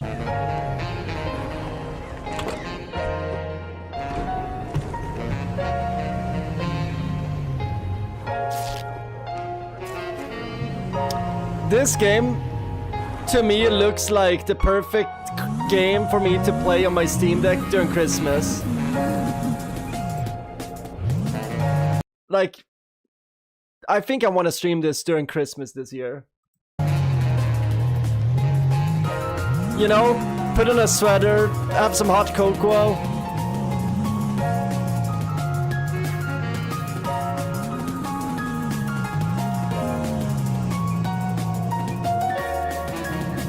I don't know, the music, the vibes, everything. Right? Nice vibe?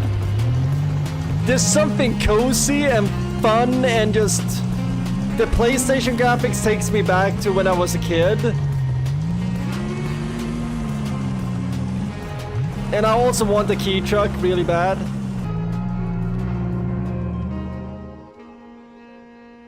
And I think the trailers we've seen of this, there's some horror shit in there. Oh, it's already out? What the fuck is that?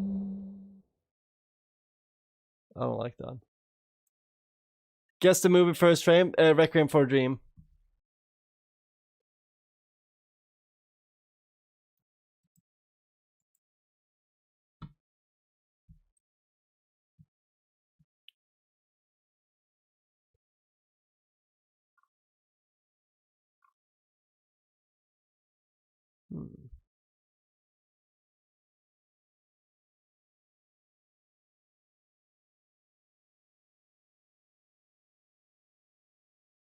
Considering what we're playing right now. Hello and welcome everyone.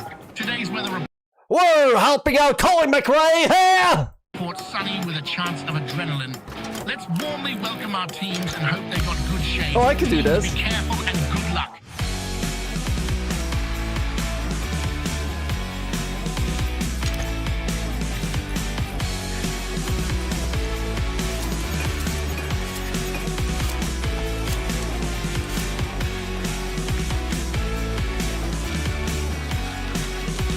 Just get me a Lancer and we're good.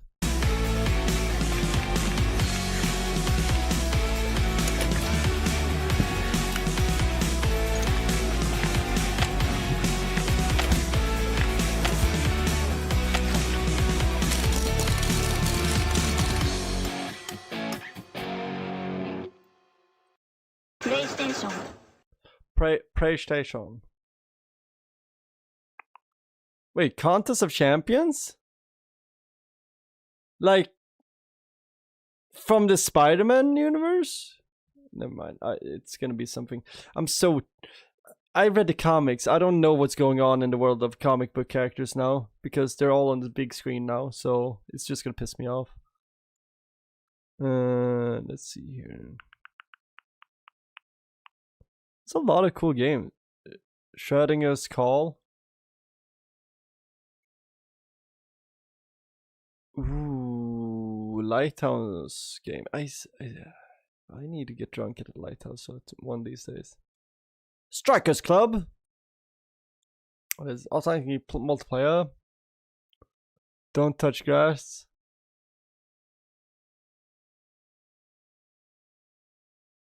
That looks very me. Dream Corpse. Optech, Apathia, Neurospasm.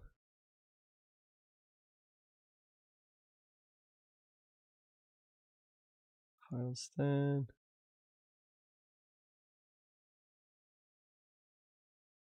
I think I have remodded.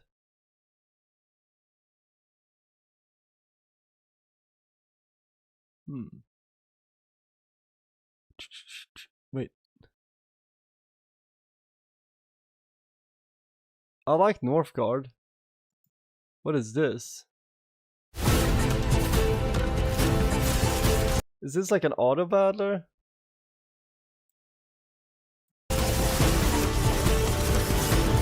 It's a fucking mobile game. Hello everyone, this is John from Funday Games, the developers of Northgard Battlegrounds. Today, I'm here to give you a quick rundown of the mechanics of the game and talk about what makes it fun.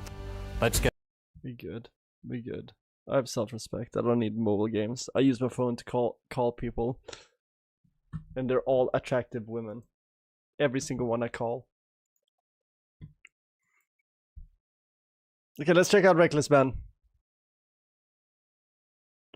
But first, I'm gonna pee. And this time, chat, I'm not gonna poop.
Yo, Reckless Ben, you okay?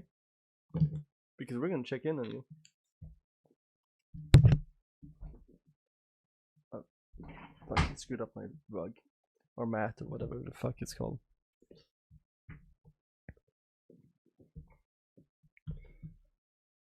Let's see here.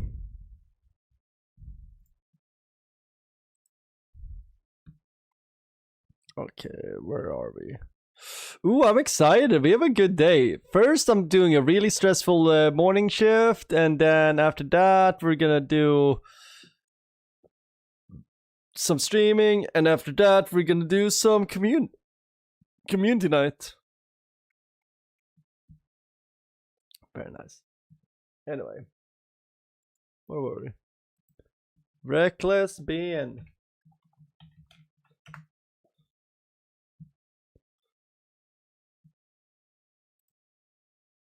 I'm about to go to court, and I don't even know what I did wrong. Yeah, Bricks and Minifigs is making up tons of lies about me to the police to try to get me— By the way, everything is allegedly thrown in jail, so I can't release my documentary about them. But the crazy part is I'm not even allowed to know what they're saying I did. Legally, I'm not allowed to film inside court, so I formally requested the audio, but since there was no visual, I hired an animator to animate over it. By the way, has anybody called NJ Courts? He should investigate this too.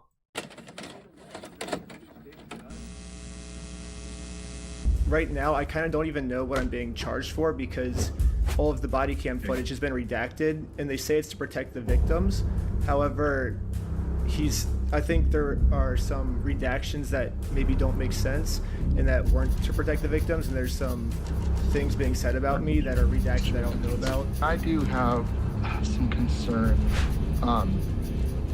in this case with the defendant representing himself. The allegations here relate to the fact that the defendant, he's a person he's a YouTuber, creates videos, publishes them online, and has been, if this defendant were to represent himself and we were to provide body cams and discovery, we would be now providing additional information and fodder for this defendant to create videos from which he could profit by placing them on YouTube at the expense of our victim. I have serious concerns for that.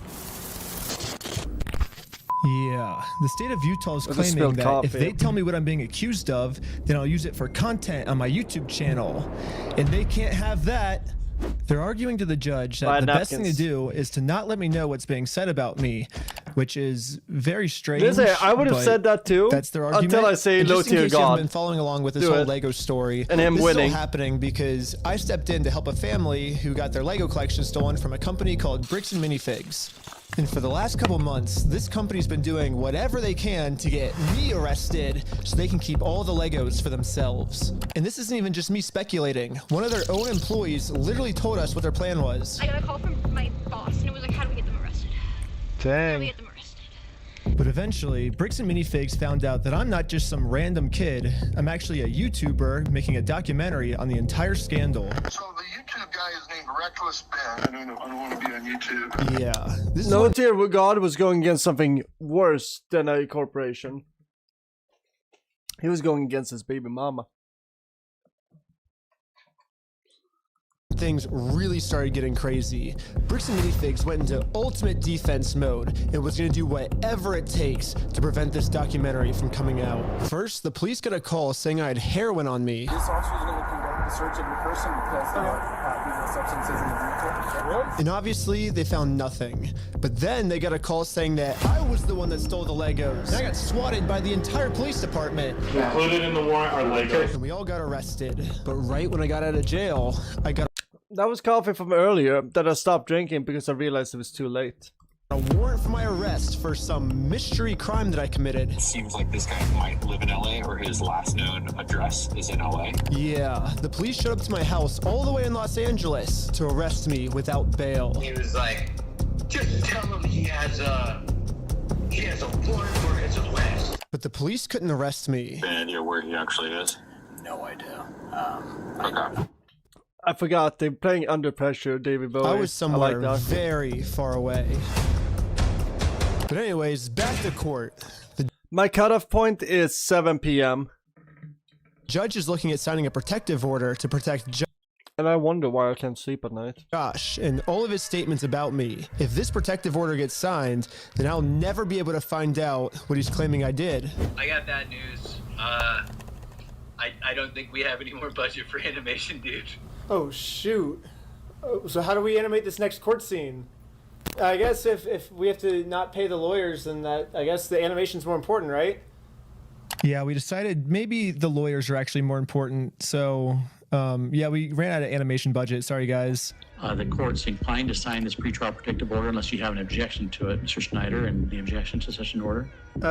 Yes, I think there's a bunch of misunderstandings in this case, and so this person doesn't want to get exposed, so he's making up a lot of lies about me. Is that Photoshop is using? No, that's Blender, I think. What the file's called?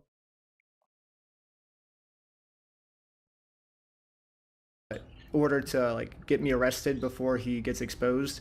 So that's what. Good job. I don't think Low Tier God was going against a big career. What do you drink coffee? I drink coffee at like, oh yeah. Yeah, Kevin keep you up for 8 to 10. Yeah, I'm bad. Yo, hi, ain't this a DaVinci class? We finished the class, so now we're reacting to videos. Ahmed. But we, if you look back at the beginning, we watched, we did a tutorial. So now we're watching a YouTube video from Reckless Ben. But welcome, Ahmed.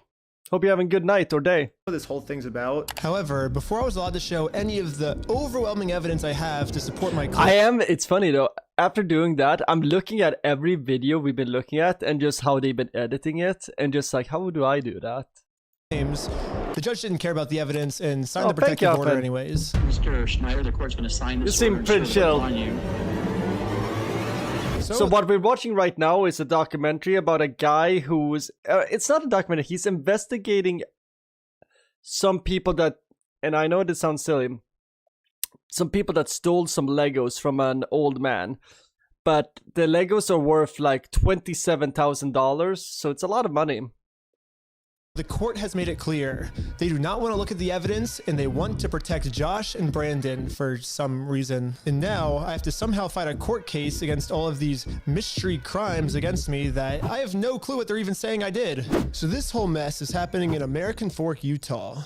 But I'm also being charged with another case in Provo, Utah. This is where corporate bricks and minifigs is, which is why I'm also being charged here. And this police department has surprisingly actually followed the law when it comes to discovery, and they sent me all the raw body cam footage of what I'm being charged for. Let's start at the beginning, the moment I first met the CEO. The reason I'm talking to him right now is because before exposing this company for the grand theft they committed, I thought it was in good faith to give them an opportunity to do the right thing first before I make a documentary about this. You had like $200,000 worth of Legos in your guys' store? You even got a villain mustache. But the CEO did not want to take the opportunity to do the right thing and instead instantly called the cops on us. Nobody know what they were worth, to be honest. I just go by what the lowest estimate I've heard so far. 27, or like one of the lower estimates. Definitely not 200,000.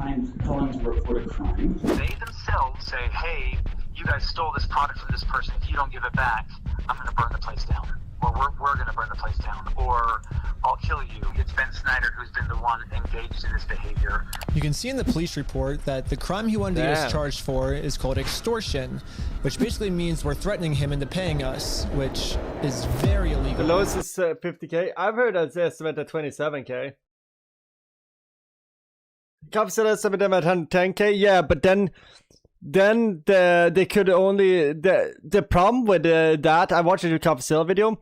The problem is what they can locate that has been like not sold or paid out is 27. Basically, from what I understand, the only thing they can prove is 27K worth of shit. The rest is hard to tell for some reason. I don't know. I don't remember, but I remember the number when I looked at shit, I was like 27K. Okay, I'm gonna run with that because that's the lowest number I've seen so far. However, and I'm always gonna err at the lowest. Obviously, he's just making all of this up. The reality is, I just thought it was a nice gesture to give him the opportunity to do the right thing first. If you So a tip. Oh, he's a beginner at doing his mustache. I did the same mistake when I did my mustache. So when you start doing these, it's super easy to get really thin ones because you're like kind of like twirling it. It's also pinstring on him, so that's another thing that he got to work on. It takes a long time to get your mustache to like stay upright. Also, humidity is a bitch. Now that being said, I got that shit done in Florida. He lives in what, Utah? There's no humidity there, bitch. So you should not have pinstring happening. This is, you need firmer wax, Sudden Death, very good brand. You also need to train your hairs. You also need to grow a thicker one. I have a thin mustache. I get it. It took me some time to get my mustache thickened up. The first year, it looked like shit, to be honest, like at the long. But yeah, you gotta work on that, bro. Guys do have our Legos, we just kind of want them back, you know. And but if there's one thing I've learned from this, I'd serve a lot of IPAs. This entire experience, it's that whoever ends up doing the morally right thing just ends up getting screwed over. So now it's time to play the way Bricks and Minifigs is playing and use their own strategy against them. Right now, their strategy is to get me arrested before I get them arrested. So now I'm gonna Uno reverse this and get Eamon, the CEO, arrested before he gets me arrested. But if I'm going to be the reason that someone's going to jail, I should probably make sure that they definitely deserve this. So I'm going to give them one more chance to try to do the right thing first. But instead of doing the right thing and attempting to work this out, Ammon just hid in his little office. And he called the police on me. I can already tell you right now, no one's coming out to talk to you guys.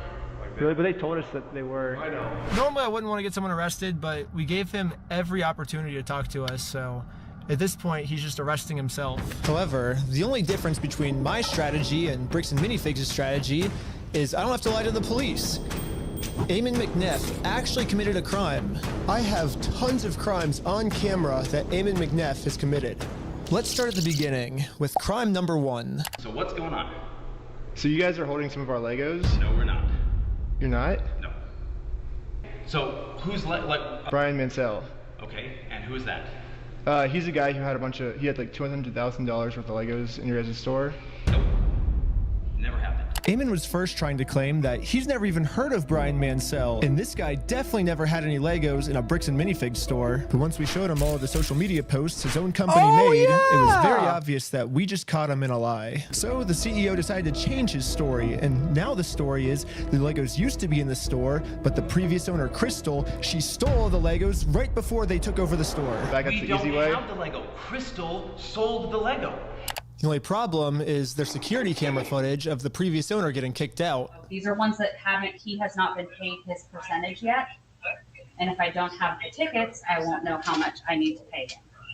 That's a business thing and not necessarily yours. He's taking on the business, he takes on all that consignment liability. Corporate just said that they're going to be the ones to take over the consignment deal with all the Legos that are still in the store. And as extra proof that these Lego sets were still in the store, the owner went into the back and started taking pictures of everything that you can verify in the metadata with the timestamps that match the exact moment she's getting kicked out. And then you can see her leave the store with nothing in her hands, proving that the sets were still in the store and the CEO... 739 was one of the pictures, so that like she got kicked out like within 15 minutes. Is lying to us right now, but that's only one side of the story. They said Legos. They always say Lego. You sent a bunch of pictures of the Legos still in the back, and you can see in the security camera footage, corporate comes and throws her out. Great. I understand what you're talking about, but you have a misunderstanding of what has occurred, and you're taking one person's word over another person's word. You need to go after the party that's responsible, and you don't want to because that's not easy. You have accepted a narrative that is not real, and you are continuing to pursue that narrative because it's easy and it gives you views and it gives you all sorts of clout and does all sorts of things that way. So basically what the CEO is trying to explain to me is we shouldn't be looking at the evidence. Instead, I should just be taking his word for it because he said so. Crystal Law was a former franchisee of Bricks and Minifigs. Yeah. She took Mr. Mansell's Lego, sold it, didn't pay him, she has his money. But she sold his Lego, she has his money. To make it easier for you guys to understand the CEO's argument, we're going to demonstrate his argument with a little skit. Oh, that wasn't a backflip. No. Oh, are you sure? You have a misunderstanding of what happened. Yes, this is the exact argument the CEO is trying to make. Something we just saw in video, the CEO is saying never happened, which would mean the CEO's lying. And most people would agree that lying is morally wrong. However, if you lie about a crime, the way Eamon's lying to me right now, then that's not just morally wrong anymore. That's illegal. That crosses into new territory called illegal. The specific crime is called obstruction. If someone commits this crime, they can get arrested. What? We're at the police station, and we're going to charge them with a criminal crime, obstructing of evidence. I don't want to get arrested. A $200,000 theft. And good news for us, we found out last week that all of the police in Utah take obstruction very seriously here. The police arrested my friend Sheldon for obstruction just for locking his phone. Right now you're attempting to destroy evidence. Okay, put your hands behind your back. I was just locking my phone. You're under arrest for obstruction of evidence right now. The crazy part is, the police didn't even I hope I never get a pimple as annoying as fucking Ben. Have a warrant, so Sheldon locking his phone was 100% legal. But the police arrested him anyways because that's literally how serious the police take obstruction crimes here. They do not mess around when it comes to obstruction. So now, just imagine how angry the police are gonna be when I go into the police station and tell them that someone is actually, for real this time, committing an obstruction crime. And this obstruction crime is on a much bigger scale. Later, the police called me saying that they were going to do a police investigation on this. Hey, Benjamin, this This Officer Halpern from Provo Police. I told the detective the entire situation. He was saying that this family's Lego sets were never even in the store, like all of this stuff, and it's all documented. I have video of all of him saying this. I think he's like falsifying evidence, and I think that's obstruction. And now that we stole Bricks and Minifigs' strategy, I think the plan is finally gonna work. Looks like the CEO is going down. I mean, I submitted the videos of Eamon saying we're gonna burn down the building and shoot him. They themselves say, hey, you guys stole this product from this person. If you don't give it back, I'm going to burn the place down. Or we're going to burn the place down. Or I'll kill you. And then I submitted all the raw footage of the entire I like how he's got like, with him, and if you don't like that, police that you we get, never even said they anything said this close instead. to this. This raw footage verifies that everything I told the police is true, and everything Eamon told the police is a lie. On top of that, I even got access to the complete case Eamon made against me, and he doesn't have a single piece of evidence to support any of his claims. Which I guess makes sense. Like, how can you support evidence if you're just making everything up? Like, of course you can't submit anything. So if the police have to decide what case to pursue, they're obviously going to pursue this case because it has like a ton of evidence. And then they're going to throw out Eamon's case that has no evidence at all. The person you're trying to reach is not available. Hello, my name is Ben Schneider. A couple months ago I made a case and you were the officer that was helping me create it. I submitted a bunch of evidence through a link you sent me, and this was a couple months ago, and I haven't heard anything back. And so I'm just calling to see if I could get some type of update on how the case is going. It's about the CEO Eamon McNeff of Bricks and Minifigs in an obstruction case. And so if you could give me a call back at your earliest convenience, that'd be awesome. I'm sorry, your call cannot be completed. Yeah, literally no matter what I tried, I could not get a hold of this police officer. So I'm traveling all the way back to Utah to go back to the Provo police station in person to see how the police investigation against Eamon is going. And I just so happened to get a hold of the police schedule and arrived at the exact time this officer was supposed to arrive. But before I could speak to this officer, one of the other police officers called into the front desk and asked to talk to me. Really? They said he was going to be here today at 3 o'clock. There's always the chance that they might have called out sick or something. Is there any way that you can like check if he's here, or? He's definitely scheduled to be here. Like I said, they might have called out sick or something. Are you able to look and see how the case is going? All I really want is kind of just an update on the case. Dude. That's not something that I can tell you over the phone. Okay, you can't even just tell me like how it's going, like if he's still looking into it, or? No, I can't. That's not something I can do. Okay, well thank you. So basically I came all the way out here to find 0 answers, but eventually I did find an answer. They sent it to me in the mail, and looks like I was right. The police only had time to take on one of our cases. Can you come out here and tell me? Not mine. Yes, the case that had an overwhelming amount of evidence. They thought that case was garbage, and they took on the case that has 0 evidence at all. In the police body cam footage, after the police watched my full conversation, proving that I didn't threaten to burn the place down or literally anything, they even admitted to Eamon that there was no credibility with his entire case against me. We agreed that there really was no extortion code that would fit your situation. However, you know, at the end of the day, we do want to help you guys, you know, having to deal with this fool and all of his issues. We did find that there was another code that fit, and it's called aggravated commercial obstruction. The police just told Eamon that even though there's absolutely nothing to his claim against me, if they work together, maybe they can fabricate some type of charge against me. However, the tricky thing is... It's such a... Because, like, okay, this is a problem. Ben probably can get in trouble for some of these things. But at the same time, this is like, they're also a bit corrupt, I feel like. It's a fucking combo. Yeah, this department, maybe not a little bit, maybe a lot of bit corrupt. I don't like that. I don't like how they like, hey, let it, oh yeah, let's help help you guys. Nah.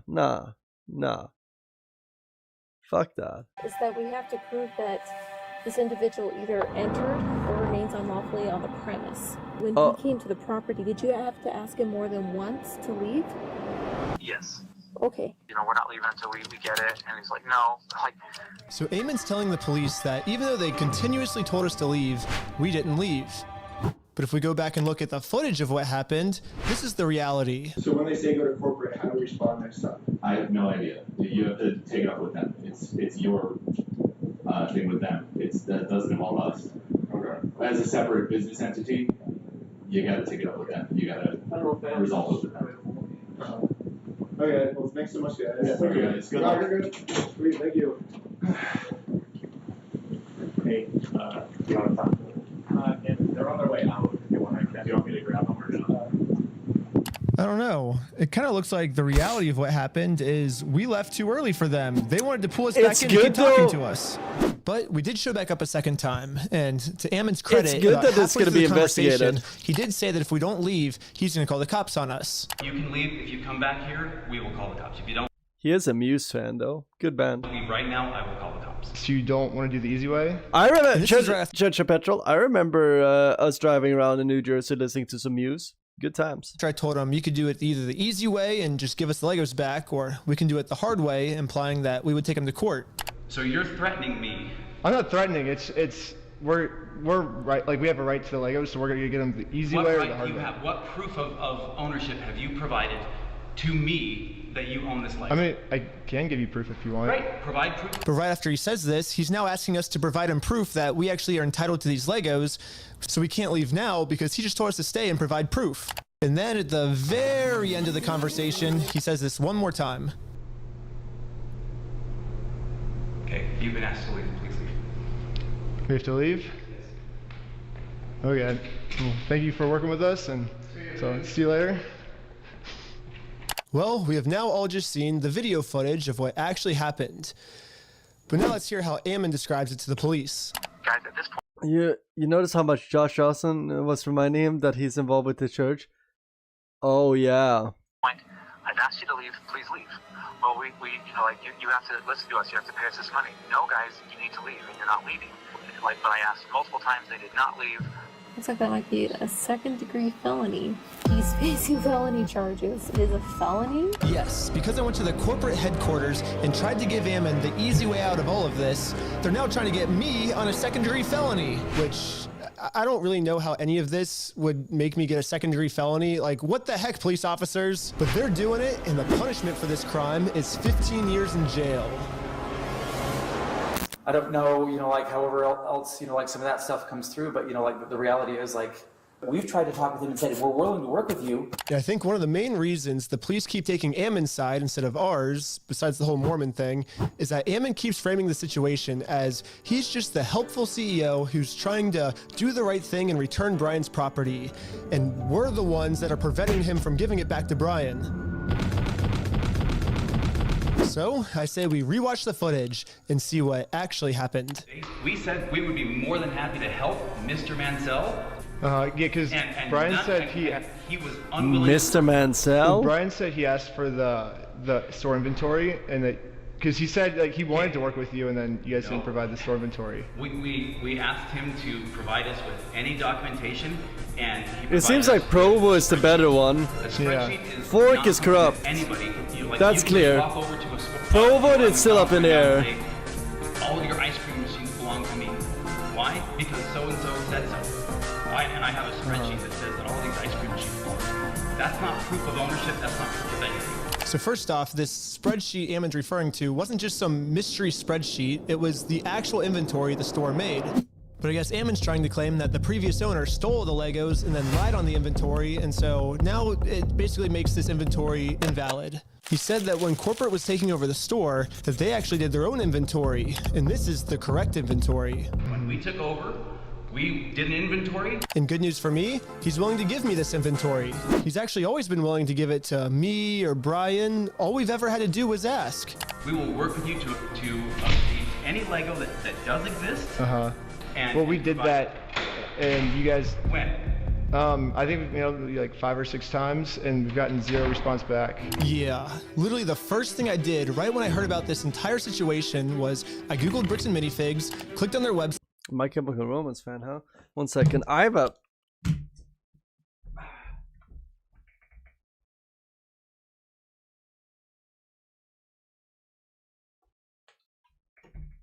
little bit piece of like, you know when you get a little bit of skin by a nail that needs to just get chopped off? I have that. You know? And if you rip it off, you rip off a chunk of skin. Do you know that thing? Like right here? Oh.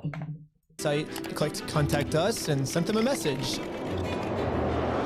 I actually got a message back from corporate saying that they would love to help, but after a few months, I kept trying to reply to this message, and they just completely ghosted me. I think we've done like 6 over the last like 4 or 5 months. Pull it up. Find out. Tell me when. Let's see. I say like, hey, I don't think this ever got resolved. I'm just reaching back out right now, and then never. Hit forward right now. Resend it. What's the email? That is I don't know what email address that is. This was on your guys' website. That says fbc.team. I said franchise at bricksandminifigs.com. Well, this is just on the website, so.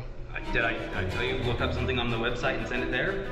Well. Did I say that just barely? Well, that's what. Yes or no?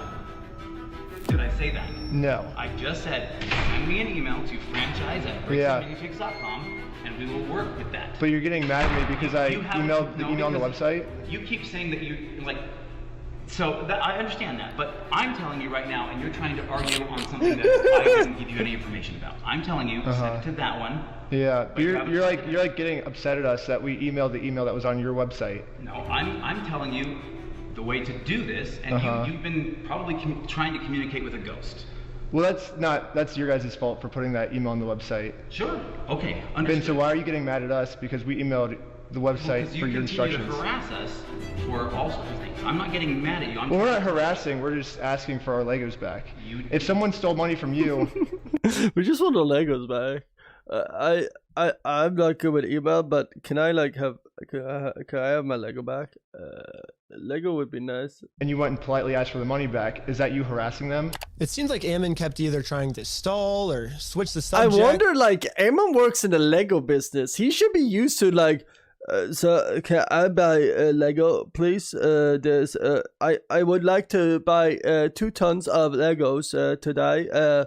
It would be pretty pleasurable for me to get like Star Wars AT&T robot in my garbage truck right now. It would be very nice. It almost so he should get the like seems like email. He doesn't want to actually give us this inventory. What? He keeps saying he's willing to give it to us. Provo's a big town and has a big police department. Okay. I believe so. Yes. I think we have sent that to Brian. So hard to corrupt, he said that's all he wants is the inventory list, and he'll stop like bugging you guys. Well, then, Mr. Mansell and you, and if you want to be included on the emails with Mr. Mansell, that's totally fine. You guys can email us, and we can go. But you guys will give him the inventory list, because he said he's been asking for it for over a year now. We can show the inventory list that was obtained when the store was originally taken over from Crystal Law, and we can work through that process and try and identify what was or wasn't there, and also try and identify how to proceed from there. Yeah, I think Brian gets upset because he says they always say that they'll send me the list, kind of like how you're saying, oh, we can send it easily, but then when it comes down to it, you'll never actually send it. So maybe if you actually go ahead and send it, it would make him feel better. Well, I understand what you're trying to get at. We're more than willing to work with you and help you. That's what I'm saying. Send an email to that email address that I just gave to you, and that will produce results. Anyways, I sent an email to the email he told me about, not the one on their website. That's a bad email. Don't ever email that one or the CEO is going to be pissed. But according to Ammon, now that I've sent this email, I should be receiving the inventory list very soon. So I waited all day. And I got no answer. So the next day, I sent them another email. I patiently waited again for about a week. And finally... This is the response. Mr. Schneider, BAM Franchising Incorporation will not participate in any form of communication that appears designed for public provocation, harassment, or manipulation of facts for the purpose of media content. Attempts to obtain privileged or confidential. Okay, that's cool, but it's a bricks and minifix. But can I just have my Legos back? Information through misrepresentation or the creation of fraudulent documents. Just for me asking for this inventory list I to just want prove their Legos. innocence, because I want to give them the benefit of the doubt. I want to be like, hey, if you're innocent, I want to prove that you're innocent with this inventory list. But now, by me trying to do that, that's criminal behavior on my part. And considered harassment. And we reserve all rights to refer such behavior to appropriate legal authorities, It's now, aka the cops. So don't ask for our inventory list, or else we're going to call the cops. Yes, Bricks and Minifigs has officially banned me from ever asking for this inventory list again. Ridiculous. And I'm not the only one who's banned from asking for this list. He promised us a full inventory right away. It's funny. I'm like seeing like some Only one who's banned from asking for this list. issues. He promised us a full inventory right away. We've never received it. Yeah, and every time it's been just absolutely nothing. So we've never gotten anything. We've never gotten an inventory list. Yeah, the previous owner who got her entire store stolen from her by corporate, I mean, she's legally required to get sent an inventory list, and even she, 2 years later, has not gotten it yet. It would have resolved everything because they would have had to identify everything in the store, and it would have identified all of Brian's stuff, and they never provided it, so we couldn't then demand the third-party evaluation. And it's now, what, a year and a half later? There's, who knows what. Still no inventory. Dang. So would have solved a lot of problems a year and a half ago to go, here's the inventory.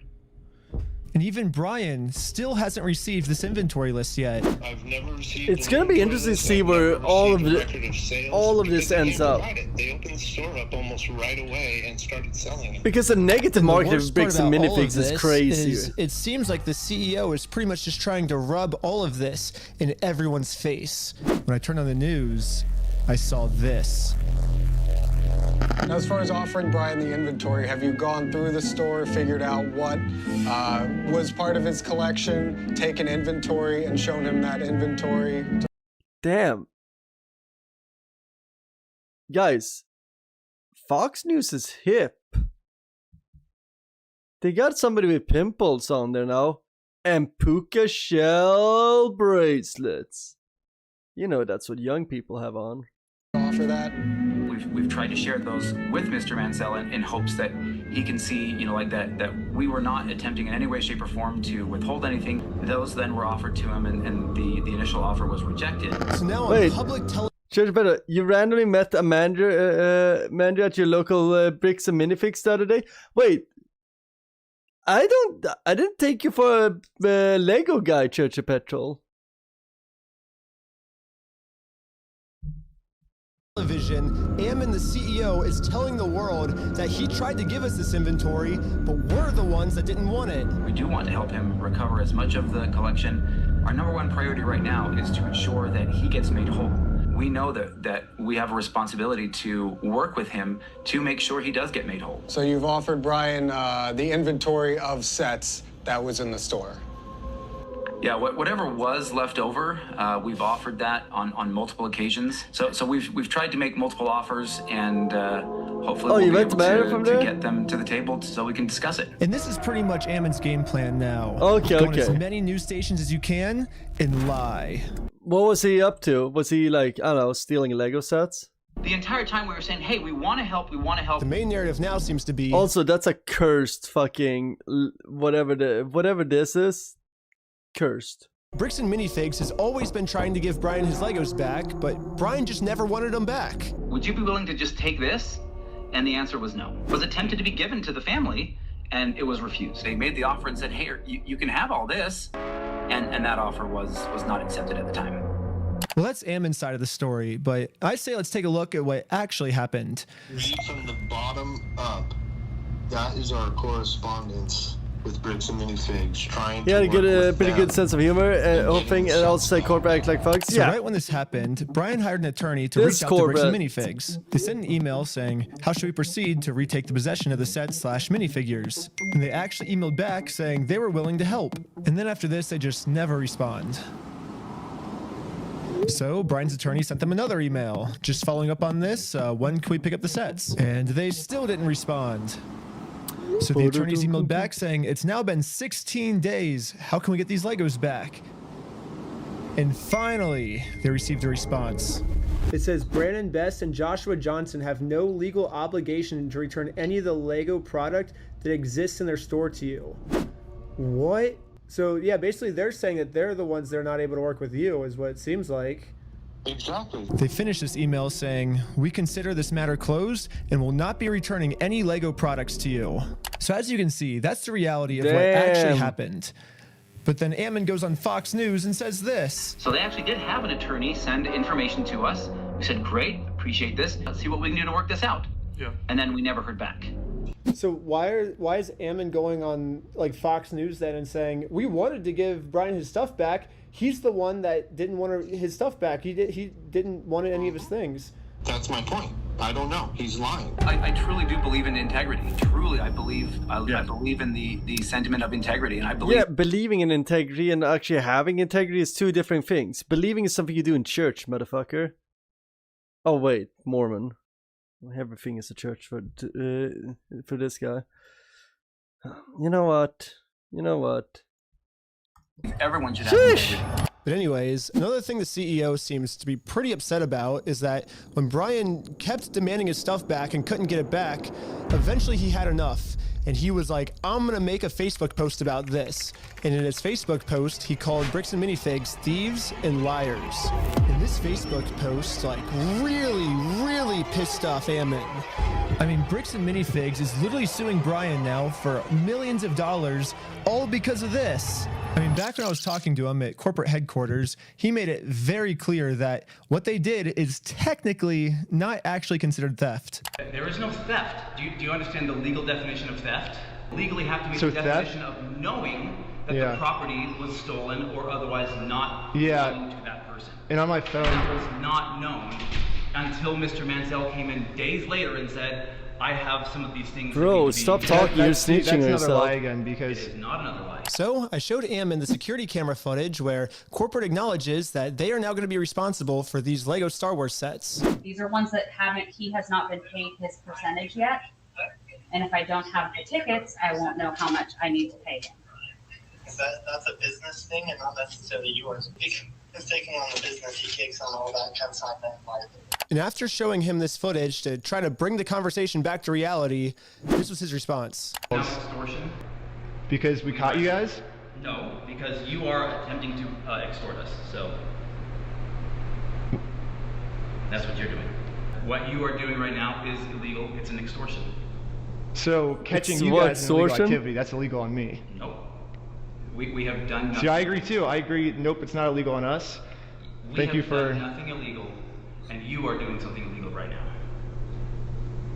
I don't think that's illegal. I think us catching you guys for doing the illegal thing doesn't make that what we're doing is illegal. That means what you guys are doing is illegal.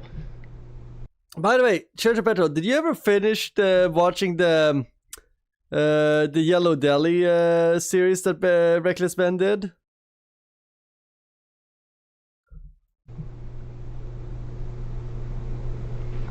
Threatening a lawsuit is never extortion.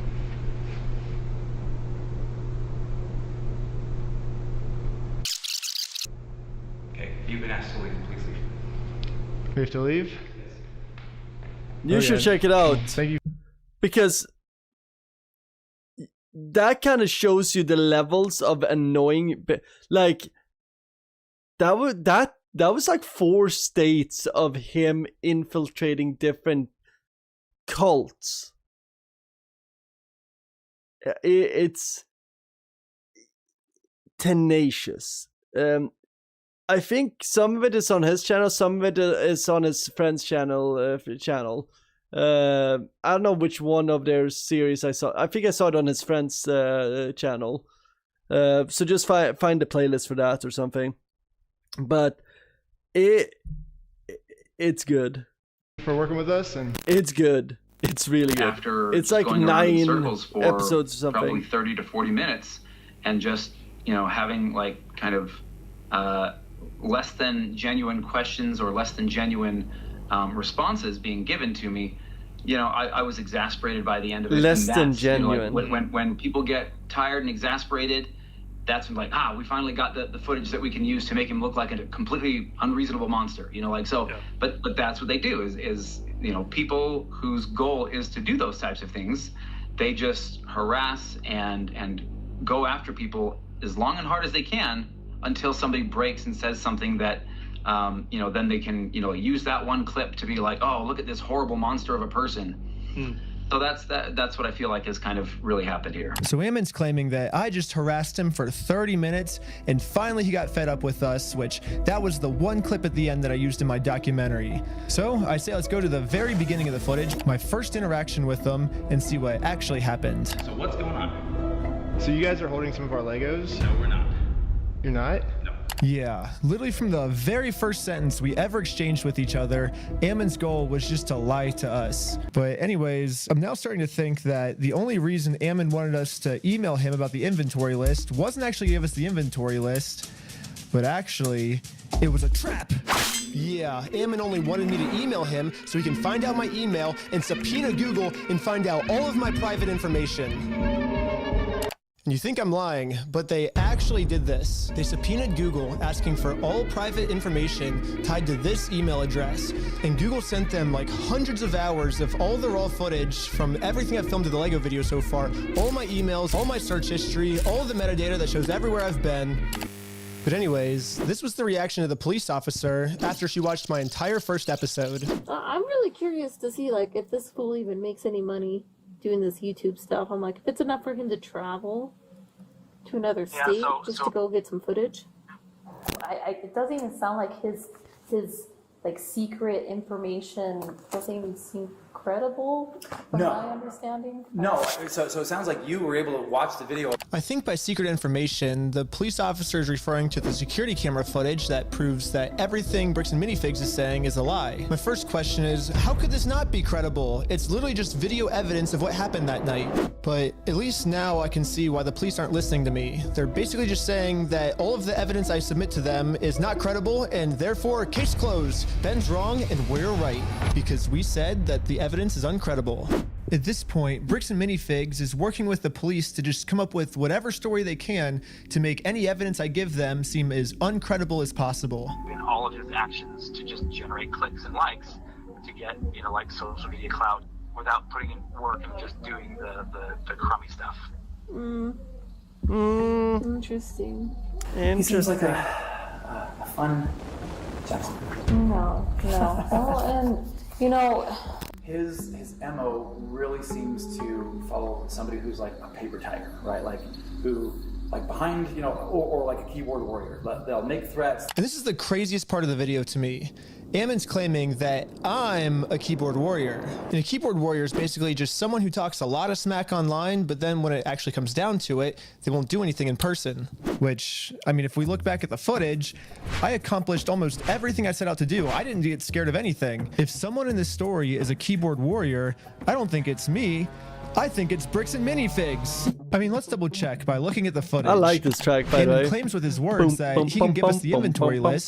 Show the inventory list. But when it actually comes down to it, he's terrified to give it to anyone. Bricks and Minifigs this entire time has also just been begging me to sue them. If you think it's illegal, why don't you sue me? Let's go to court. Sue me for us. Sue me. Let's go to court. Let's go to court then. So when I finally go out and actually sue them, they close down their store. And now Bricks and Minifigs is going to absolute extreme lengths to hide from this lawsuit. Are you okay if she just gives you the papers so we can just... No, I'm not accepting service from her. Absolutely not. I mean, Bricks and Minifigs is showing all of the signs of a keyboard warrior, but for some reason they think that I'm the keyboard warrior. At this point, it almost seems like everything Bricks and Minifigs is doing, for some reason they think that I'm the one that's the one doing it. I'll keep my fingers crossed for you guys. Hopefully no more issues. There's so many other things that this guy could like be talking about, right? 100%. But sometimes, like it's a sunk cost fallacy. They just think, oh, I put so much time and effort into this. I gotta make sure something happens. Oh. All right. Thanks, guys. Appreciate it. Yes, Ammon just completely proved my point. Obviously, I'm not suffering from the sunk cost fallacy at all. Ammon's the one suffering from the sunk cost fallacy. I mean, they literally already admitted to me that they've held onto the Legos for so long, it's not worth it for them to give it back to us anymore. I'm not going to distribute those things at this point. We've kept them on hold for this long, so. Let's see what else Bricks and Minifigs is accusing me of. Well, they're suing me for defamation. But this entire time, Bricks and Minifigs is actually the ones defaming me. They themselves say, hey, you guys stole this product from this person. If you don't give it back, I'm going to burn the place down. Let's go to the next thing Bricks and Minifigs is accusing me of. Extortion. When they're the ones actually extorting me. They can probably get them for some kind of harassment, though. They're gonna make up a reason to throw me in jail. I stole the Legos? Like, goddamn. Okay. I don't like how smug the cops are about this. Bricks and Minifigs is also getting me for RICO charges. They're charging Reckless Ben for RICO. I think it is more likely that the police are guilty of RICO, right? Wait, RICO? Previous businesses, he actually got sued for RICO. He's the one guilty of RICO, not me. They're also accusing me of sending a sniper to shoot out the windows of the McNeff house. If you guys want to come to, you can see the window and see where they were shooting from. It could be a sniper blade on the hill. When the police got there, they realized it was actually a construction worker who accidentally shattered the window. It seems more likely that it happened from construction work than it happened from some random people across the way. But even after all this, they still go online and say it was me. He's trying to get Ben Schneider for like attempted murder. He's basically trying to set Ben Schneider up for attempted murder when meanwhile it was a nail from his own construction worker. So what's the moral of the story? I like here? her streaming setup, by the way. I kind of want to copy that. Bricks and Minifigs is doing. They think that I'm the one that's doing the bad thing. It makes no sense.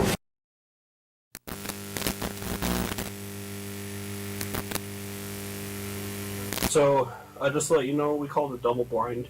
The person who committed the crime may or may not be in the lineup or depicted. So I will give this to you. You'll have as much time as you need to choose someone or to not choose anyone. Whenever you're able to feel that you have ID'd somebody, I just ask that you circle it and then initial next to it.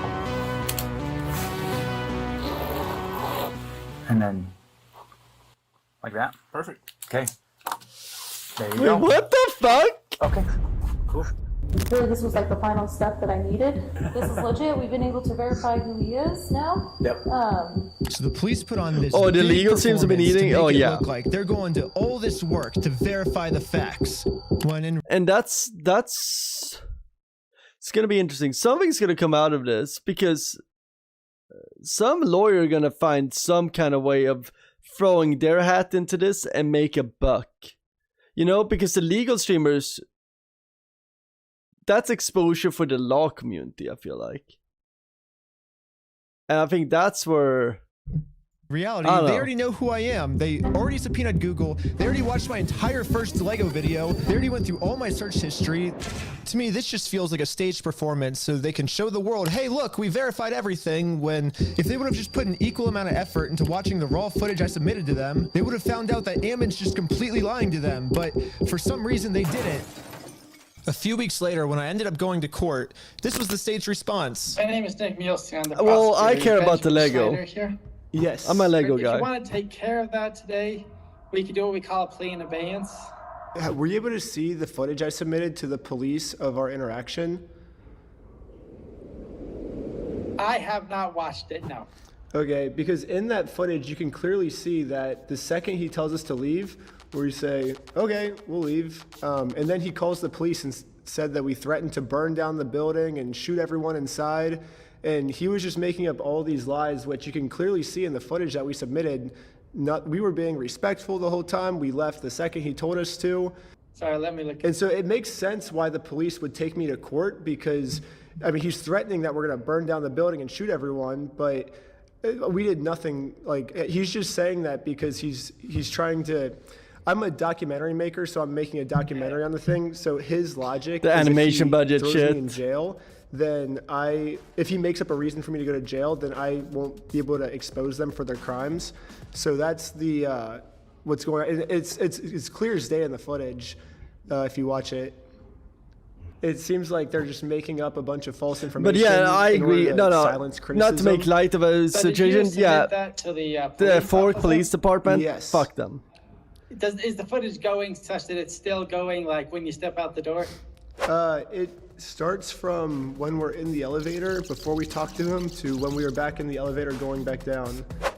Obviously, a video doesn't necessarily show everything that possibly happened. So according to the state of Utah, the raw video that shows everything that possibly could have happened is not credible and could not have shown everything that possibly could have happened. And they didn't even watch it. They're literally just taking Ammon's word for everything and completely ignoring all the evidence. So where does this leave me now? Not only am I being charged with a bunch of mystery crimes in American Fork, Utah, but I'm also being charged with a second-degree felony up to 15 years in jail in Provo, Utah. And now that they have written proof that I'm committing all of these insane crimes against them, I mean, obviously Bricks and Minifigs just made up everything, but that's not how the court sees it. The court thinks that these are real. And for whatever reason, the court wouldn't let me share my side. They only heard Bricks and Minifigs' side. Ben's side was not in the room, was not heard. The court signed an order erasing his published work on the strength of the company's verified complaint and the company's motion, with no one there to say a word against it. Yeah, the judge granted a temporary restraining order, preventing me from even talking about Bricks and Minifigs, which sucks because this was the night I hit 1 million subscribers, and all my friends threw a giant surprise party for me.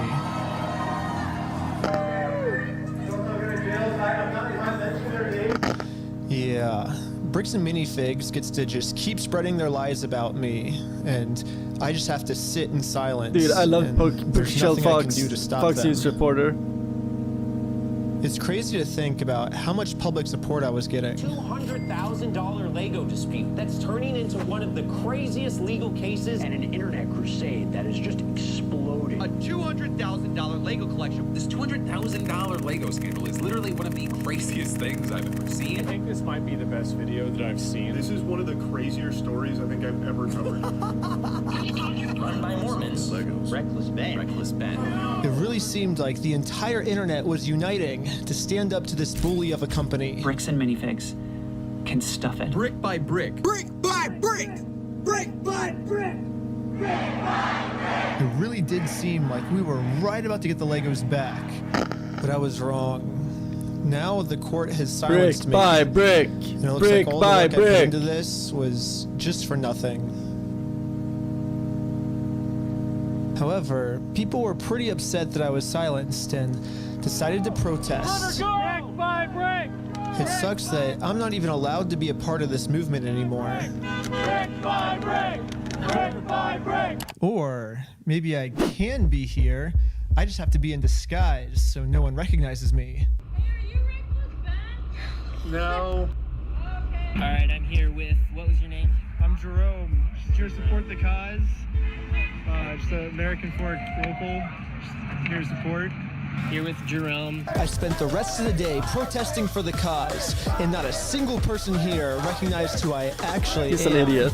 And maybe the protesting worked, because after a But he's full already month of idiot. remaining silent, I finally have an announcement. Well, it looks like I don't need this disguise anymore because I have my freedom of speech back, baby. I can say whatever I want. I can say Bricks and Minifigs sucks. I can say Bricks and Minifigs such old people. And look, I just said it. I'm not in jail, which is sick. We got our First Amendment rights back. Yeah. And now that I have my freedom of speech back, everyone is wondering how Bricks and Minifigs can make up for the fact that they made up all these lies about me to take away my freedom of speech. Most legal experts are saying I could easily win millions of dollars from Bricks and Minifigs. Is he bleeding on his but leg? Instead, I have You a see better that red solution. stain on his shorts? If they want to apologize, they can say that they're sorry by doing the chicken dance. And I will take that as a sincere form of apology. And once they do the chicken dance, then I will know that Bricks and Minifigs is sorry. And we can finally move on to the next video series. And it'll be awesome. So you guys might be thinking, why do you want them to do the chicken dance? And there's actually a reason. So this entire time, Bricks and Minifigs always says the right thing, but then their actions don't match their words at all. Probably a bit. Yeah, So I was thinking, well, dude, if they tetanus give an shot. apology, they might say the right things, you know, but they're not actually gonna mean it. So by doing the chicken dance, I'm gonna basically just be giving them another opportunity to do the right thing, not just with their words, but with their actions.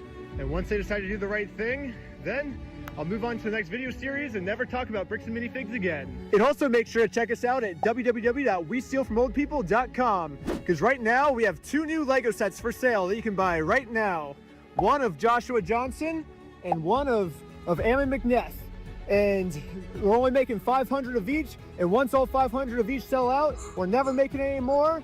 And they're making Lego merch. Someday they're gonna sell for like $1 million or something. They're gonna be collectibles. It's gonna be sick. Also subscribe to Patreon. You'll get tons of behind the scenes, tons of. I love the B-roll footage. Also, part 4 is coming soon. Well, not B-roll, but like. Be the first to watch it. And also subscribe to part 5. Clearly, it said like we need like a bunch of fucking shots that are cool. Like, let's just find some cool spots. I literally just like let's find like 5 cool places to just climb real quick, and then like. Subscribe to part 6, part 7, all the way to part 100. We're doing 100 parts. My lawyer said if Bricks and Minifigs sues me, which they've still not dropped their. No, Bricks and Minifigs are not gonna sue you. This small little company though in Denmark might sue you, called the Lego Company, and they've been compared to as Europe's Disney. So yeah, I hope you license this from Lego, because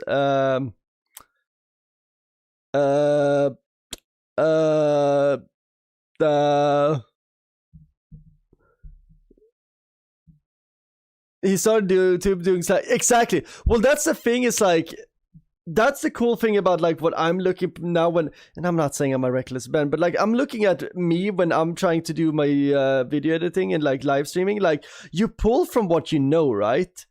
So like maybe I'll pull skills from my DJing into like my video editing, right?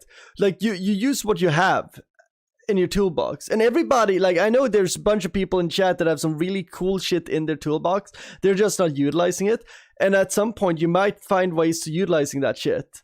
You know, maybe you're a fucking sick ass skateboarder. Maybe you need some B-roll for something and you just do some cool skateboard kicks. I don't know. You know, you don't never know. Maybe you're really good at knots from sailing, and maybe you'll make like knot art. Who the fuck knows? And get rich on that. Lawsuit, then you know? it'll be at least 2 years. So I like 2 weeks a year. That's 104 parts at least. So come back. Because what is the like? How do you maximize your slacklining? Like being able to monetize your slacklining. I think he maxed that out quickly. So now he's using the skills from that in something else, and I think that's awesome. All the way till it's inspiring, honestly. Teen Killer tries to outsmart the police. Sick. This is, by the way, what my playlist is. It's all about.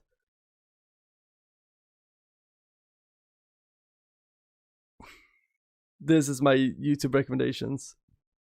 Sad thing is, I've watched every single one of these pretty much. Seen in, seen that, seen that, seen that. I haven't seen these 4, so.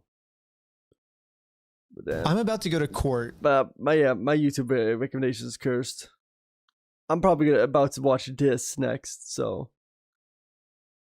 Or this.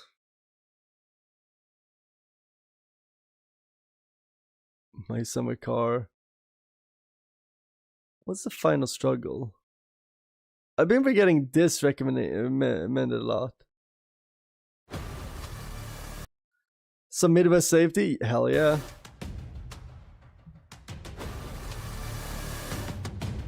I don't like this.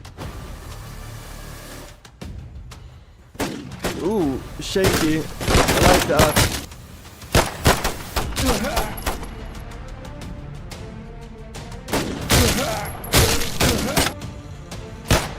Backrooms?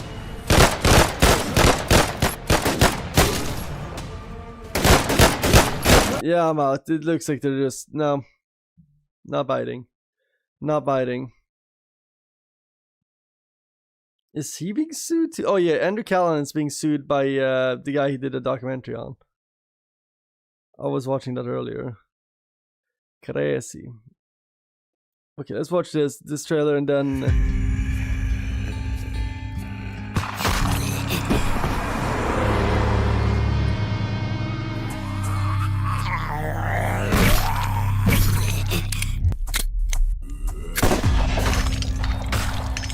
Looks Like another cozy friend game.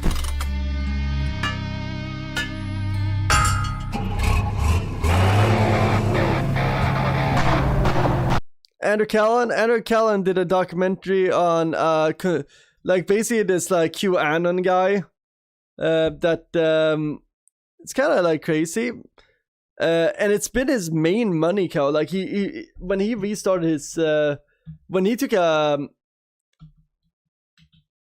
break from YouTube, he did this documentary about it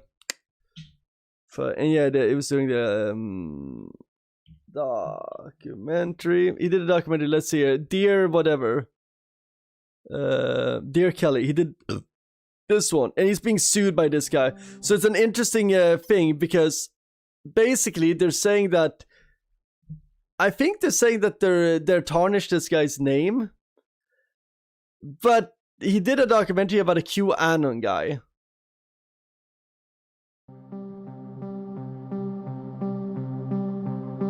This is Andrew Callahan. I've actually been wanting to watch this a little bit. Speaking, and I make movies, sometimes. My directorial debut was called This is all allegedly. This Rules on Because HBO. I don't want to get sued. FBI, they don't give a fuck about your foreskin. We were kind of like storm chasers if the storm was angry groups of people with low media literacy. Fuck Antifa. If the What a bunch of nerds. storm was angry groups of people with low media literacy. Fuck Antifa. Are you a Jew? Mudholes! It was fun, but I was still disappointed. Because I didn't feel like I'd gotten any closer to answering the why question that I was actually curious about. Which is, why did the framework created by QAnon and Trump propaganda cause an innumerable amount of people to jump headfirst down the rabbit hole, endangering their safety, lives, and freedom? I thought I had it figured out. I pointed fingers at the fear-mongering 24-hour news cycle. There's nothing fake about CNN. And at radio hosts who sell supplements and t-shirts to paranoid libertarians. But deep down, I didn't really know. That was until I met a man named Kelly J. Patriot at a White Lives Matter rally in This guy, low-key, might be fun to have a beer with. Huntington Beach, California, Or and asked 10. him one question. Now, what's the most painful piece of truth that's hurt you? Guy stealing my home. His name's Bill Joyner. Financially, he wanted to destroy me. He destroyed my 25-year business, separated and devastated my family. So that answers your question. This dude sounds like he sucks. I don't think he's a good guy. In my opinion, he's a bad guy, and he's hurt a lot of people. But then again, look what the Democrats are. This lawsuit is going to be interesting because this guy might be well, he probably is allegedly with something, might be something mentally ill.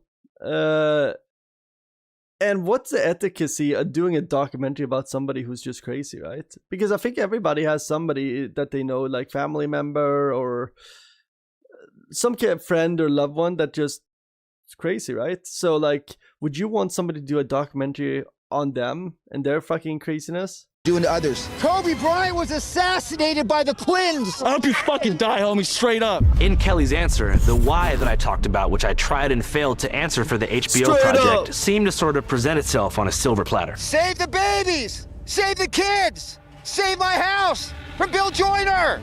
In the way that he so casually connected a tragic, personal situation in his life to a grander spiritual war between good and evil in the country. I've heard that Hunter Biden and Bill Joyner are tight.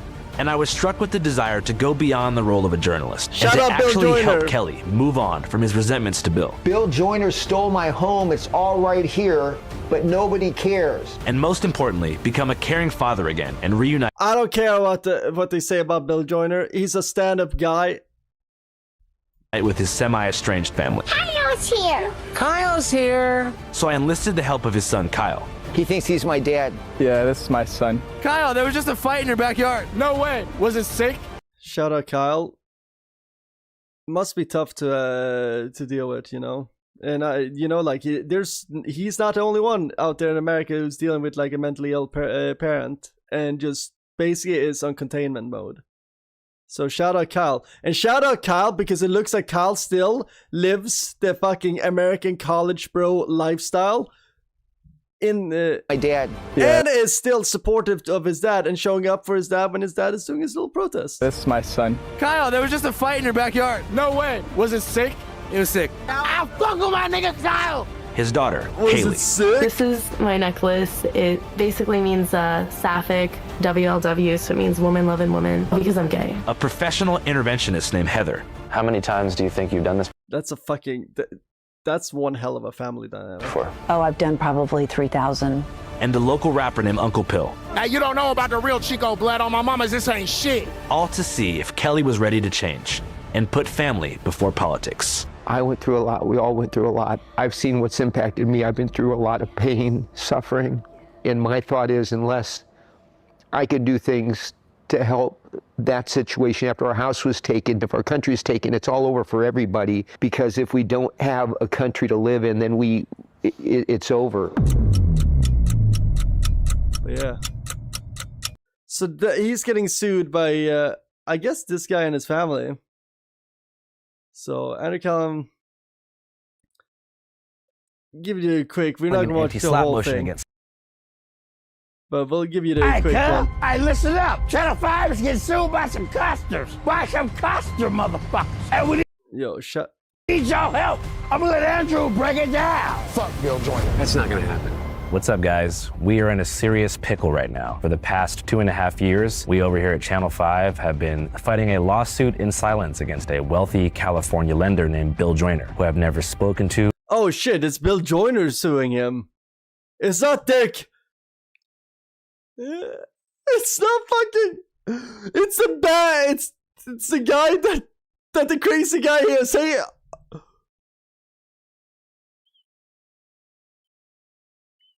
or seen in my life. Among other dubious claims, he accused Channel 5 of violating the Federal Wiretap Act and intercepting his electronic communications, which is something I've never done and don't know how to do. Andrew don't know how to wiretap nobody, yeah? On its face, it probably seems ridiculous to imagine me tapping phone lines through a third-party listening device and hiding out in a surveillance van near a 56-year-old boomer's house in Orange County. But in our beautiful, free country, somebody with enough money for good lawyers can sue anyone for anything at any time. And just maybe, if you get lucky, the judge will believe it. And that's exactly what happened here. Bill Joyner's attorneys over at Murphy & Murphy somehow successfully, in my opinion, lied in federal court, convincing the 89-year-old judge who was appointed by Jimmy Carter in the early 70s to strike down all of our dismissal attempts and subsequent appeals. This resulted in a painstaking, year-long discovery process where forensic investigators audited our company's servers and hard drives for evidence of wiretapping and found absolutely nothing. Joyner's lawyers then summoned me for a grueling on-camera deposition,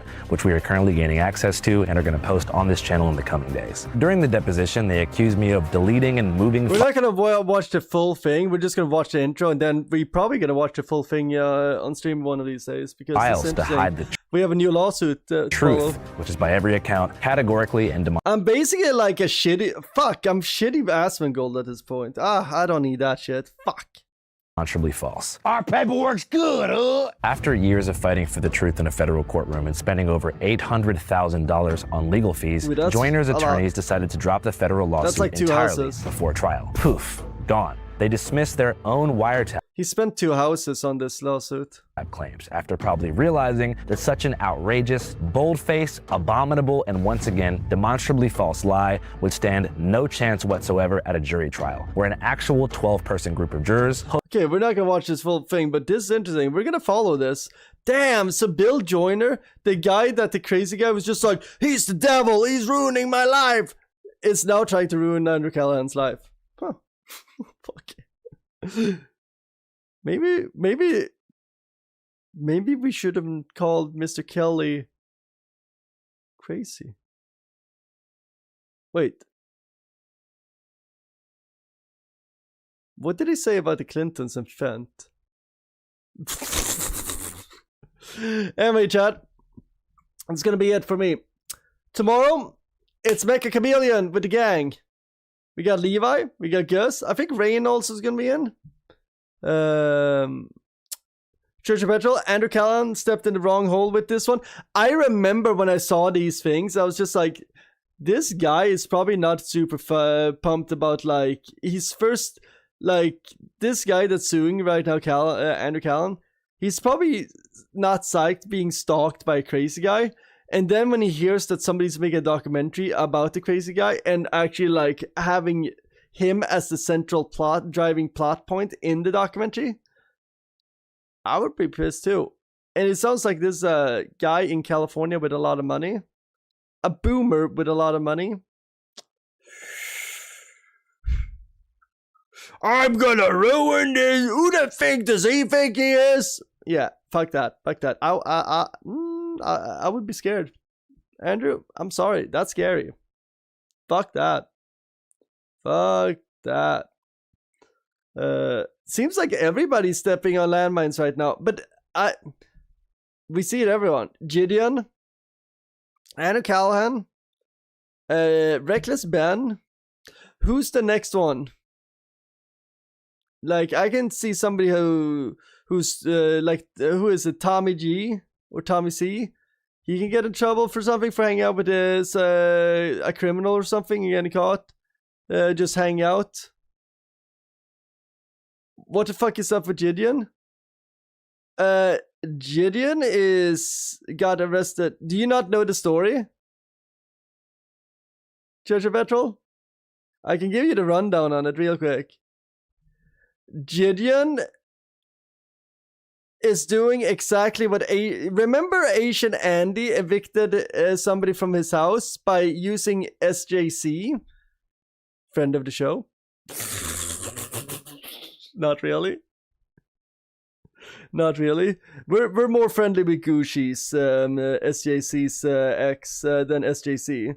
From what all I've heard, Goose Cheese is doing much better than she was back in the day. So anyway, Gideon was helping out. What's the other guy that does stings like that? It's the bald guy. What's the bald guy that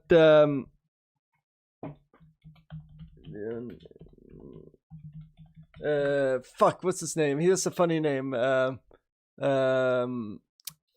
Fuck, what is his name? You guys know him. He's the guy who's like, I'm gonna play, I found this perp, and today he can either get arrested or play me in a game of Mortal Kombat. Anyway, that guy, his uncle has been squatting in his mom's house forever. So Gideon basically did what Asian Andy did, and basically just, hey, I'm gonna out squat the squatter, and he brought all his fan base in there. And then what Gideon did, his mistake was, when the squatter left, he followed the squatter into a McDonald's where the squatter was hiding out, and McDonald's called the cops on him. And you know what?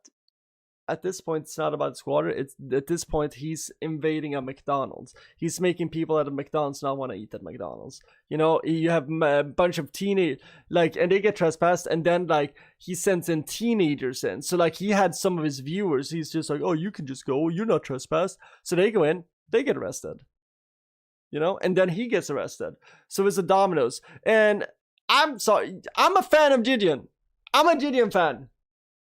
I was just saying the other day, it's crazy because back in the day, it was 3 young black streamers that were going to come up. It was Kai Cenat, it was Gideon, it was fucking I Show Speed.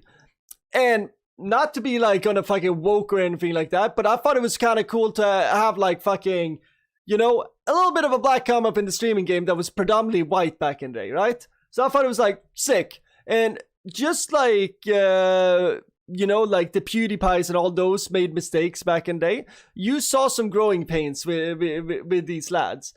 The one that kind of I felt like had it figured out the quickest was Gideon. He was I was like, this guy's a little bit more out of the 3 of them. He seems like the most mature, and I was just like, this guy can build an empire. Now, speed up. Not saying that Gideon has been fucking up. Gideon has been doing great. But he's been rolling in the filth much more than Kai or I Show Speed. I Show Speed, I thought he was going to be still firing off firecrackers in his living room and calling women to be in the kitchen. I had very low... And now I love fucking I Show Speed. I think he's super cool. I think he's motivational. I think he's turned around. It's motivational. I think it's sick. But back then, my introduction to him, I'm just like, who's this little shitbag? Like, you know, like I didn't like him. So like, or not like him, but like I was just like, this guy is more like Ice Poseidon rather than PewDiePie, I guess. So Gideon is the funniest of them by far. In my personal humor, yes. I think if I would have a beer with any of them, it would be Gideon, and just connect with. No, I think Kai would be super cool to hang out with too. It's I Show Speed too, but like I feel like they, you know, like I don't watch soccer, so I can't talk about anything with speed, and I'm not athletic. And Kai just I don't know. Kai seems super cool, but like I don't know. The different flows, right? But Gideon, I think I could crack open a beer, hang out with him. But what I was trying to say is like I'm super impressed with both Kai and I Show Speed. And Gideon, I've been a little bit disappointed where I'm just like, bro, you can... Not saying... I was rolling... When I was his age, I was rolling in the filth way harder than he is. So I can't say shit. But I was just like, bro, I had higher expectations of you. So I am disappointed that he got arrested at McDonald's because that was on him. He should have known better. Like, it's dumb. It's dumb. We might talk about it. Did you see the Argentinian fans giving Speed a hard time? I heard about it. I don't like it. Homie's a fan. I don't like a little bit of the elitism I've seen from European fans and South American fans dealing with American fans. You know what's really cool? That Americans are not calling soccer gay or football gay. You know? I think that's really cool. I think it's super cool that Americans... are way more excited about it than I am as a European. And not saying that I don't get excited about soccer, but like I grew up in Europe, so I get excited if I see my home team win. You know, it feels good for me. It warms my heart. You know? Have I watched a single one of their games in the last 15 years? No. But do I feel happy when they win something? Yes. So it's but like I don't like a lot of elitism, where like a lot of Europeans and South American fans are just like, know your place, Americans. You were not born into this culture. I'm just like, okay. So how like, okay. Do you like that energy when that comes from an American? You know what I mean? If an American ever would have that energy with a European or South American, it would be, oh my, what and I'm sure there's European American, South Americans are just like, yeah, Americans are like that. And you know what? Yeah, some of them are. But you can call them a dick. So do you want to be a dick? That's my point. Like, if you want to talk shit about them for being like that, like, bro, you guys turning into that. No. So I don't know. To me, I just think it's silly. Like, isn't it better like that we have more nations that are enjoying it? The racism is done, but he was there hate watching Argentina. Oh, he was hate watching. Okay, that's different. That's different. That's different. I mean, like, dude. Then he should have been ready for some shit, right? He should have been like, you know, like, he should get that, but like. That's someone that doesn't really understand the sport, because you don't hate watching soccer like that, because that will get you straight up killed. And I'm not saying that as something like cool or like whatever. Like, it's just like that's a place where you should know your place, honestly. Fuck. Wearing an Egypt juice and everything. Was he in the Argentinian stands too? Is that the because if he's in a mixed stand or something, you can be like, if there's a mixed zone or something and he's there, fine. But if he's in Argentinian stands, then fuck him. Like that, then no, fuck that. But that saying said, he's young. Like, how old is he? Like 23 or something? Bro, I did way more stupid shit. So, I think IShowSpeed has given more to the sport than he's taken away from it. I think he's done I think he might be one of the most important people in modern football. And if anybody has a problem with that, they can suck my dick. No, it's not the box. Okay, so she was in his box. That's on him. But I would say a bigger thing is Paraguay, the senator from Paraguay, and how classily Mbappe handled that. Fuck her.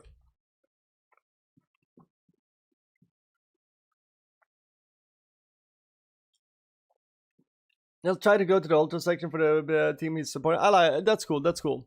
I'll fuck with that. I'll fuck with that. But anyway, chat, that's gonna be it for me. Tomorrow, Mecha Chameleon. That's gonna be cool. It's gonna be cool. I'm very excited. I'm very excited.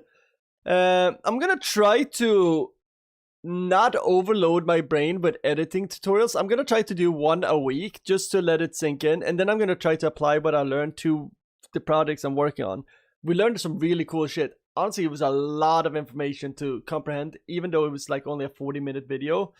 That was a lot of information. So we're gonna have to figure it out. Yeah, a crazy Paraguayan lady. Yeah, it's crazy when those people have political power, to be honest. It's actually a little scary. But, chat. Love you guys. And this year, stream's gonna evolve. Everything's gonna evolve around here. I'm feeling very inspired. Chat, love you guys. On that note, my name is Sonny. Like and subscribe. Peace.